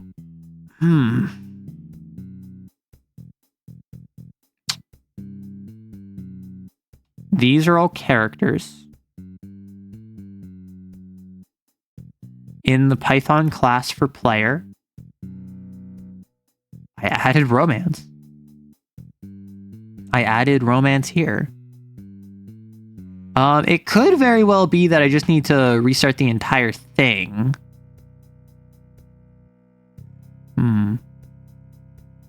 Ooh, wait, I love that. I'm glad to see you're working on a passion project like this.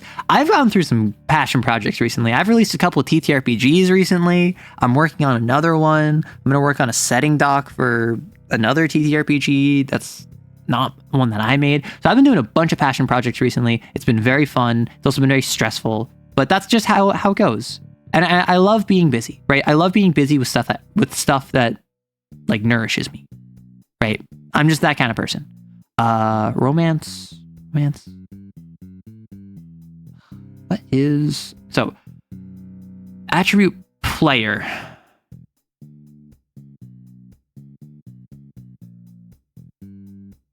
Why is this not working? Does it... It doesn't have to be after pronoun, does it? Like, honestly... Okay, what I'm going to do, real quick. I'm going to...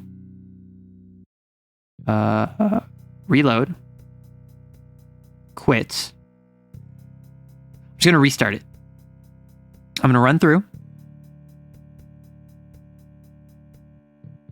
I'm gonna restart it from the top.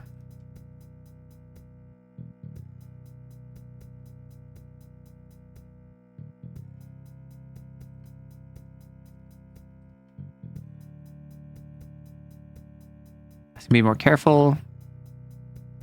That's what he means by that. They don't belong because you're new at this. Roll with it. Okay, so it was literally just, even though I reloaded the game, it just wasn't reloading. Was Lancer one of the ones you released? I remember seeing it a lot on the shorts, but it's been a sec. No, so Lancer is not a system I released. If I released that, I would be much more successful than I was. I released a game called Synthop, which is a game where you are synthetic operators in a sci-fi dystopian setting where you have rules and regulations that dictate what you can and can't do as a player, and you have to work around them in order to accomplish your mission. And I also released a small 2-page TTRPG called Bad Deals, which is all about making terrible, awful decisions and bad deals and being a terrible person and like making a deal with the devil. And then I'm working on a TTRPG called Xeneolithic, which is a xenofiction Stone Age civilization creature builder. It is a TTRPG where in a Stone Age civilization, magic is fading from the world, and magic, which previously was responsible for your consumption and your thermoregulation and your reproduction, you now need to evolve the traits in order to do those things normally. So, a lot of different variety there. Depends on if that'd work. Do you respond to the carrot or the stick? Thinks about it for a moment. I like carrots, but a cool stick can't be beat, so I'd go with that. We aren't on the same page, are we?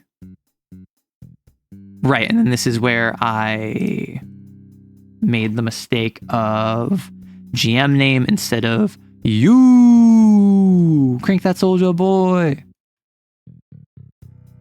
Do I have to go persistent? And if I reload. Yeah, so blah. Don't worry about it. You good to keep cleaning up? Oh, crud. We were totally wrapped up in conversation, weren't we? I was hoping to get out here like 10 minutes ago. Not that I don't enjoy your company. You head out then. I can wrap up the rest of this. You head out. No way. I was selected this week, so I won't hang you out to dry. I'm serious, player 1. This isn't my tradition, it's player 3's. I don't mind if you have things to do. Well, if you say so. Thanks. He hurried out the door, leaving you at the table. Despite his force, his assistance actually made things go faster than you'd ever by yourself. So his absence made the final cleanup an absolute crawl by comparison. Eventually, though, you managed to turn in and have a quiet night. Renaissance Talk had a great time. Erase all save data. Yes. Okay. So, we have what I feel is a full after session. The main thing is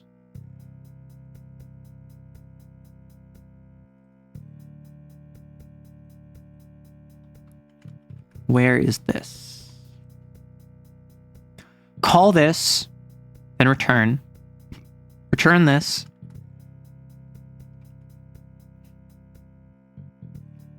Special, maybe, end of week. So end of week happens after the session. End of week is when everything is... End of week is when everything is reset. So basically, the after session thing lets you learn more about them. I think the first after session you do with someone, it should be made explicitly clear what they like and dislike. So let me go through and add that back into the after session. So if I go in here, or with today's session, I just really struggle to get to the group sometimes. I joined because they invited me on a whim. So this is a cool experience trial, but I wonder if it's just not for me. Do you have fun? No, I do. I don't really care. So if I do... I don't really care about if a session has lots of combat or role-playing or role-playing or exploration.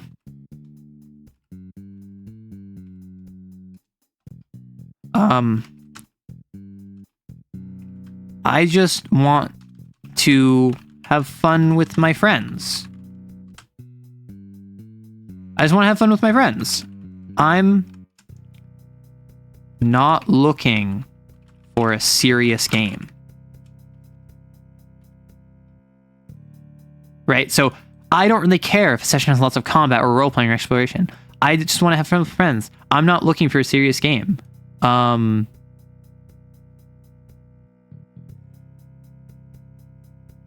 even then, I just don't know how to get into character.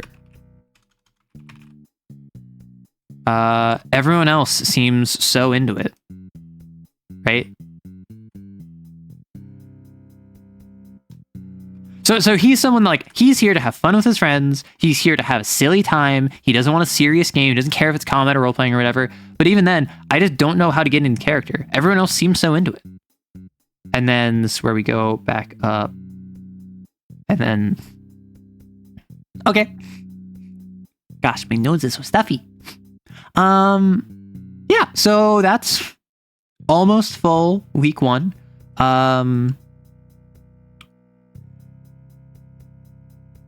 What if I just... The first after session, it could relate to each of them. Or it could just say, like, if week 1 it has something special.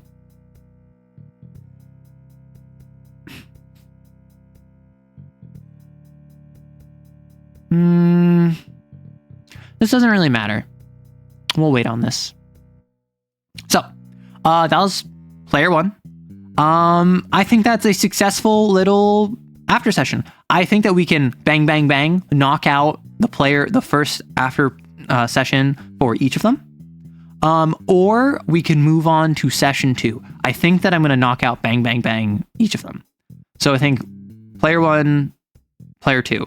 And the format that we're going to follow is little lead-in section. We're going to have a quick reference to the week. Right? We're going to have some dialogue options that allow you to interact with them as you learn about what their thing is. And then afterwards, it's going to be a quick flirt check. So if we go to player 2, and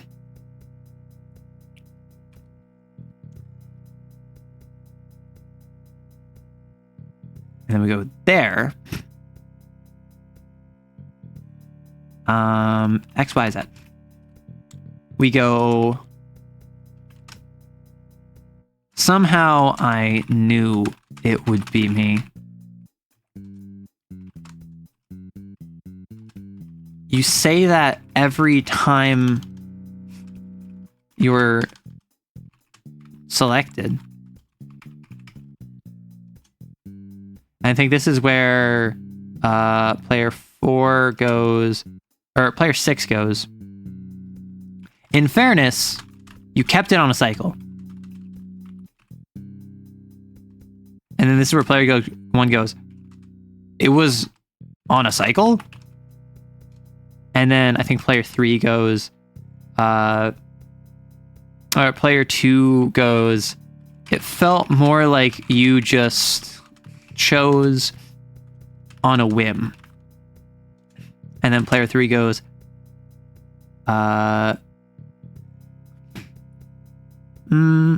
Arrow, can I tell my therapist you're my mental illness? I'm your mental illness? How am I your mental illness? Is that a good thing or a bad thing? Although, I have had people tell me that their therapist knows my name, which is very funny to me. Although that's usually more for friends in a good way, but it is very silly to me, the idea of someone like, yeah, so I was watching the streamer Arrow Writes, and like, I was just so enraged by how cringe they are that I just couldn't keep watching. And then I kept watching anyway. And it was just so like bad of me. And then your therapist is like, man, this Arrow Writes person sounds awful. You shouldn't watch them. Also, give me one moment, please.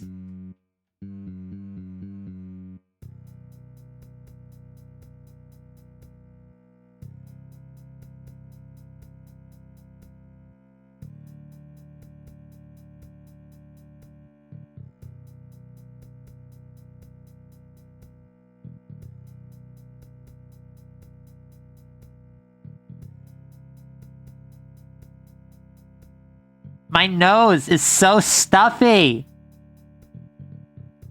Yeah, you shut up, Rory. My favorite part of your streams is when I put them at 1% volume so you still get ad revenue, but I don't have to listen to you.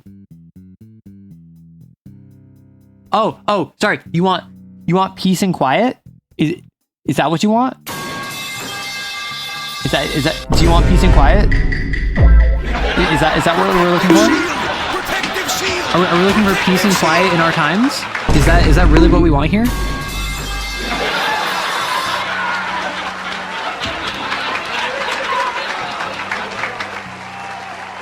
This feels vindicative. Oh, this is my stream we're talking about. Of course it's vindicative. What are you on about? Now, if you really want, I could just do this.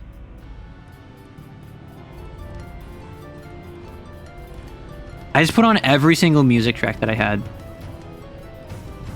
And honestly, I think they're just kind of blending together. I don't think it's actually that bad. This is what my brain sounds like 24/7. Maybe you should tell your therapist. My voice sounds like chalkboard? Chalkboards don't make noise. Now, if you mean nails on chalkboard, that would be Rory.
You know, it's always crazy to me whenever I, punch your little brother. Enjoy. It's always crazy to me whenever I step away to go, like, blow my nose because, like, my nose is congested or something. And I'm just tanking it, right? I'm just dealing with the fact that my nose is so stuffy. And then, I'm like, wow, I can breathe now. I suffocate myself and I become a mouth breather until I get rid of the stuffiness in my nose. Didn't quite hear you over the snot globs. I think that you're not able to hear me over the sound of your own indolence. Just gonna tell my therapist my brain is like an arrow right stream and give no context. What would be scarier? If they didn't know what you meant and then started grilling you on it, or they knew exactly what you meant. Like, imagine your therapist is an arrow kisser. Rory, you're aware that there's also a word called indolence, correct? There's insolence as well as indolence. Yeah, tanking nasal damage is never a winning battle. No, it sucks, bro. I don't know what it... I don't know if it's like after moving, I developed allergies or something, but it's like my nose gets really stuffy after talking for like 4 hours. Indolent. Insolence, indolent. You are both. Either way, you're grammatically incorrect. You can have indolence. You'd be taking this / timeout Rorston VT. Wait, is Arrow Kisser the community name? Yes. All of you are the Arrow Kissers, self-chosen. I did not choose this name. This has been the name of the community for like 2 years now, and I have had no impetus to change it. Although the larger the community gets, the more people who I think actually want to kiss an arrow. You can silence me, but you can never silence the truth. I can silence the truth all I want. All I need to do is hit the mute button.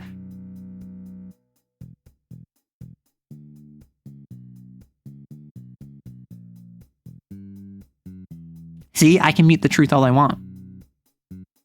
I see. So we move from Arrow's goons. No. So the Twitch chat, we have a hierarchy here. We have layers. So if you're on Twitch, you're the goons. If you are part of the YouTube chat, you're a part of the cult. Over on Discord is the Union. And all of these collectively make up the Arrow Kissers.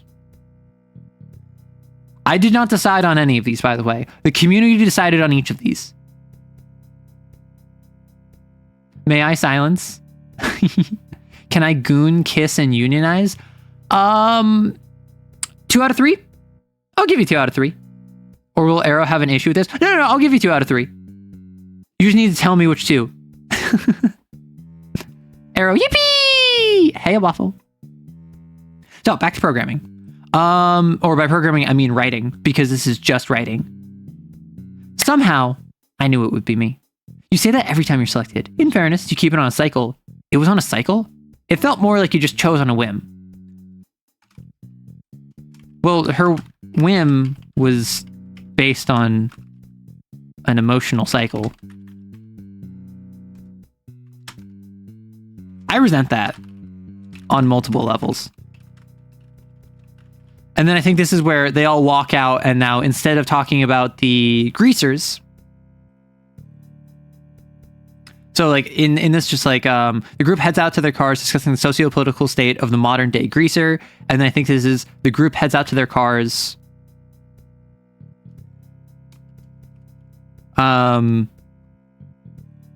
discussing what exactly what the constraints, discussing the boundaries of what makes a cycle, not the emotional cycle. Well, I'm certainly not gooning the homies tonight. Oh my gosh. Remember, programming isn't faster than switching to your secondary. Listen, programming is not faster than swapping to my secondary, because my secondary is just writing, and my writing is just, I just keep going. So the group heads out to their cars discussing how predictable something needs to be in order to be considered a cycle. And then in the player 1, he just immediately started cleaning. I think this is a similar one where it's player 2. Every time I play Monster Hunter and get a flash pot, all I can think of, parry this, you filthy casual. Listen, if you want to call him cringe, you can call him cringe, but make sure to shoot him too. We have a redeem specifically for that. The group heads to their cars discussing how predictable something needs to be in order to be considered a cycle. Player 2 focuses on wiping down the whiteboard. Focus on wiping down the whiteboard. Yeah, you gotta make sure he doesn't come back as a lich. Listen, double tap. Of anyone I know, Rory is most likely to be a lich, not by his own power though. I feel as though as an archaeologist, the only group that is in contention with the more inclined to make poor decisions when it comes to ancient evil artifacts are necromancers. And we have the rivalry between the Archy department and the necromancer department of who gets to raid this tomb. So I think that, what does player 2 immediately jump into? Like it could be the minis. I think that all of them have a different thing they start cleaning. I think player 2 wipes down the whiteboard. The group uses as a battle map.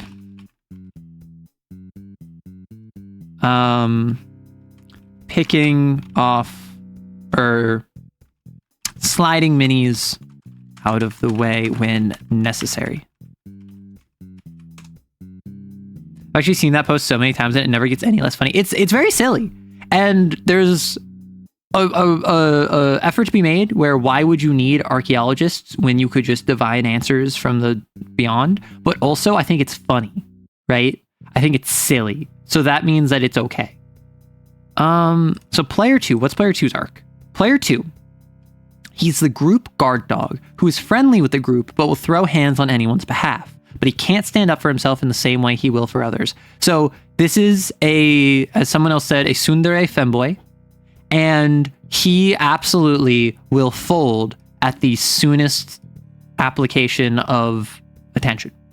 So I think how we need to do this is that like he's cleaning up the whiteboard, sliding minis out of the way when necessary.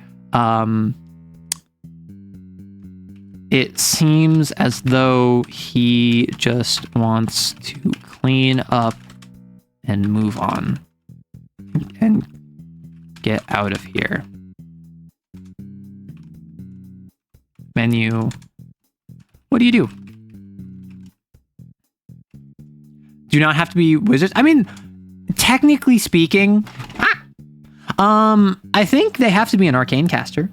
Because I know that there is like the idea of like a druid lich, which is really cool. But like imprisonment, which is required for lichdom, is a arcane spell. Also, I came up with a very interesting character concept for Dungeons and Dragons. Hit me with it. What do you do? Make conversation.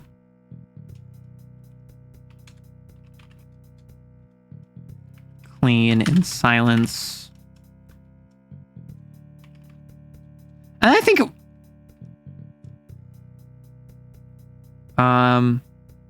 it's make conversation or put on music. A bugbear lich. Why? Like I feel you. I love me some bugbears, but why? Sorcerer lich sounds fun. Sorcerer lich who got their powers from Daddy would be very funny. Particularly if they're like a Draco Malfoy. Particularly if there's someone who's just wait until my father hears about this. Because I'm imagining like a little prissy sorcerer who only got lichdom by being a Nepo baby, like a trust fund baby. And I think that would be a very funny antagonist. Maybe that's a bugbear. Maybe it's a bugbear sorcerer lich who goes, Daddy, Can you go ahead and put these people into the 9 hells for me? They insulted me in my crochet. It's also really interesting, and the more you think about it, use a non-magic class the ability to become a lich. Sorcerers aren't just Nepo babies. Well, yeah, but they can be. Anything can be a Nepo baby. Lich needs to be an arcane caster. Pointy hat peeks around the corner. Okay. If you really want, anything can be a lich. You can have a fighter who's a lich, probably. I assume that would be a death knight, but hey, I don't know. I don't know the book about becoming a lich. Maybe the book that becomes a lich says only wizards, middle finger, screw you, sorcerers. Or maybe it says, yeah, anyone can become a lich. You just kind of got to sacrifice souls, bro. Like, I didn't read the book of Vile Darkness. Did you? Although that is a good question that I do have. I do want to ask. So when you touch the book of Vile Darkness, if you are good aligned, you take damage. And if you're neutral aligned, you get like stunned, right? Same thing opposite with the good of heroic deeds or whatever. I like to think I'm a good person. Am I good enough that the book of Vile Darkness would reject me? I don't know. I feel like I might be neutral enough that the book of Vile Darkness would be like, kill a couple more babies, then we'll talk. As opposed to like, no, the you of pure of heart, be gone. Unearthed Arcana just made a feat that makes you a lich. So yeah, and Unearthed Arcana is famously balanced. Pointy hat mentioned. Oh my gosh, my throat. My illness. I thought I've recovered, but like anytime I go to a lower gravelly register, it kills my voice. I'm so sorry.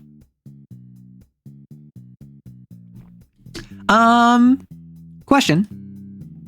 What music options should there be? I'm thinking 3. I'm thinking 1's got to be metal.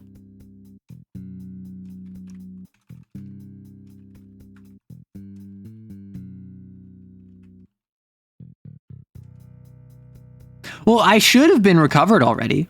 Like, I should be fine. It's been 2 weeks at this rate, but you know how it goes. Also, 1 feat for Grave Knight, or however they call it. Yeah, because Unearthed Arcana is famously balanced. Put on music. Which genre? I think we got to go metal. Pause. And this is literally just like... we could do like metal, rock, rap. We could do all harder stuff. We could do like metal, pop, folk if we want a good variety. And like, I'm not going to get more specific than metal. It could be like death metal. It could be black metal. It could be thrash metal. It could be new metal. I feel like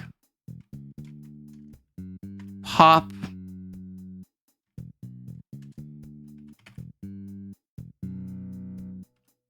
And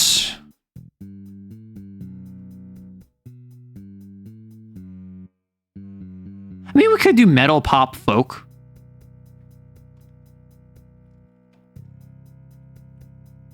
Or metal pop blues. No, metal pop blues.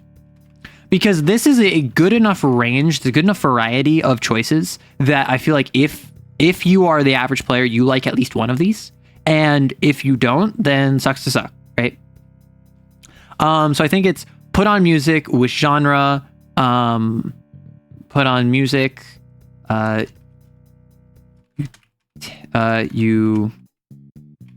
you open an app on your phone, and reconnect to the speakers you used during the session. Which genre? There are a lot of furry races in D&D. So, I mean, there's a lot of furry races in D&D because one, there are a lot of furries to play D&D, but also it's just any animal hybrid species is going to be a furry race. People are going to call the Khajiit from Elder Scrolls a furry race, as well as the Tabaxi, as well as the Dragonborn, as well as the Aarakocra, as well as the Argonians from Elder Scrolls, as well as like any human animal hybrid is going to be called a furry. So it's a little bit of a like things that aren't like anthropomorphic animals are still called furries, right? Funny thing, I haven't realized I was listening to metal. I'm very bad at music. I mean, I don't listen to music that much. I have been more recently. And by recently, I mean in the past couple of years. But like even then, it's pretty on and off. Like I've recently been listening to K-pop Demon Hunters because I just watched that movie like a week and a half ago. And before that, I was listening to Snake Eyes by Bales from Hololive. The absolute banger, that one. And prior to that, I was listening to actually a lot of Vocaloid music, primarily Teto, but also some Miku. And it's just, I just am someone who like, I usually don't listen to music that much. And then I've since started listening to music in the shower. And that has been my main music exposure. Is dragon more furry? Isn't it like technically animal since it's like a dragon or something? Yeah, so that's a scaly technically. Like if it is a furry but it has scales, it's a scaly. And I've talked about this before and I've asked about this before and I don't remember what the answer is, but there is a separate group for feathered furries. And I think it's a feathery, but I don't remember. You have an entirely playlist just devoted to rock? That's fair. Bald Arrow Ren? I guess when I get so old, I lose all my hair. Someone also went and rolled up all the furry races into a single kind of group with cohesive but flexible rulings and some fun examples in lore. Might have been Pointy Hat. I guess I've been mostly watching his stuff lately. We have a Pointy Hat stan. What is the reference that we want to make? Which band?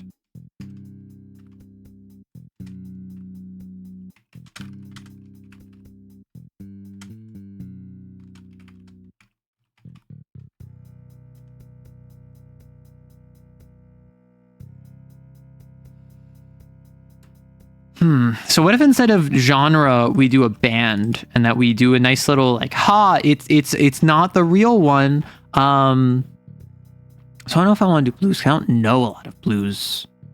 Like it could be like Louis Armstrong.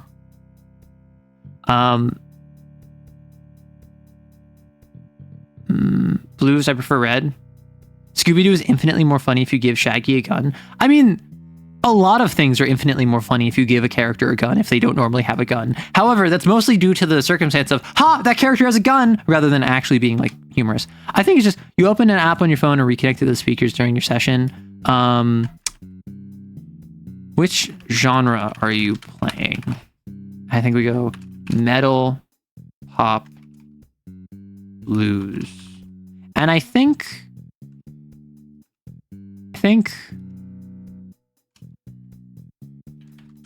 you turn, playlist begins with, I mean, like Metallica comes to mind. We could do like Avenged Sevenfold.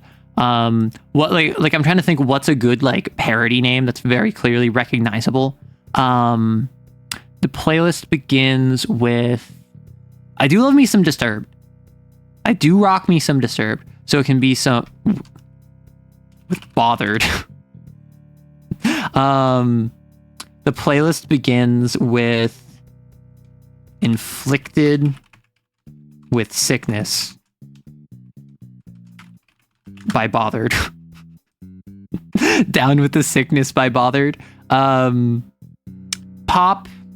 I'm not gonna lie, I don't know pop songs, so I might have to swap off pop.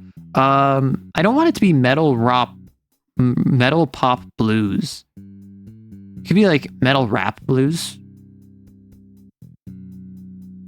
Stradivarius, anyone? I think their stuff is kind of power ballad stuff. I don't know music either. Listen, I don't think any of us know music. That's fine. I mean, Shaggy literally didn't enlist in the army in Mystery Incorporated. Oh my gosh. The amount of times Shaggy will literally shoot himself or someone else in the foot or graze Scooby's tail.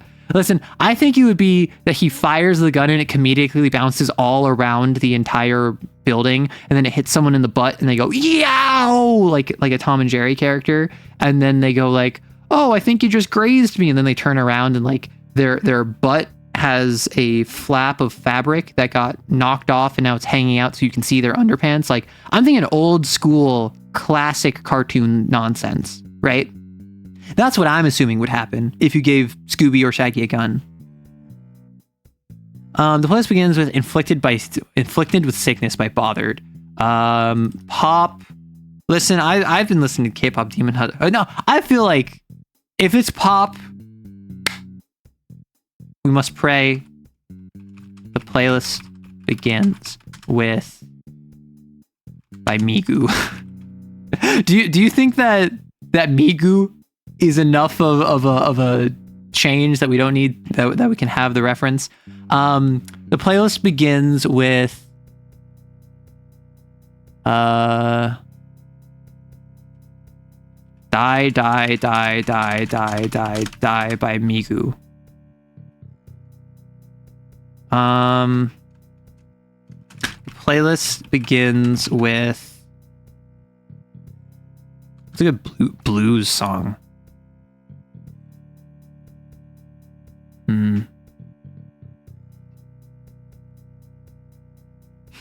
It would be such a cop-out answer to say like begins with a band you've never heard of.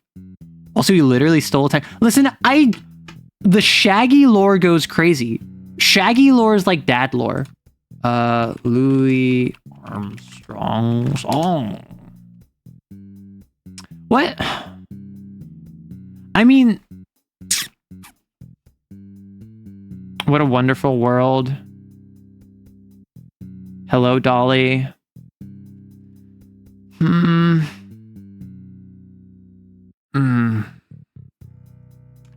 What a neat old world. What a neat old world. By Louis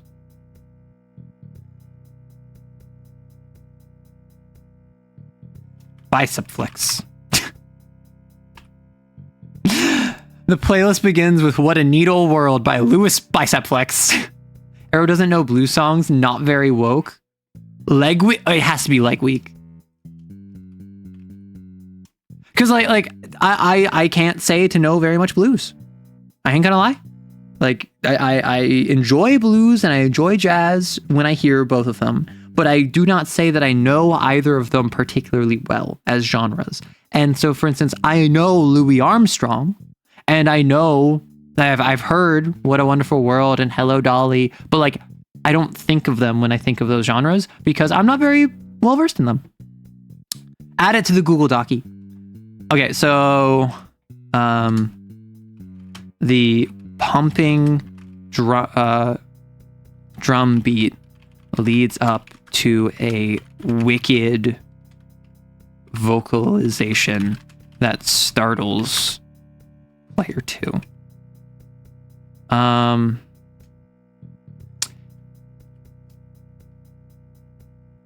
The lyrics are in a language neither of you speak, which makes player 2 roll their eyes. And then the brassy gravel of the vocalist. The brassy gravel of the vocalist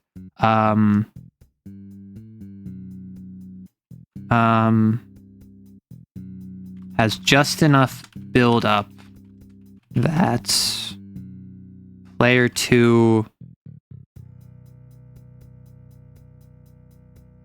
the brassy gravel of the vocalist immediately makes player 2 perk up. And again, I don't think this changes their mood or anything.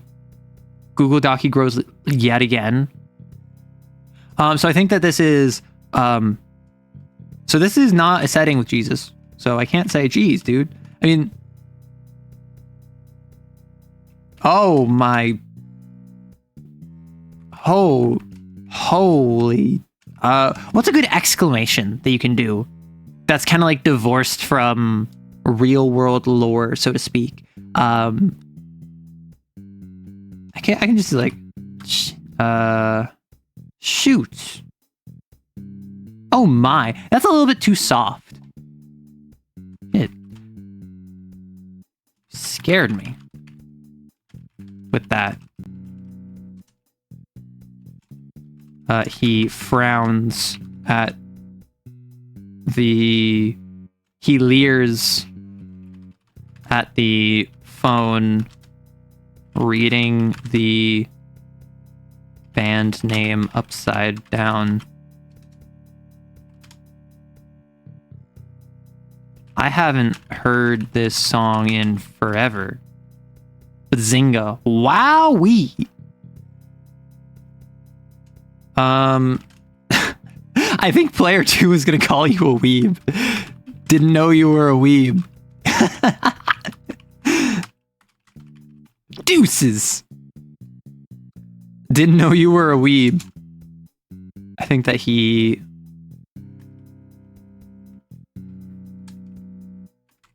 That isn't even... Those aren't even characters I recognize.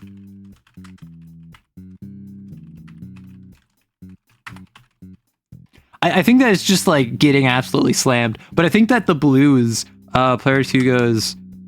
I think this is actually where player 2 goes, I haven't heard the song in forever.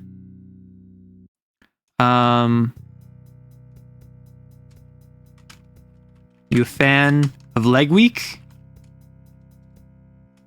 And then this is where you go... Blue,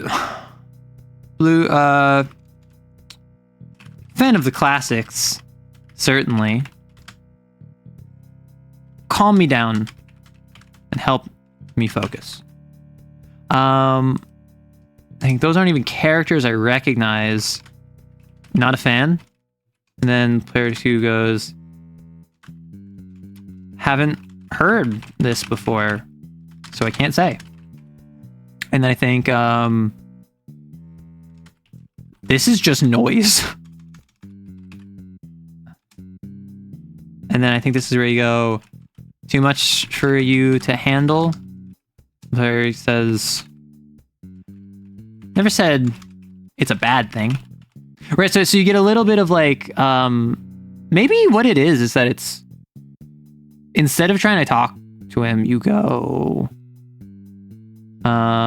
seems like he just wants to get up and get out of here.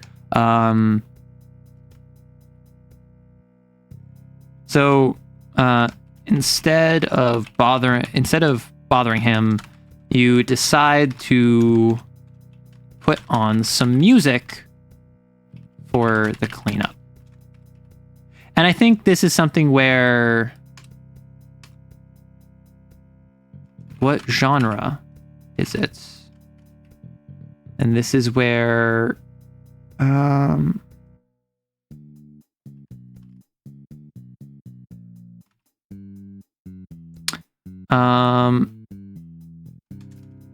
if he's not interested in chatting, might as well put on some music. And then this is where we go bam.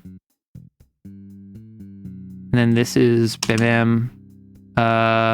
Bam bam bam. Ah. How do I shift everything over? Do I just go like that? That? No. That? No. That? No. How do I shift stuff over? There should be a tab back function. Let's go back. Gosh darn it. Well, here I go killing again.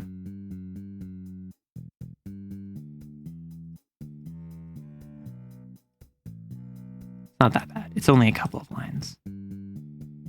Just noise, just train your ears. That's what I'm saying. Like, I do agree that some metal songs are just kind of noise, but like there's nothing wrong with that.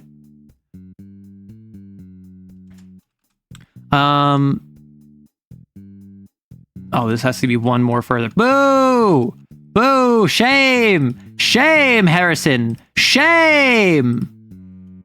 Sorry. I'm going to, so as the music fills silence you to finish up your cleanup quite quickly. And I think this is where player 2 goes, well, that was quick. Well, that was quick. I figured it would take much more time. Shift tab in code editors. In Google Docs, I think there's a couple buttons. Shift tab. Whoa! Nice. I figured it would take, well, that was quick. I figured it would take longer.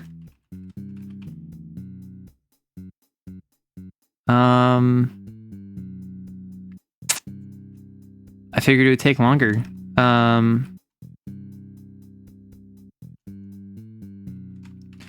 Normally it does.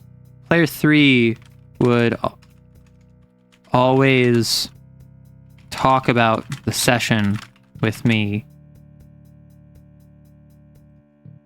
Probably get on my case about what did player 2 did that was not conditional?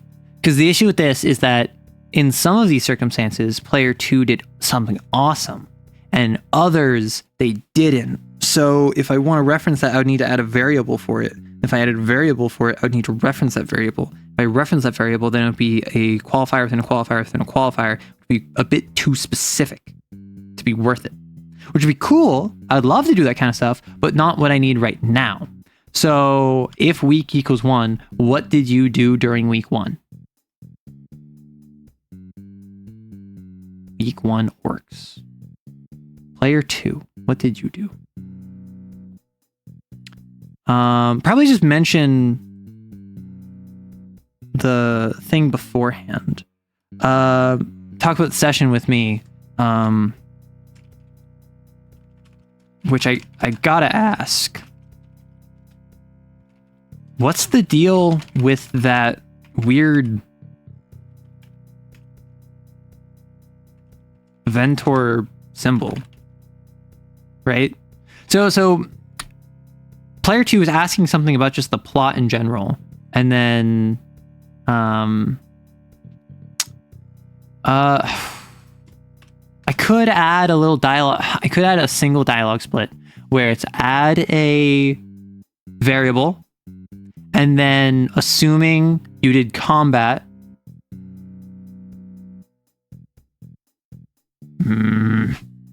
Normally it does. Player 3 would always talk about the session with me. If we go to week 1,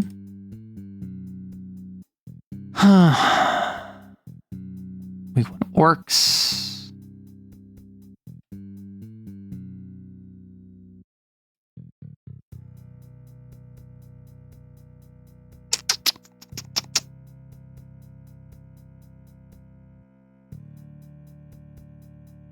Week 1 orcs. I think combat mood.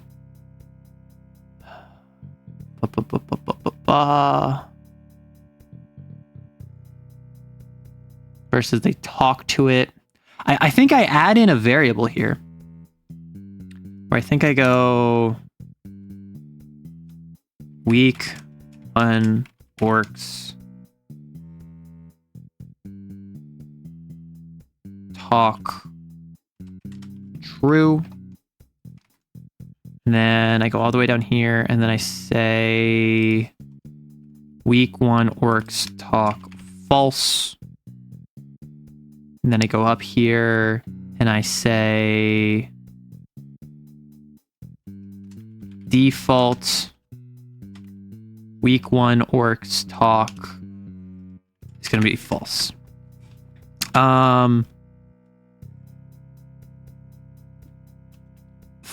Alternates based on choice.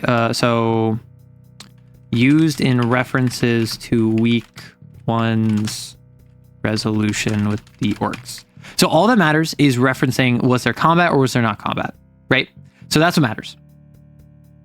Meaning, I can have a little divide here where it says if weak equals 1, then if weak equals 1 equals true, player 2 says probably chide me for trying so hard to get the orcs, to get the party to fight those orcs. And then else, player 2, so it would always talk about the session with me,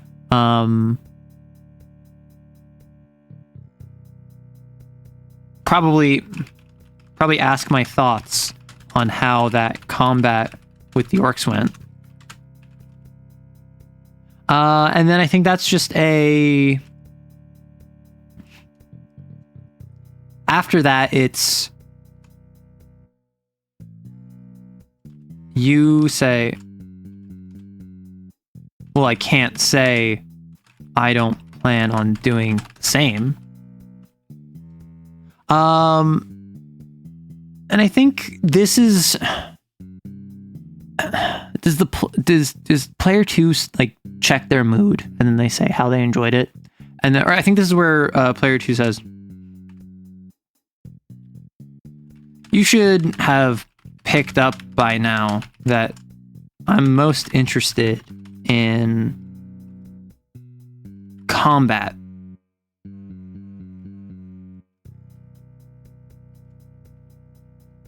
You should have picked up by now that I'm most interested in combat.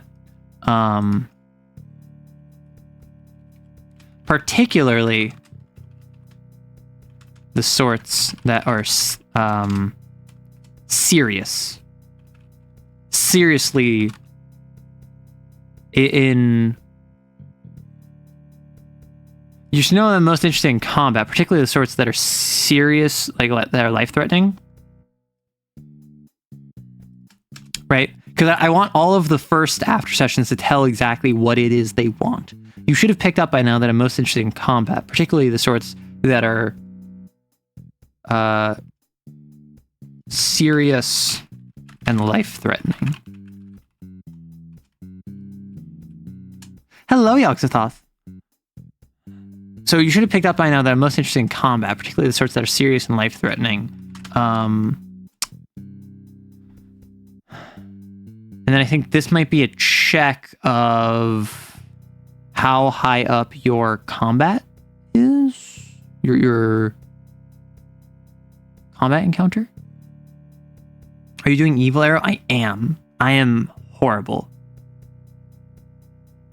I have a combat stat, right? No, I don't have it based on how many combats it is. That's just the mood that it is. You should have picked up by now that I'm most interested in combat, particularly the sort that are serious, that are seriously life-threatening. I'm not a big fan of social encounters.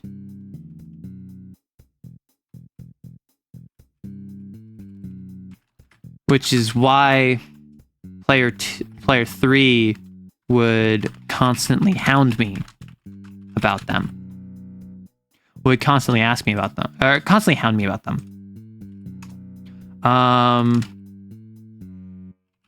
What's not to love about them? What's player 2's arc? Player 2's arc. Fandom drama about a toxic culture that derides him for his interests and expressions. I think it's that in combat, you can win. In combat, you can win. As long as the dice don't go against you, you can beat anything.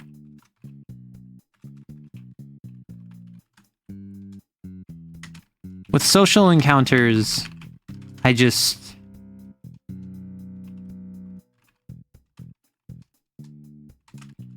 they're just not as fun for me. It's harder to understand them when they're not on a grid. Player 2's arc is welding. That's player 2's arc. Interesting. I didn't know that about them. It's just harder to understand them when they're not on a grid. Even if there's still dice. Dice help. Help, I guess. Makes it feel less like I'm the one failing. What do you mean failing? You've been fine as far as I can see.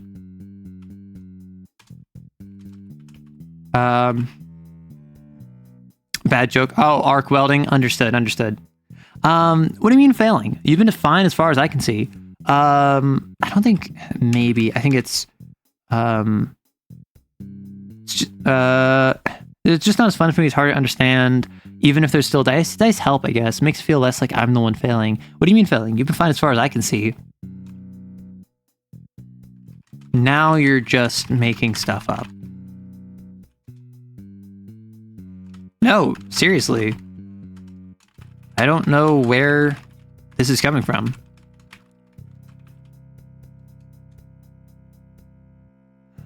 Player 2 says, I have no idea how to handle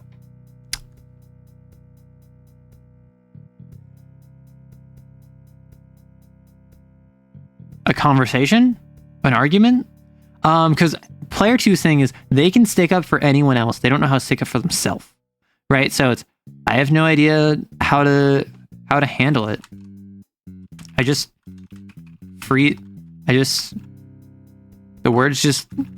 The words just escape me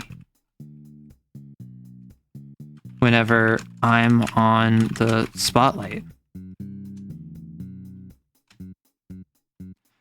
You've been fine when it comes to role-playing.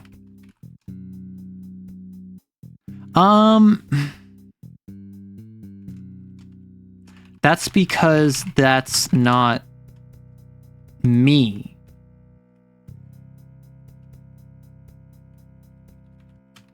That's my character. I can stick up for them. I can stick up for is it P2 name?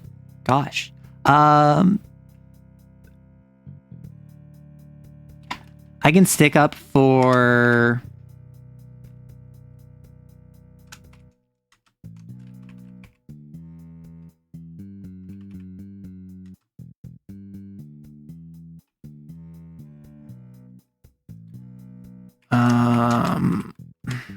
just fine.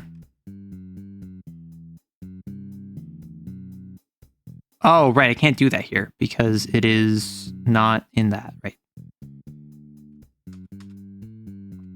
I can stick up for Canada or US. This is all US, baby. So an incoming ad break, heads up. That's because that's not me. That's my character. There's a difference.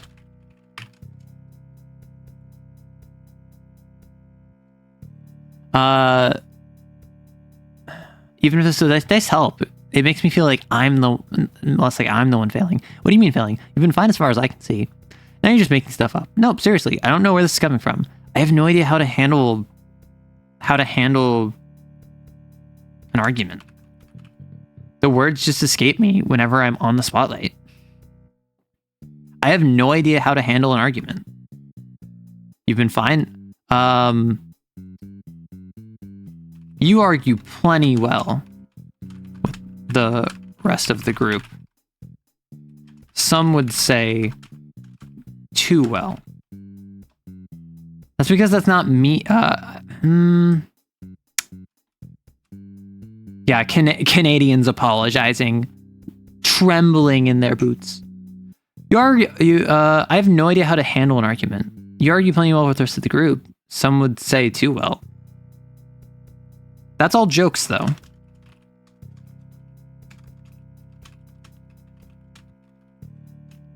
It's not...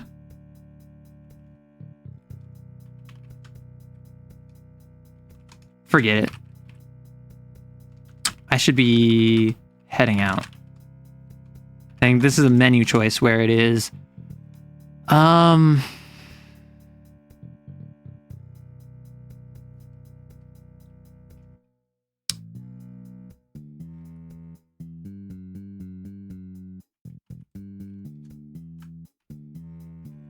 Player 2 stands up to leave.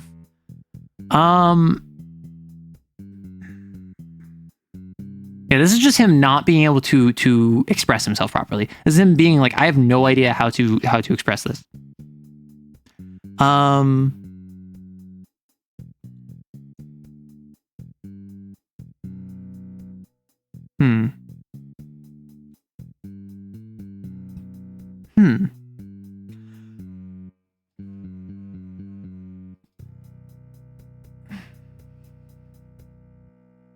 I don't think he tries to leave. That's all jokes, though. It's not... I think this is where you go. Menu. That's all jokes, though. It's not... serious. About you? It's not... serious?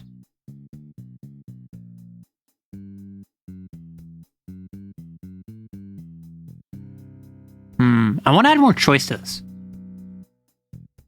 What do you mean failing? You've been fine as far as I can. Maybe if I do a menu option here. And it is... I do one here where it is... what do you mean? That's that. Bam, bam, bam. Okay. Then the other option is what? So nice help, I guess. Makes me feel less like I'm the one failing. What do you mean? It's always easier to blame bad luck.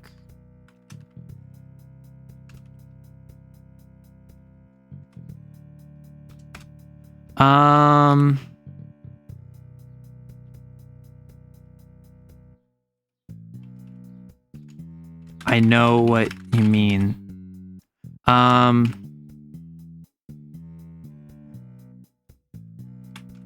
get it. I get it. It's always easier to blame bad luck. Right?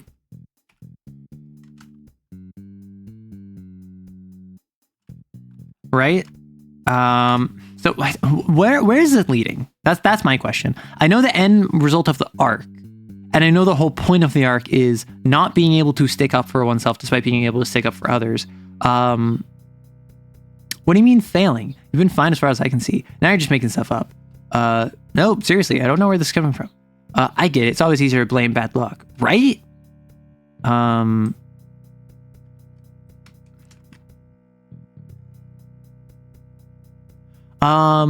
No, seriously, I don't know where this is coming from. I have no idea how to handle an argument. You argue plenty well with the rest of the group. Some would say too well. It's all jokes, though. It's not serious. About you?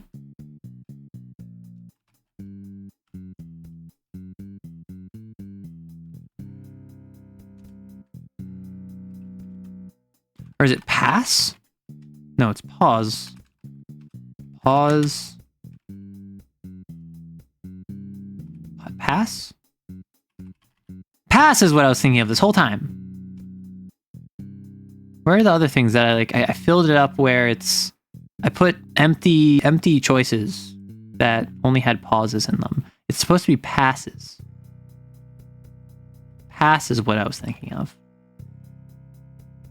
Yeah, I had a couple choices where it's... The point is to choose dialogue, but there's not actually like dialogue differences from that. And then this here would be pass, pass, pass. That's all jokes though. It's not serious about you. Yeah, I guess. It's way easier when it's way easier when it's way easier to stand up for someone else than go to bat for yourself. I think this is where I think this is where it's the romance cue, where it's if you say like, don't worry, I'll like, listen, I'll stick up for you, you stick up for me. Like that's like we got each other's backs. That's the sort of thing that would like flag his romance, that would start him being interested. Whereas I think being like, yeah, I get it. It's way easier to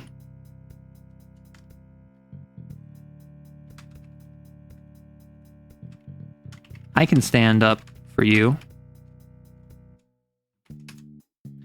You I know what you how about we make sure to stand up for one another then.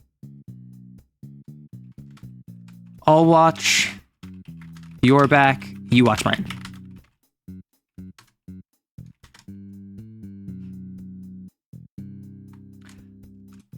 I'm not sure this is quite... I'm not sure this would be fair for the other players. I'm not sure this would be fair for the other players. What with you being our GM and all. Oh, how about that? How about this? How about this? That's not the romance cue. I do...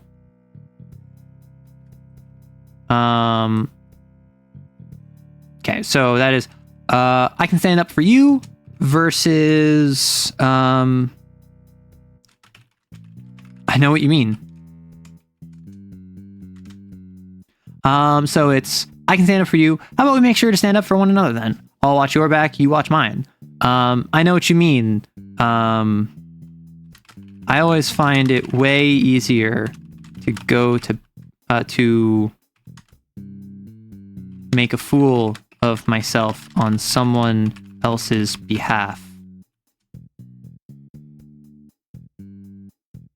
How about we make sure to stand up for one another then? I'll watch your back, you watch mine. I always find it way easier to make a fool of myself on someone else's behalf. I don't want to make them say the exact same thing, but it's How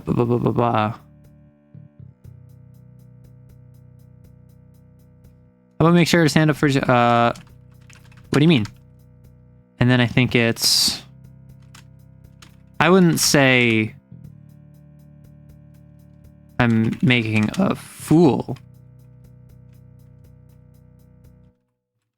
of myself. I wouldn't say I'm making a fool of myself by sticking up for others.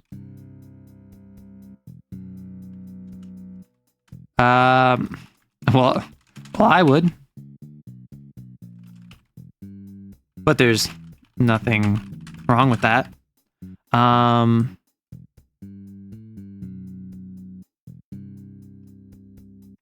I think what it is that it's a menu option.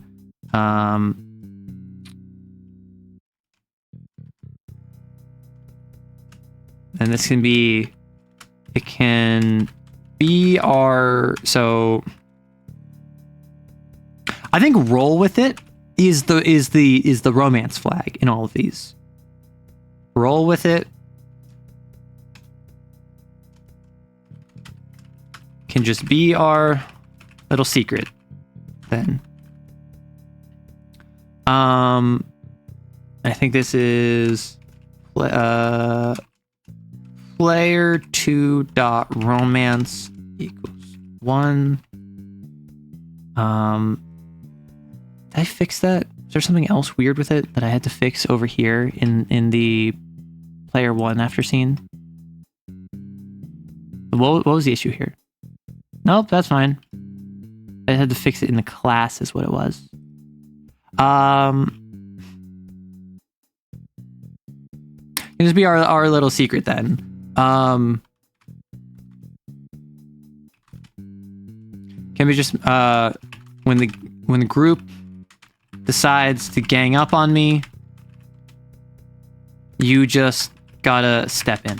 Romance route. So what this is that this is, I want it to be, this is a platonic game where you're finding friends and going to a con with them, but I want there to be flirtatious options that lead to a somewhat like you are able to have a romance going forward out of the game, right? Thank you for the follow, Stale.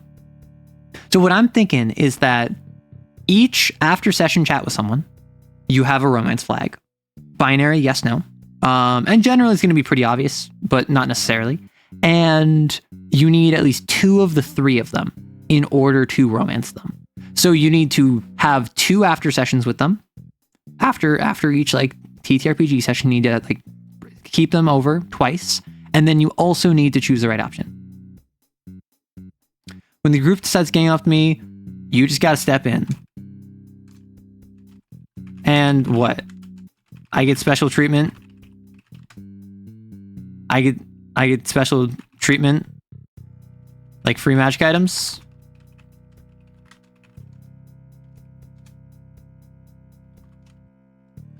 I never said I'd play favorites.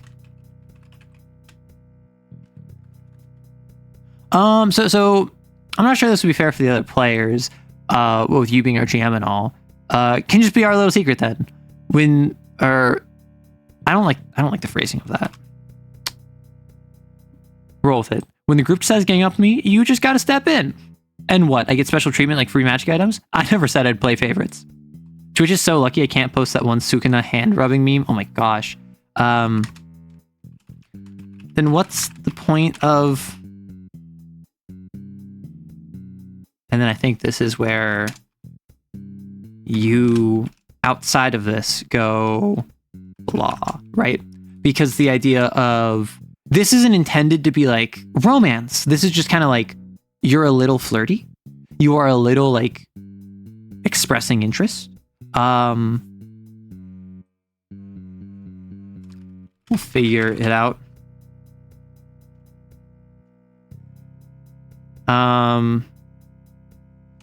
Run with it. Versus 3 kobolds in a trench coat. That is one of the strategies of all time. I always think 3 goblins in a trench coat. And I feel like 3 goblins in a trench coat is infinitely funnier, but also infinitely less effective than 3 kobolds in a trench coat. Run with it. Back off the idea.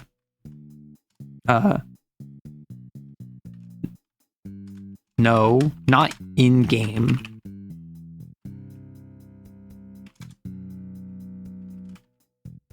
I'm more meant outside of game. I'm more meant outside of game. If anyone causes you trouble, I'll just beat him up. And I expect... I think this is where we do, if anyone causes you trouble, I'll just beat him up. Well, that's no fair if it's one-sided. Who said it was one-sided? I expect the same from you. All right. We have ourselves a deal. And so you get the cute little thing of just like, even if you're not trying to romance this person, this is someone who you're starting to get to know. they are someone who is fairly assertive, they're fairly aggressive, they're fairly opinionated, but when it comes to their own interests and desires, they really struggle to speak out of it. Kobolds can have wings. They can also have, like, I imagine at least one kobold has had some degree of fire breath, even if it was just like embers on their teeth.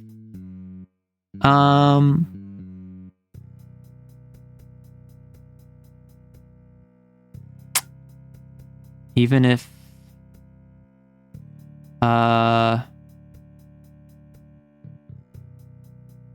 nice help, I guess.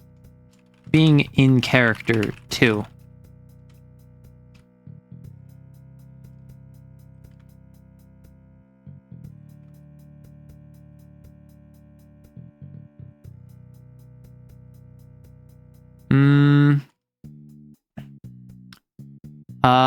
Ba, ba, ba, ba, ba, ba.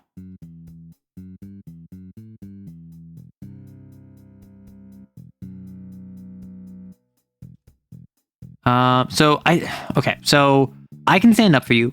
How about we make sure to stand up for one another then? What do you mean? I'll watch your back, you watch mine. Versus, I know what you mean. I always find it easier to make a fool of myself on someone else's behalf.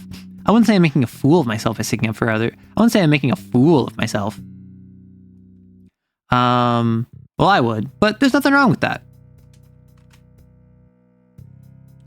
I don't want to do the thing where it's like, hey, there's option A and option B, and if you choose B, it goes through a little bit of dialogue and just goes to option A. But it's easier to stand up for someone else than to go to bat for yourself.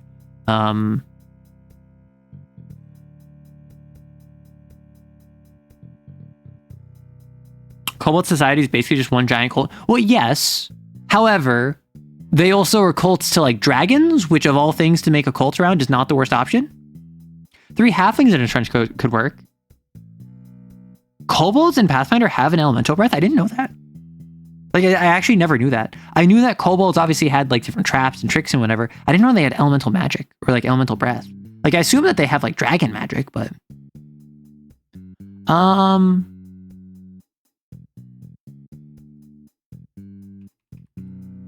But nothing wrong with that. Maybe I can...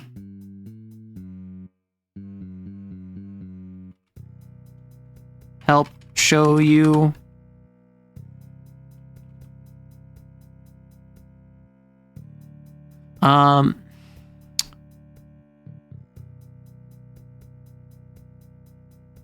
Maybe I can show you just how, maybe I can show you just how foolish I am. Makes it sound like you're just going to be watching their back. So what it might be is that it's way easier to stand up for someone else than to go back to bat for yourself. I can stand up for you. How about we make sure to stand up for one another then? What if I just do...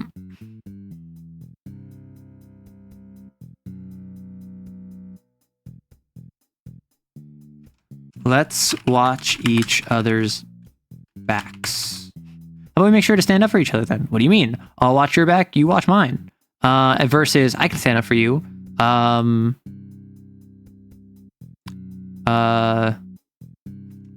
Either way, I've got you covered. So we kind of forced their hand, but it's in a slightly different framing. I mean, what do you expect from a race who literally worships the primordial goddess of evil dragons and chaos? Like, all I'm saying is that kobolds are small and dragons are not small. So I'm not going to like say, oh, wow, look at this entire species, which is devoted to being cultists of an evil dragon goddess. Because like, I would too, if I was in their circumstance. I can't blame them. I'm not going to like throw stones in glass houses. Not in game. I meant more outside of game. You know, since that's where the pressure point seems to be.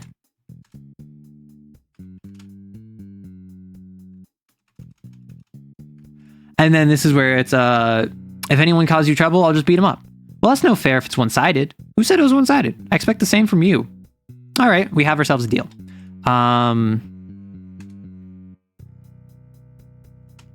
But this deal is gonna have to wait because I have to get going.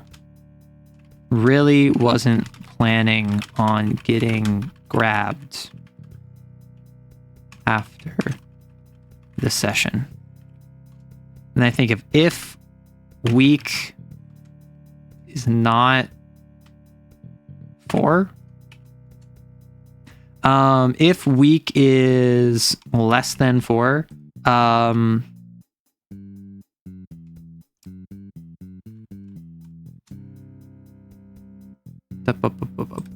think what I do is so if this is not the final week, then add a menu choice where it's better plan for it going forward.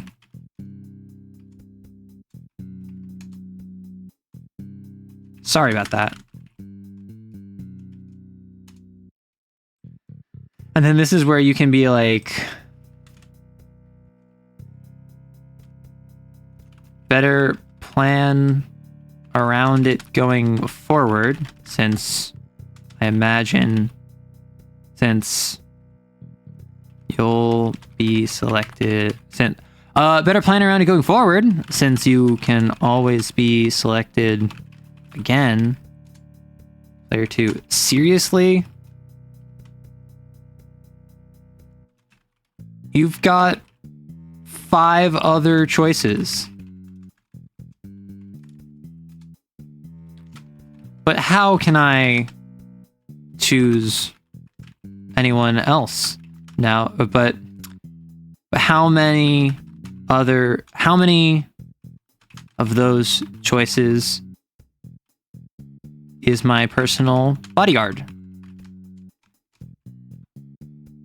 Sorry about that. I think this is where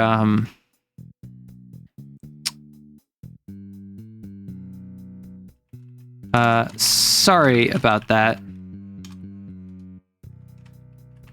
We even finished cleaning so soon. It's fine. Also, kobolds are infinitely more dangerous in a pack. I mean, everything is more dangerous in a pack. Fighting 1 dragon, broke. Fighting 5 dragons, woke. Fighting 1 beholder, broke. Fighting 12 beholders, woke. Fighting 1 wolf, broke. Fighting 15 wolves, woke. Oh, also, they got a joke feat for April Fools that lets you place 3 kobolds in a trench coat, and you grow to a medium size instead of being small. That's silly. It's fine. I'm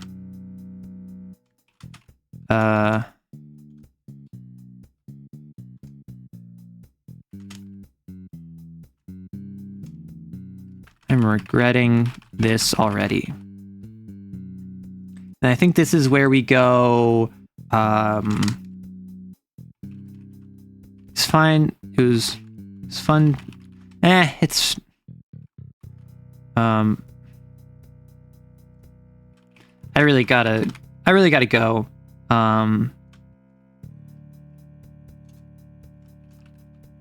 Thanks for chatting.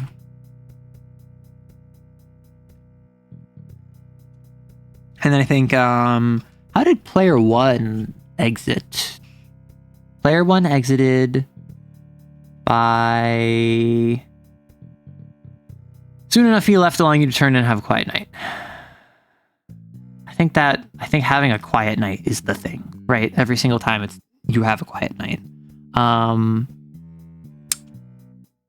As he left, you finished up, or as he left, as player 2 left, you wound down and went and retired for a quiet night. I thought I did infinitely more funny when people exit through the window. I mean, that is funny. That is defenestration. However, that's not really something that like you're gonna do if you're at your friend's place. At least personally, to me, That's not something I do at my friend's place. What genre is it? Oh, criminy. Gadzooks.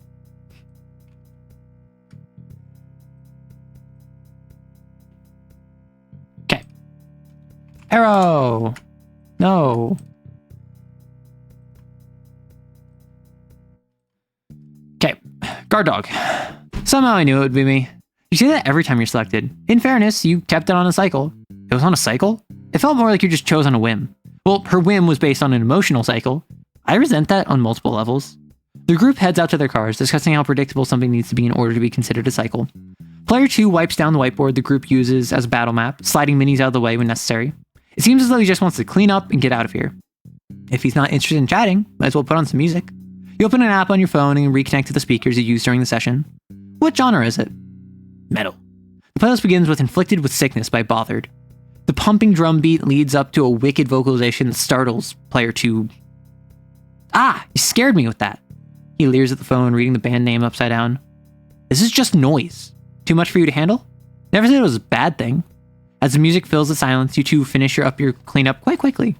Well, that was quick. I figured it would take longer. Normally it does. Player 3 would always talk about the session with me. Well, I can't say I don't plan on doing the same. You should have picked up by now that I'm mostly interested in combat, particularly the sorts that are seriously life-threatening. I'm not a big fan of social encounters, which is why player 3 would constantly hound me about them. What's not to love about them? In combat, you can win. As long as the dice don't go against you, you can beat anything. With social encounters, they're just not as fun for me. It's harder to understand them when they're not on a grid. Even if they're still dice. Dice help, I guess. Being in character too. Makes it feel less like I'm the one failing. What do you mean? You've been fine as far as I can see. Now you're just making stuff up. No, seriously, I don't know where this is coming from. I have no idea how to handle an argument.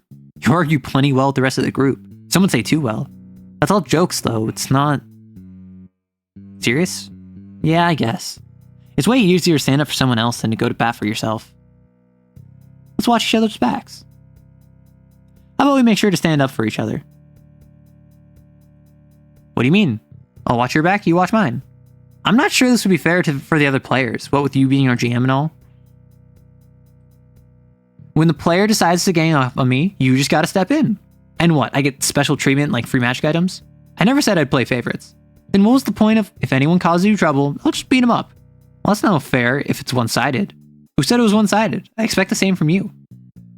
Alright, we have ourselves a deal. But this really is going to have to wait, because I have to get going. Really wasn't planning on getting grabbed after the session. Better plan around it going forward, since you can always be selected again. Seriously? You got 5 other choices. How many of those choices is my personal bodyguard? I'm regretting this already. I really gotta go. Thanks for chatting. As player 2 left, you wound down and retired for a quiet night. Okay, so we now have 2 first sessions. Although there's a slight issue that I detected where if week equals 1, that's skipped. Peak fiction. Like, I don't know how good it is, but it's certainly like I want to get it to the page first. And then if there's anything that we need to change later, we can do that. So I like the idea that we're kind of getting to the point where these characters are able to be developed. We're able to like do special stuff with them. Depends if it's a first story building or a second story building. That is fair. If it's a first story building, there's no reason not to go out the window outside of like people looking at you weird. Let me check the week. If I go up to start,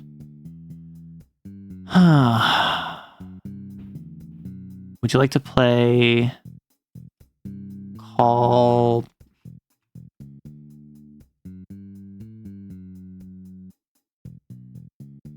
Oh, I think what I need to do is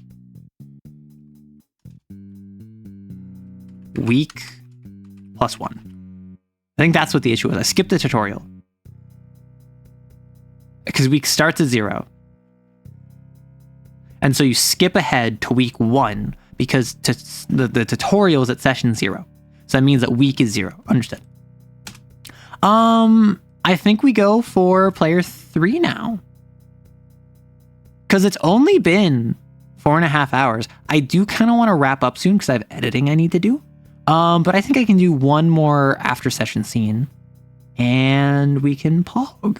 So, after session scene 1, player 3's story is the forever DM and a bit of a rules lawyer who always wants things to have cohesion to them, but she has to learn to let others do their thing and not solve their problems for them. Playing a lowborn dark caster that drains life force from nearby enemies. She's pressured into running a tournament by a friend who's an organizer, but she's not compensated her staff. So her whole thing is being team mom.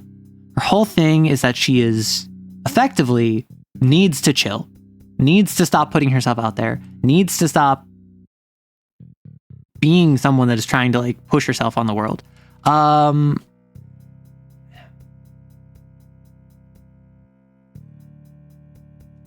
So how do we start this? I think the way we start it is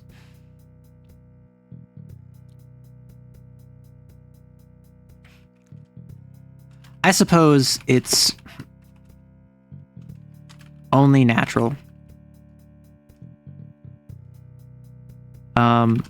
Seems a bit unfair. Seems a bit unfair. Seems a bit unfair, don't you think? Not really.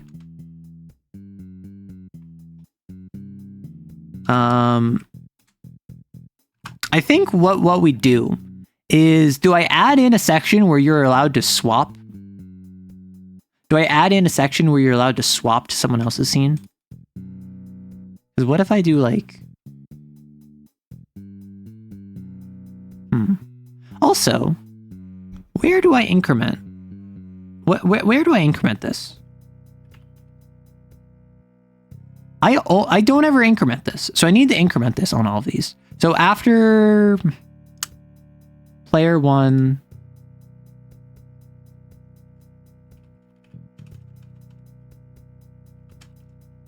to go player 1 dot after session greater than 1, player 2 increment by 1 in player 3 increment by 1. And I suppose because she is part of the tutorial, I could make it so that I could make it that the first time you have an after session with her, someone says like, hey, do you want to swap with someone else? But I think that because she's gonna be non-available for one of the weeks, it doesn't matter, right? So I think what it is that it's only natural. It seems a bit unfair, don't you think? Not really.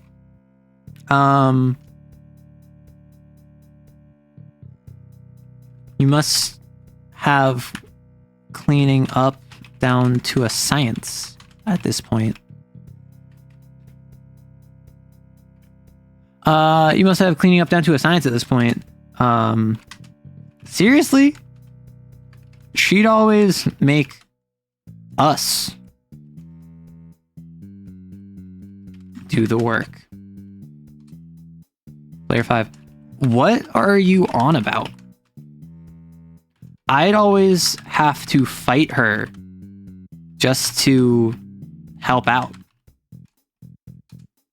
The group heads out to their cars, arguing about player 3's contributions to her after session cleanups.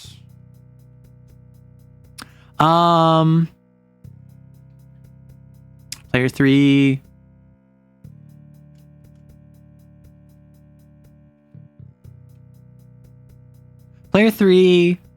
turns to you. So, what do you want help with? And then I think this is persistent.gm name. So what do you want help with? Persistent.gm name?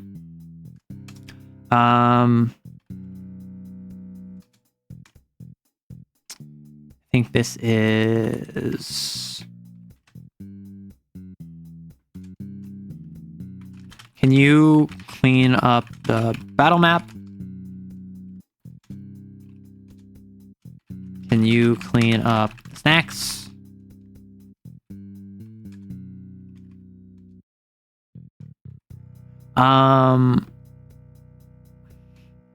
Nothing. Just wanted company. Like, I think it's valid to be like, hey, I didn't ask you here to clean up. I just asked you here for company. Can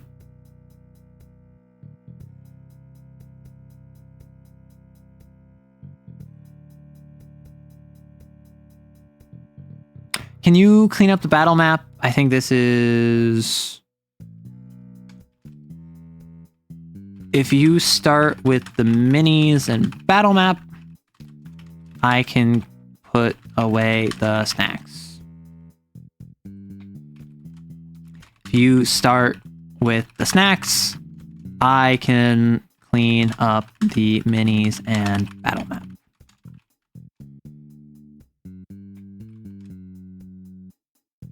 I think I've got it. I just felt like I just wanted to see a familiar face. I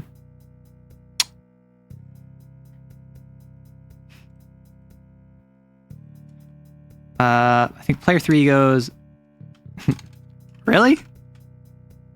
I figured you would have suspicions. What did she say? Really? I figured you would have thrown the hardest work at me.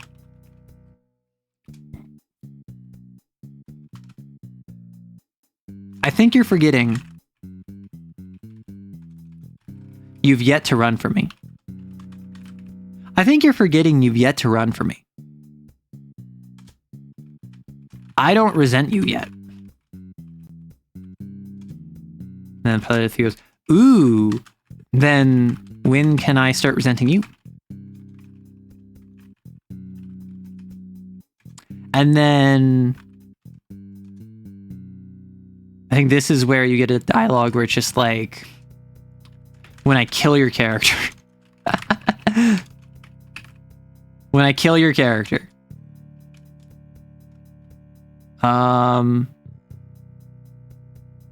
Right now, actually. When I kill your character back in session 0. Hey, Doomington. So, ooh, then when can I start resenting you? When I kill your character back in session 0.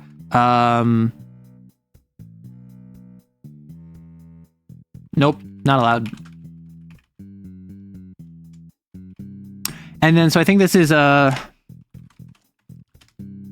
soon as I kill player 3 dot character name? What is the variable that I used?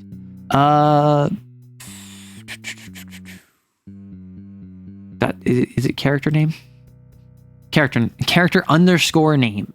Character underscore name. As soon as I kill player underscore name, you can resent. As soon as I kill player underscore name. And then I think this is where it's an adversarial check. This is a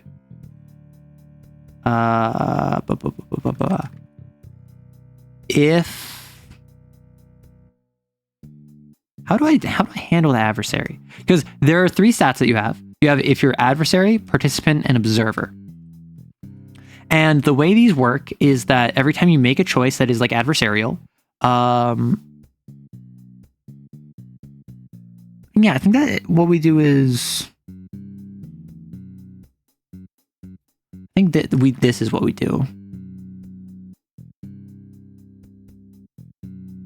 So what this is that this is saying if you are more adversarial than anything else, she's going to say this. If adversary counter is greater than or equal to participant counter and observer counter, and she'll just go like, I wouldn't put it past you.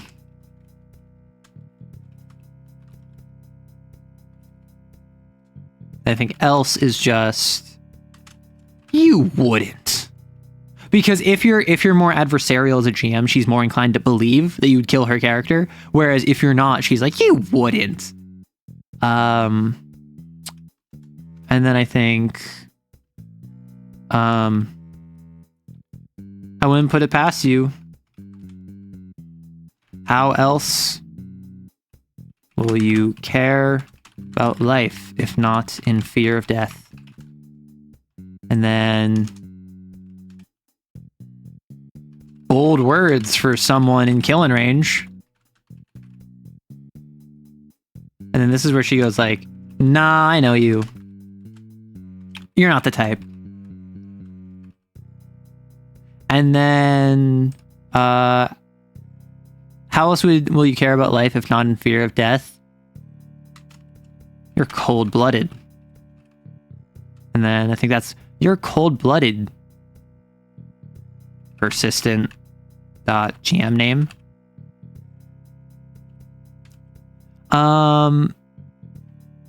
Back in session 0, as soon as the game started with session 0, you are free to feel as you wish.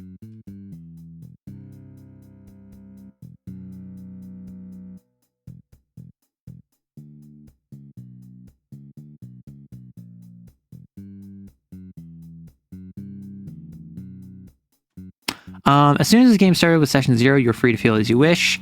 So the resentment is already in full swing. Bold words to someone in killing rage. This kind of joke always cracks me up. I love it. It's so silly and it's so stupid, but it just fits so well. Like, what are you gonna do? Shoot me and then they get shot. Bold words for someone in killing range. Bold words for someone in stabbing range. So the restaurant is already, so the resentment is already in full swing.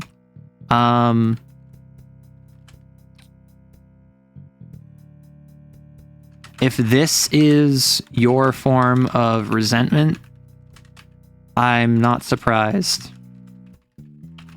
that the groups never had a character death before.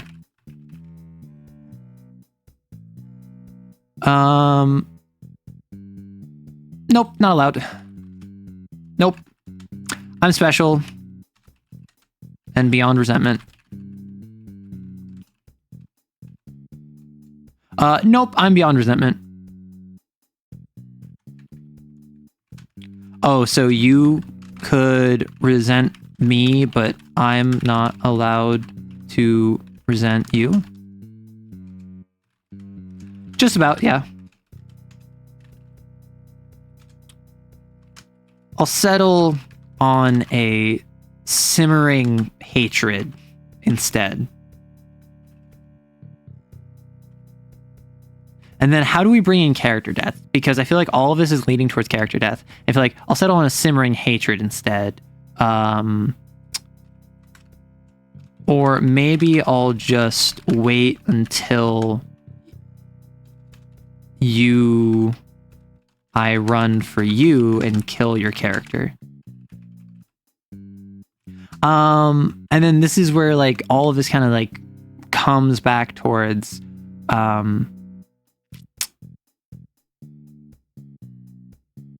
surprise groups never had a character death. Maybe we'll just wait until and kill your character. You're cold-blooded. Nah, I know you. You're not the type.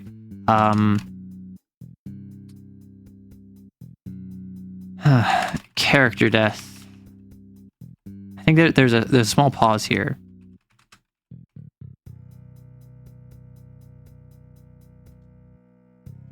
And then you can go,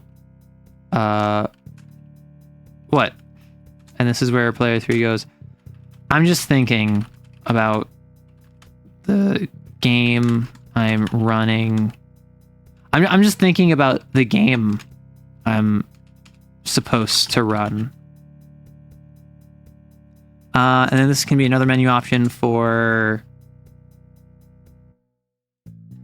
what happens if a character dies.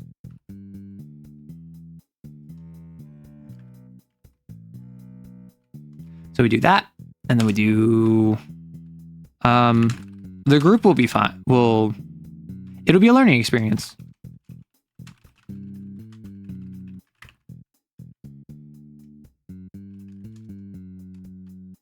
I'm sure they'll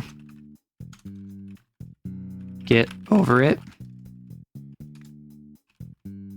Oh, okay. So what I'm getting at here is that player 3 is someone who is going to the con, and she has to run a game, like a tournament, for a friend. She's not staff. She's not a volunteer. She's literally just being like grabbed by a friend and is like, hey, can you do this for me? And she said yes. And now she can't get out of it. I think what it is, she's going to be running a game for like well-known in the local circuit, like players that like play and like at different cons and whatever. And so it's very much a, what happens if I kill one of their characters? Like, so you go like, it'll be a learning experience.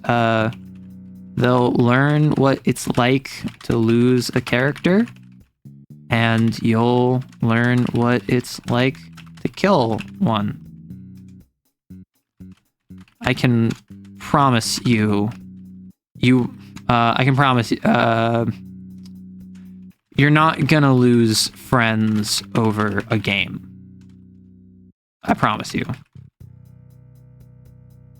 You're not gonna lose friends because of the dice. I promise you. And then I'm sure they'll get over it. They'll move on. Sure.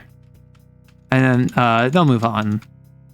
Sure, it sucks for a character to die.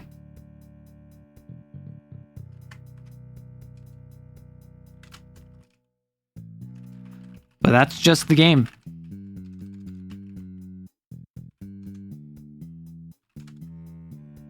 Your friends aren't going, so I think that's where we go like that. Your friends you're not gonna lose friends because of the dice, I promise you. Friends?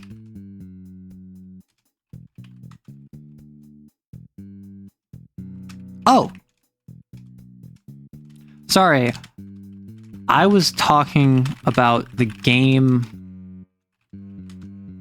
I'm running at LitCon. Right, the whole reason for this mini campaign. You're that worried this far off?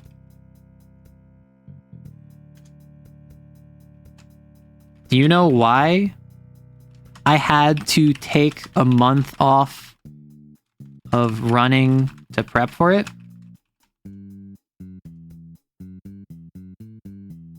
Why? This con, it's totally lit. LitCon these nuts. So, player 3 says, I'll be running for the Dragon 9.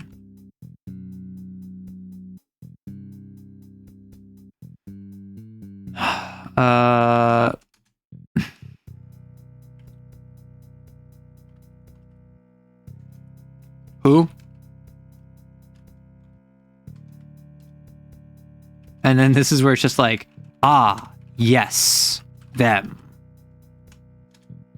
Where very clearly you don't know who it is. Who? Lithium Con. Listen, I was thinking more like just listen. Licon could be like no entertainments with an E. I was gonna say like Light Industries Convention. I don't know. I'm just trying to figure out what would be LI for like a TTRPG context. Ah, yes, them. Dude. Ah, yes, them. Who? Who? Who? And who? You. Ah, yes. The Dragon 9.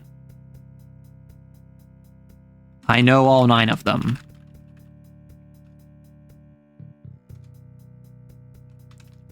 Do you seriously... The Dragon 9 are a group of pro players who... Lich Incarnate! The in-world Vecna. Hey, there we go! The Dragon 9 are a group of pro players who go around all of the different... who go around the convention circuit stress testing modules live. Their whole appeal is their munchkins. Their whole appeal is their munchkins.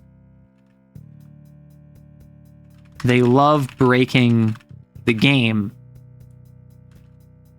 within the rules as written.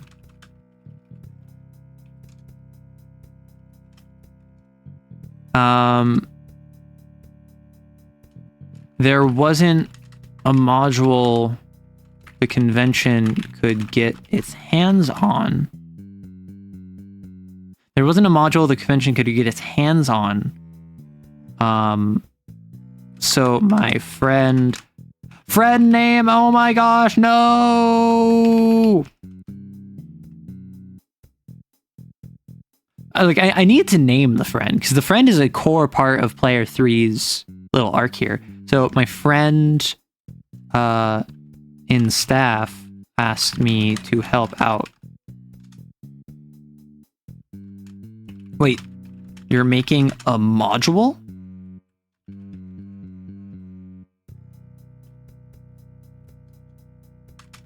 That's right. And this is where you can go like...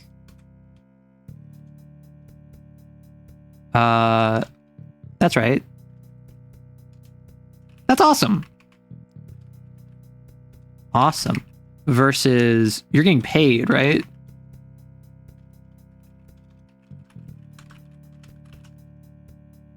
Or, I think that's, sounds stressful. Or, that's awesome. I see why you needed the break.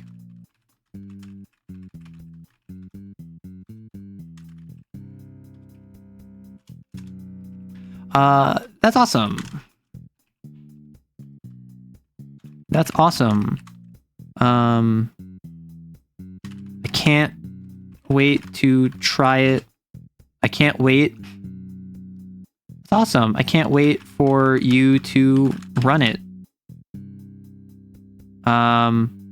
That's awesome. I'm sure it'll be great.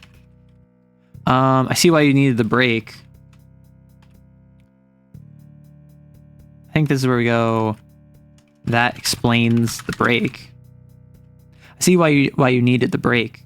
So it's awesome. I'm sure it'll be great. I see why you needed the break. How much are they paying?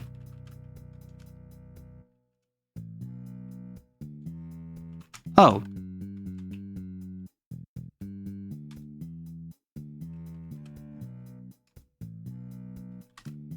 Hmm? this was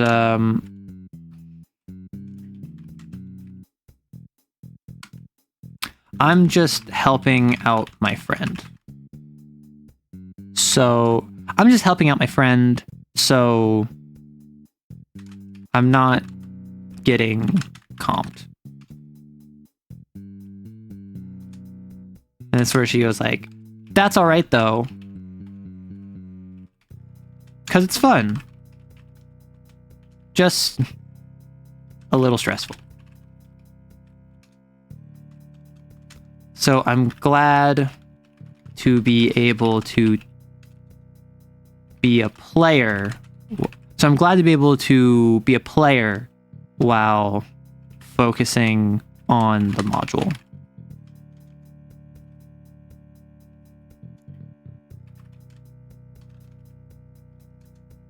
And I think that's where you can be like, that's messed up, or like, hey, I'll help you if you need. That's not okay.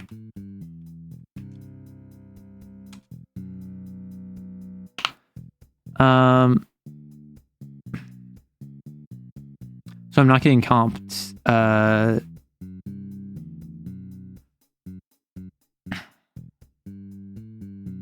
So I'm glad to be able to be a player while focusing on the module. That's okay.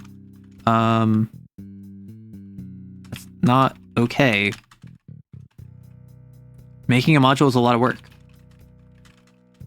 Lot of work. Not to mention,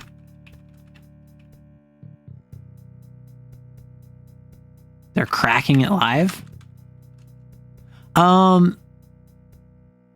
We need to wrap this up, right? We need to wrap up this little section. So it's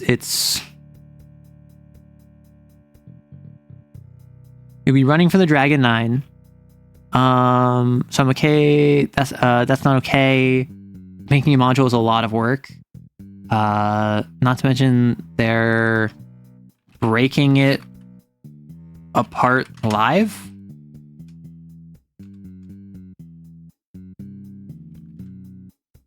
What else aside from that's not okay? So I'm glad to be a player while focusing on the modules. So I'm glad to be able to play while focusing on the module. That's not okay. Or sounds like a lot of work. Could be what it is. Or I can help you if you need. I can help you with the module if you need. I can help. So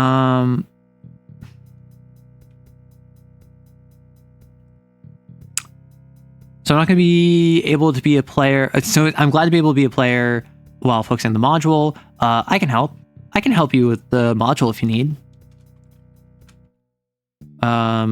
It's on you to make it, but I can playtest.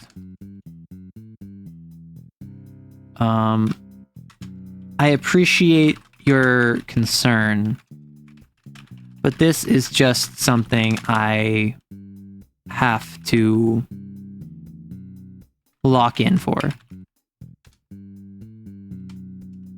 It's really not that big a deal. And then I think that's where you say,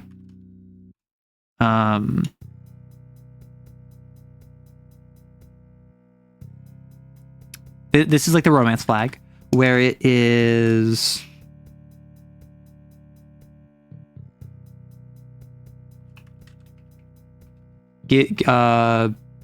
concede the points, or insist. It's really not that big a deal.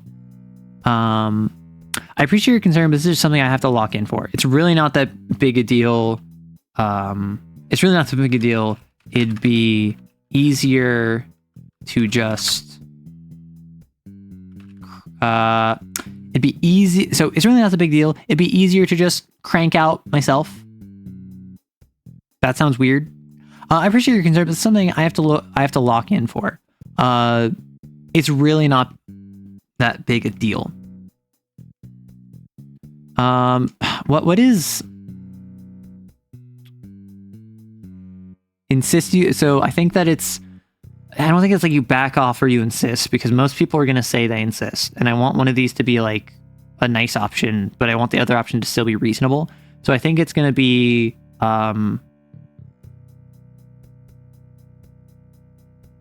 it's really not that big a deal. Offer your support.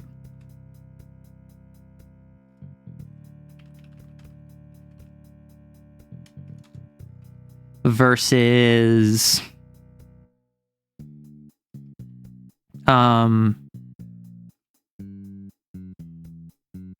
so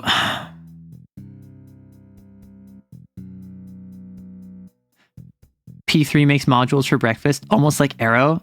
No, I don't make modules for breakfast. Modules take a lot of time. I tried making a Lancer module. Oof, that took a lot.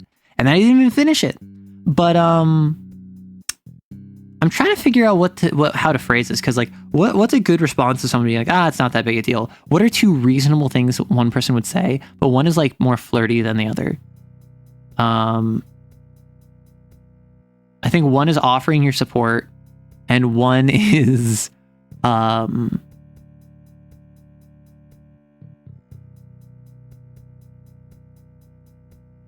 like a study date could be cute as a suggestion. But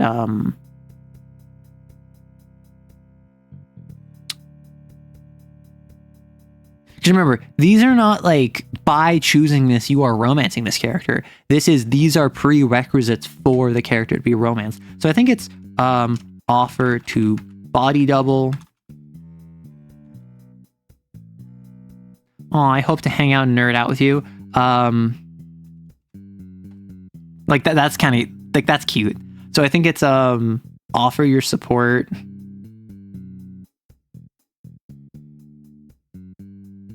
How about body doubling?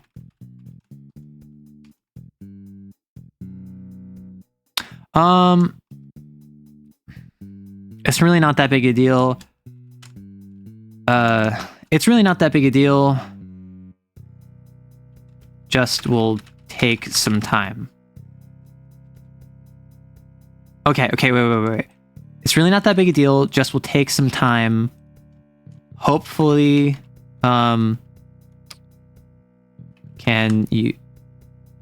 will she make time for you? I think it's will she make time for you versus offer your support. I think offer your support is too nicer in comparison. So like, I think, I like the idea of like, oh dang, I was hoping that we could like spend more time together and body double some more.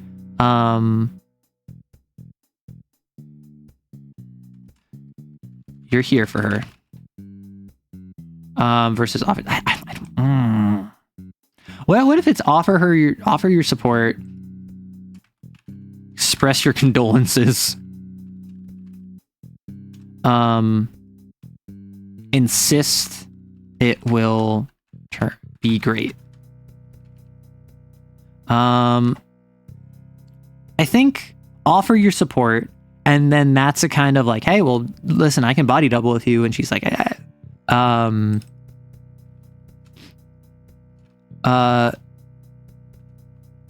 appreciate your concern. This is something I have to lock in for. It's really not that big a deal. Well, let me know however I can help you with it. Well, let me know however I can help you with it.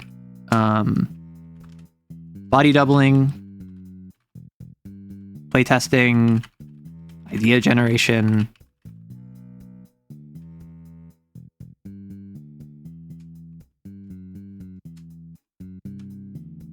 I wouldn't want to... None of that. Just let me know.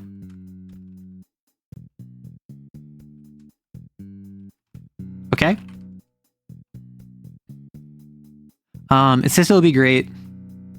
None of that. Just let me know if you need something. Okay? Insist it will be great. Well, knowing you,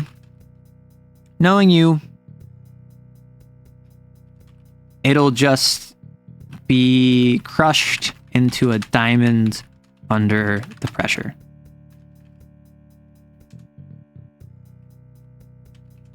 That's high praise for something you have no faith in. That's high praise.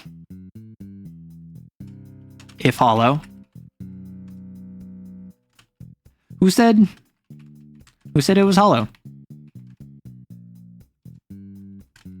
I believe you're a great GM. I believe you're a great GM, and I trust you'll do great things. You'll make a great module. Okay? And I think this is where it's okay. And then this is where it's make time for me. This is the flirty option. And then this one is, so it's okay, make time for me. I look forward to it. Right? So it's the idea of you can either say like make time for me.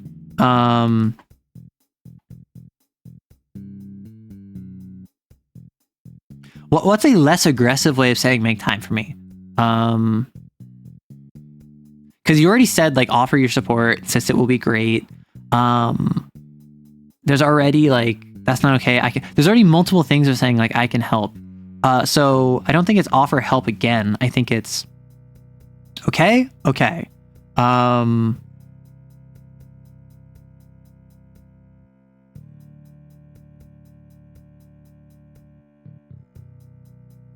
You're here for her. I think it's you're here for her is the romance flag, right? And that's something where it's just like, I'm here for you the whole journey. So that means you can lean on me whenever you need. I'm here for you the whole journey. So that just means you can lean to me whenever you need. But that's reliant on you making time for me. Though that's reliant on you making time for me. And then I look forward to it. Even if it stresses you out. I can't say I'm not excited to see what you do. I can't wait. So I think this, so that's relying on you making time for me. Obviously I won't flake on the games. Obviously I won't skip on the games. I more meant us. I like this seems too forward, right? I more meant the two of us, but sure.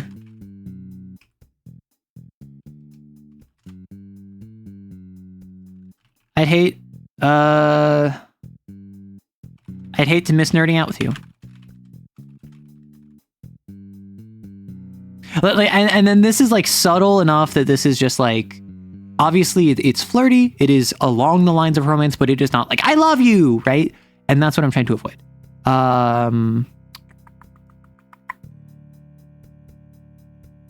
I think what I do is I think it's just player 3 dots romance equals 1. I can't wait. I assure you that it'll be fine. You're back from eating lunch and a walk, and Arrow's still streaming. I do stream for quite a long time. I might be wrapping up soon because I do have stuff to do I need to do tonight. But it has been 5.5 hours, just about. So we fixed some bugs. There were some bugs I didn't know what the deal with was, so I got those fixed up. And now I've done 3 of the 6 scenes for the first after session. I think that's good progress. I think I probably could have done more progress, but I was kind of like getting into programming. So yeah, this has been super fun. I assure you it'll be fine. But thanks for the vote of confidence. And then this is where P3 checks her phone and starts towards the door when she recognizes time, when she sees the time. I'm so sorry, but I wasn't expecting to be here this late. I really need to. And then you go, I gathered. Don't worry. Clean up. Don't worry, I can finish cleanup. You're a lifesaver. Lifesaver. And then I think she's the one that most consistently calls you persistent.gm name. I think she's the one that most consistently calls you by your name because she knows you the best. You're a lifesaver. 3 return hurried out to her car, and as you finished up the last of the cleanup tasks,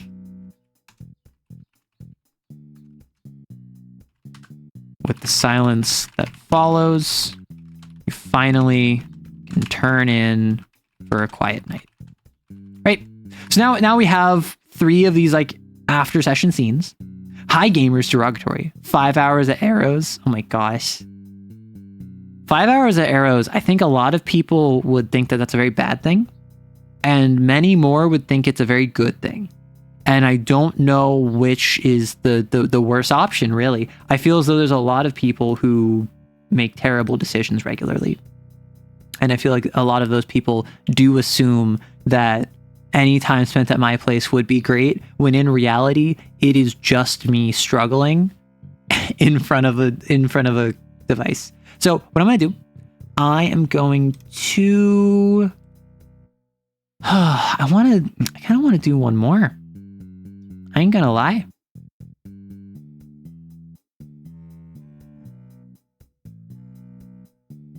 I kind of want to do one more, but I am going to... Gosh. I think I'm going to wrap up after I check this. So let me launch project. See how this feels.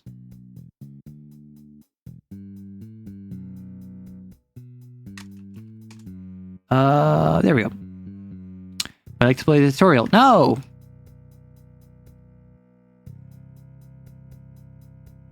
Okay, so player 3. Again, I suppose it's only natural. Seems a bit unfair, don't you think? Not really. You must have cleaned down to a science at this point. Seriously? She'd always make us do the work. What do you want about? I'd always have to fight her just to help out. The group heads out to their cars, arguing about player 3's contributions to her after-session cleanups. Player 3 turns to you. So what do you need help with? Nothing, just wanted company. I think I've got it. Just wanted to see a familiar face. Really? I figured you would have thrown the hardest work at me. I think you're forgetting you've yet to run for me. I don't resent you yet. Ooh, then when can I start resenting you? Nope, not allowed. Nope, I'm beyond resentment. Oh, so you could resent me, but I'm not allowed to resent you. Just about, yeah. I'll settle on a simmering hatred instead. Or maybe I'll just wait until I run for you and kill your character. Character death.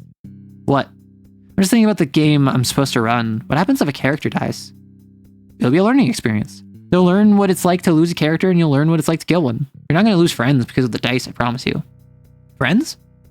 Oh, sorry, I was talking about the game I'm running at LitCon. Right, the whole reason for this mini campaign. You're that worried this far off? Do you know why I had to take a month off of running to prep for it? Why? I'll be running for the Dragon 9. Ah, yes. Them. Ah, yes, the Dragon 9. I know all 9 of them. Do you seriously? The Dragon 9 are a group of pro players who go around the convention circuit stress testing modules live. Their whole appeal is their munchkins. They love breaking the game with the rules as written. There wasn't a module the convention could get its hands on, so my friend and staff asked me to help out. Wait, you're making a module? That's right. That's awesome! I'm sure it'll be great. How much are they paying? Oh. I'm just helping out my friend, so I'm not getting comped. That's alright though, because it's fun, just a little stressful. So I'm glad to be able to be a player while focusing on the module.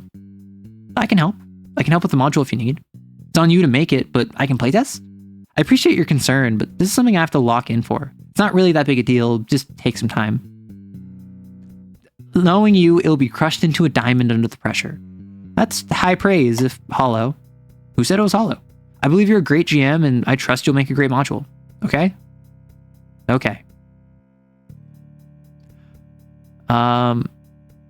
These need to be reformatted. I'm here for you. I think it's, instead of I'm here for her, I think it's I'm here for you. You're here. I'm here for you. I think it's you're here for her, you look forward to it. I'm here for you the whole journey, so that means you can lean on me whenever you need. Though that's relying on you making time for me. Obviously, I won't skip on the games. I more meant the two of us, but sure. I'd hate to miss nerding out with you. I assure you that it'll be fine, but thanks for the vote of confidence. Confiance? Sorry, I forgot to click back onto it. Confidence. I'd hate to miss nerding out with you.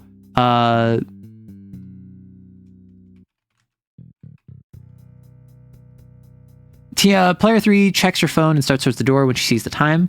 I'm so sorry, but I wasn't expecting to be here this late. I really need to. I gathered. Don't worry, I can finish clean up. You're a lifesaver. Player 3 hurried. I keep forgetting to click this. I'm sorry. Hurried out to her car as you finished up the last of the cleanup tasks. With the silence that follows, you can finally turn in for a quiet night. Cool. Arrow, do you have any advice to write more when I keep overthinking and write too little? Well, what's your issue with writing?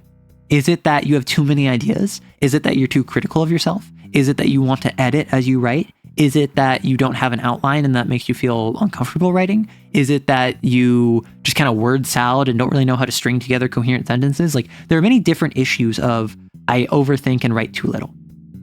Because there's many different reasons why you might do that. And what I would recommend is figure out, why can't I write? Is it writer's block? Is it that I'm nervous? Is it that I am feeling uncertain of my abilities? Is it that I have an overactive brain right now? Is it that I'm too tired and exhausted? What is the reason you can't find the ability to write? And then you should be able to figure out pretty easily why, like what the issue is. We do love to watch you struggle. It's what I'm here for, at least. Oh my gosh. People are very normal about me struggling. And I think it's due to the noises I make. So like what I would recommend is, like, if it's writer's block, for instance, one of the things up, there's another typo. But thanks for the vote of confidence. I assure you. Thank you. Thank you, Discreet. If you're struggling with writing, and particularly if you don't know how to write enough, I would say what I do, the main thing I do when I need inspiration for writing, I watch people talk about media that they either really like or really don't like. And the main reason I do that is because if someone talks about media that they really like, they talk about how amazing it is. And they talk about how life-changing it is. I feel I want to do that.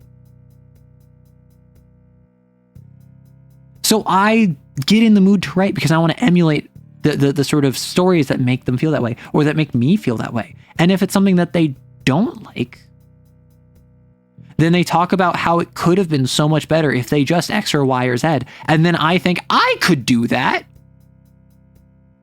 Listen, if like Lightlark can get published and get stupid uber popular, I can make something that would get popular, right? If I hear them talking about how stupid the most recent Marvel movie was, or how the DCEU film flopped because of this reason, or the latest comic was awful because of that reason, or the video game they played had a huge missed opportunity with this thing, I think to myself, wow, if this major property can get this much support and like funding and ability and reach behind it, I'm clearly better than that. I might not be good. I'm better than bad. And therefore, I can be fine. So I generally find the two extremes of a review of something that they really didn't like or a review of something they really liked, oftentimes if it's something I have a strong opinion on, that makes me be like, I can do that. Or I can do better than that. I get a chip on my shoulder almost in response to being inspired by or being in opposition to whatever they were talking about. How does one deal with being too self-critical?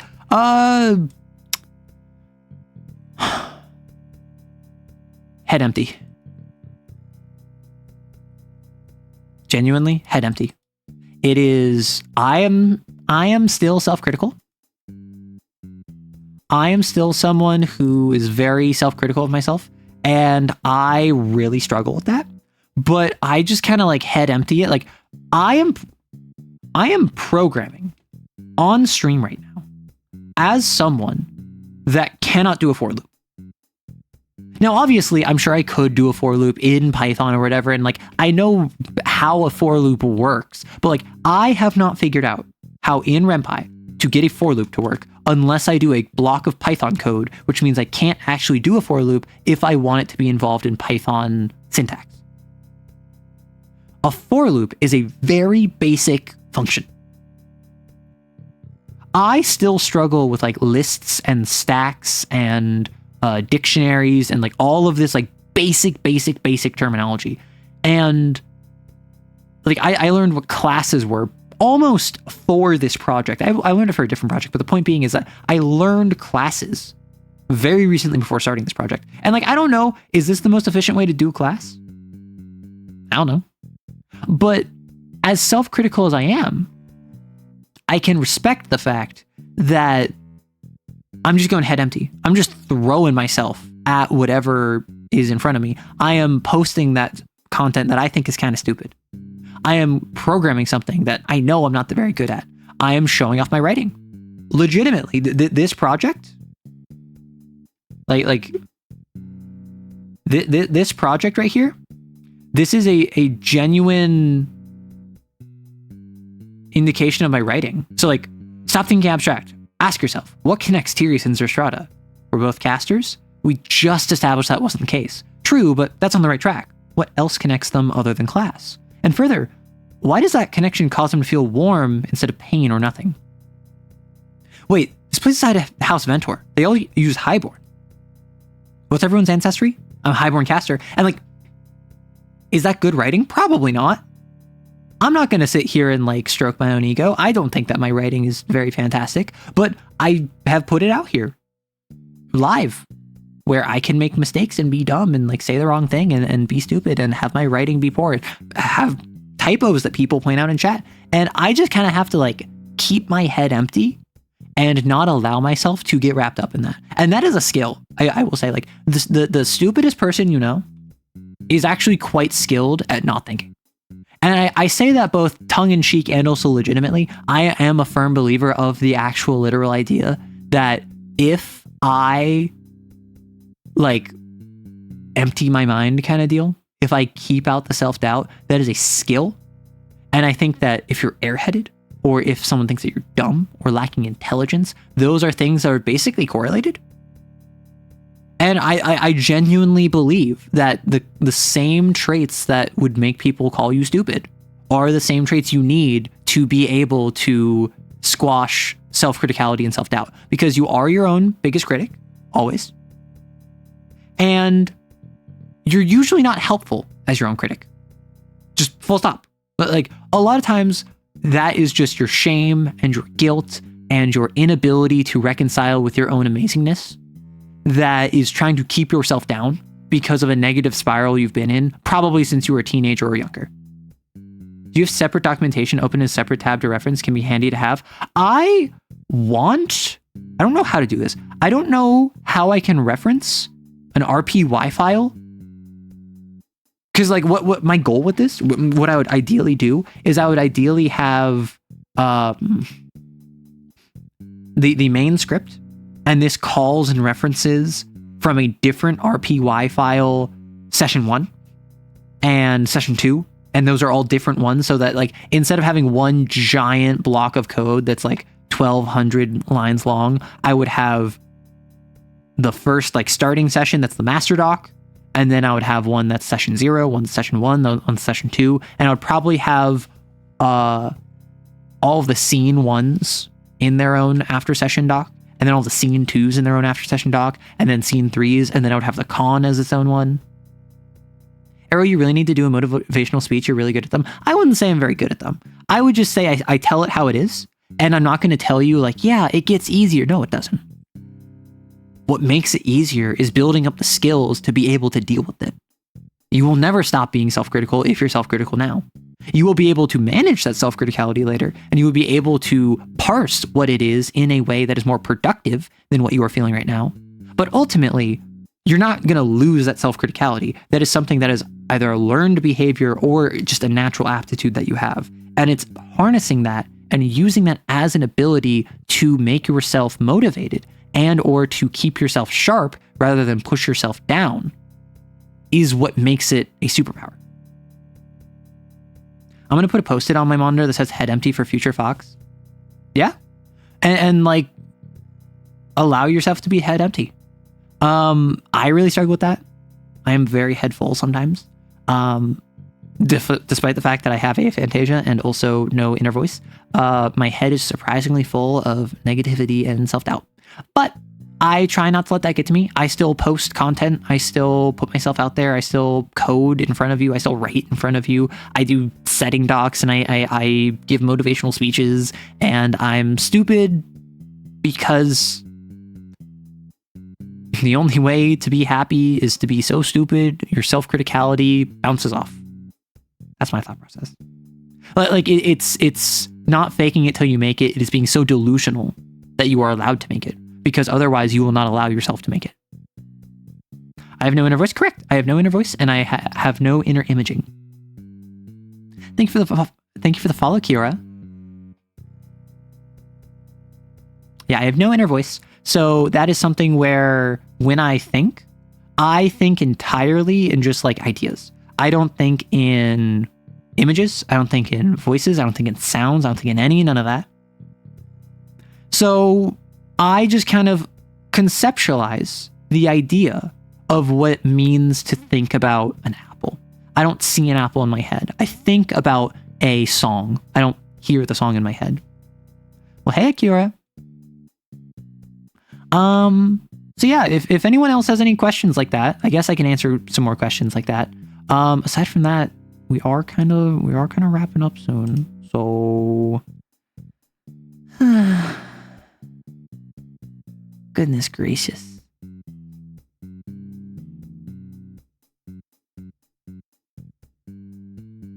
I need to drink some water. Oh, yeah. I feel you.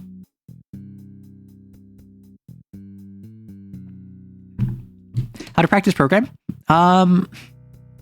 This is RenPy. I'm using Visual Studio Code, I think. And I'm just programming in RenPy. It is a Python-based language. And what I did is I can literally... is it... Yeah. So what I did is I looked up a bunch of tutorials and I came up with this. So I came up with this little system that is just a couple of choices. There's a very short thing, and I can show you what all of this looks like if you want. This was literally me like, I'm going to look up how do I do images. I had images. I'm going to look up how I call functions. I call functions. And if I...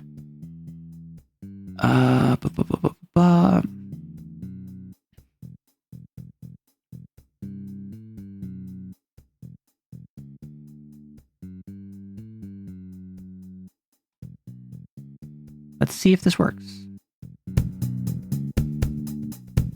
I forgot I added music to this one. Yeah, because I learned how to like add music, images. So, not a flicker of candlelight pierced the oppressive dark of the dungeon. It tasted like stale air, smelled of mold. Yet a faint voice echoed in one of its chambers. I can't believe we're this close to the surface. I swear I'm smelling daisies. I can't believe we're this close either. If adventurers come by, we're doomed. Listen, the goblins have this floor secured. If there was any danger up here, we'd know. Even in the darkness, the purple slime felt the glare from its companion. If slimes could even glare. It's just nice to wander, you know? Easy for you to say. I saw my slime family killed before my eyes. Nothing but free XP for a level 1 schmuck. They didn't even drop any gold. You need to live your own life, for their sake. Sorry, I was trying to help you make new memories. What do we feel here? Because, like, this is just something I literally did just for me.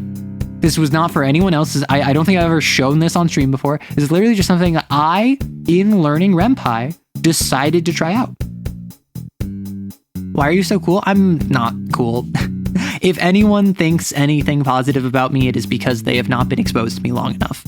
If you think I'm cool, if you think I'm like pretty, if you think that I'm clever, if you think I'm funny, it is because you have only seen certain aspects of myself that are curated.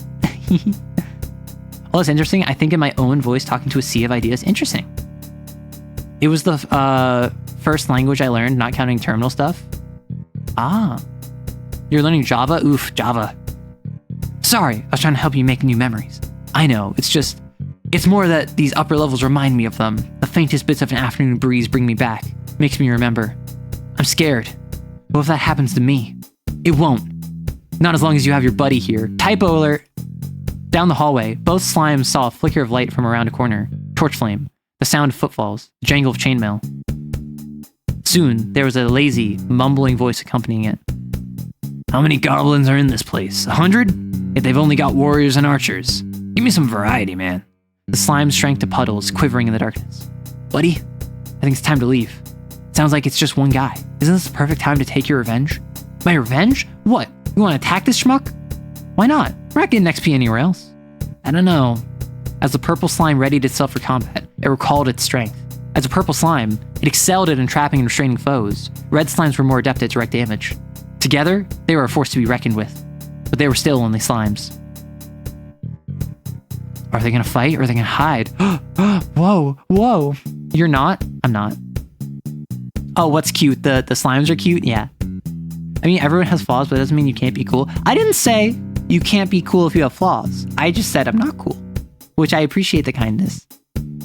Which, like, someone asked me, I think it was on Wednesday, they literally asked me, like, point blank, like, why can't you accept a compliment? Like, why are you so weird when people are nice to you? And I'm just like, sorry. So, they gotta fight him. We've got this, so long as we do this together. If you can hold them in place, I can pierce their armor. Split the XP between us. Sounds a good plan as any. Come on, let's ambush them at the intersection. The two slimes approached the intersection, gliding along the cracks of the dirt-caked floor. The torchlight and footsteps drew nearer. There was only a single adventurer approaching, covered in chainmail that fit improperly, with a torch in one hand and a sword in the other. They held themselves with bored confidence, tempered with only the vaguest sense of alertness. Yet all the same, they were alone. How to handle this? Strike fast, strike hard, or play it safe? I think you gotta strike fast, strike hard. As the sound of footfalls reached the corner, the purple slime slithered forward, expanding itself to encompass the floor. A moment later, the adventurer's boot stepped into the purple puddle. What the? The purple slime contracted itself around the leg of the adventurer, coiling a slimy tendril around their other leg and restraining them. Now! The adventurer tried to swing their sword, yet a red spike drove itself into their chest, piercing their chainmail and the gambeson beneath. The red slime ensnared its prey's torso. As the purple slime restrained the adventurer's limbs, the red slime executed them. In seconds, the body went limp, kept standing only by the purple slime's tendrils. It hit the ground hard when it fell. Purple slime earned 1 XP. Red slime earned 1 XP. That felt right. Right? The red slime began to slither away from the body. The purple slime followed. That was the same sort of schmuck that killed my family. I probably got as much XP from this as the other adventurer did from... I get it. I don't think you do. The purple slime began to respond, but the red slime cut it off. But that's okay. I don't want you to get it. I don't want anyone to have to understand what that feels like. Thanks for taking me up here. After many minutes of silently traversing the darkness, the slimes found themselves reconnected back at their burrow, in the next level of the dungeon, where they lived and guarded. With the adventurer's death, the slimes felt a certain confidence. We're never going up to the upper levels again. Why not? It seemed to be a great way to farm XP. The goblins obviously don't have a handle of the situation up there. Then let's help them out. I've heard of slimes and goblins partying up in the past. Why not do that again now? You're letting the fact that you killed a low-level schmuck get to your head. And we don't even have heads, we're slimes. Think about it. The goblins need assistance. If we don't help them, what comes next? That's right, the slime burrow. The red slime couldn't argue with that logic. The dungeon's first level was guarded by the goblins, and the second level was guarded by the slimes. The progression of attacks was obvious. So what do you want to do? What do you think we do? Go up to the goblins and be all, hey, we killed an adventurer, want to party up? That sounds great to me. I suppose we don't have anything better to do. That's the spirit. Tonight we rest, and tomorrow we make sure no more adventurers make it past the dungeon's entrance. Let's do it. Working together with the goblins, the two slimes managed to diversify the upper level's defenses. Mixed monster parties proved surprisingly effective. Soon enough, both slimes earned enough XP to level up, evolving into greater slimes with more offensive and defensive capabilities. Neither was close to becoming a boss or even a mini-boss yet. But maybe they'd be promoted to elite enemies while protecting all the other slimes. Only time would tell. Thank you for playing. And that's just a little, test that I made, like, end of 2023, I think, 2024, maybe, I don't know. How long have you been working on this? That little thing that I just showed right now, that I did over the course of a couple days. I did that over the course of a couple days a few years ago.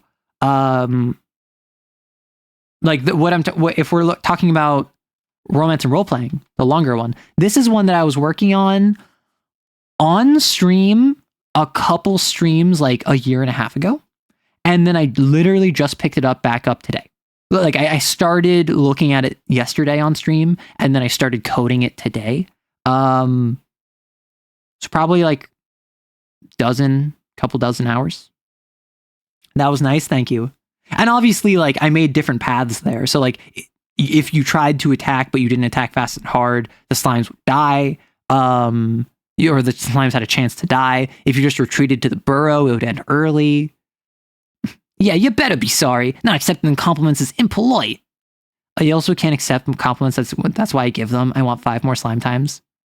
Getting jumped by slimes has got to be top 3 most embarrassing ways to go. Okay, but consider, they were jumped by slimes, but the slimes were like, grab their legs, stab them in the chest, grab their arms, and like suffocate them. So like, those were not just like little,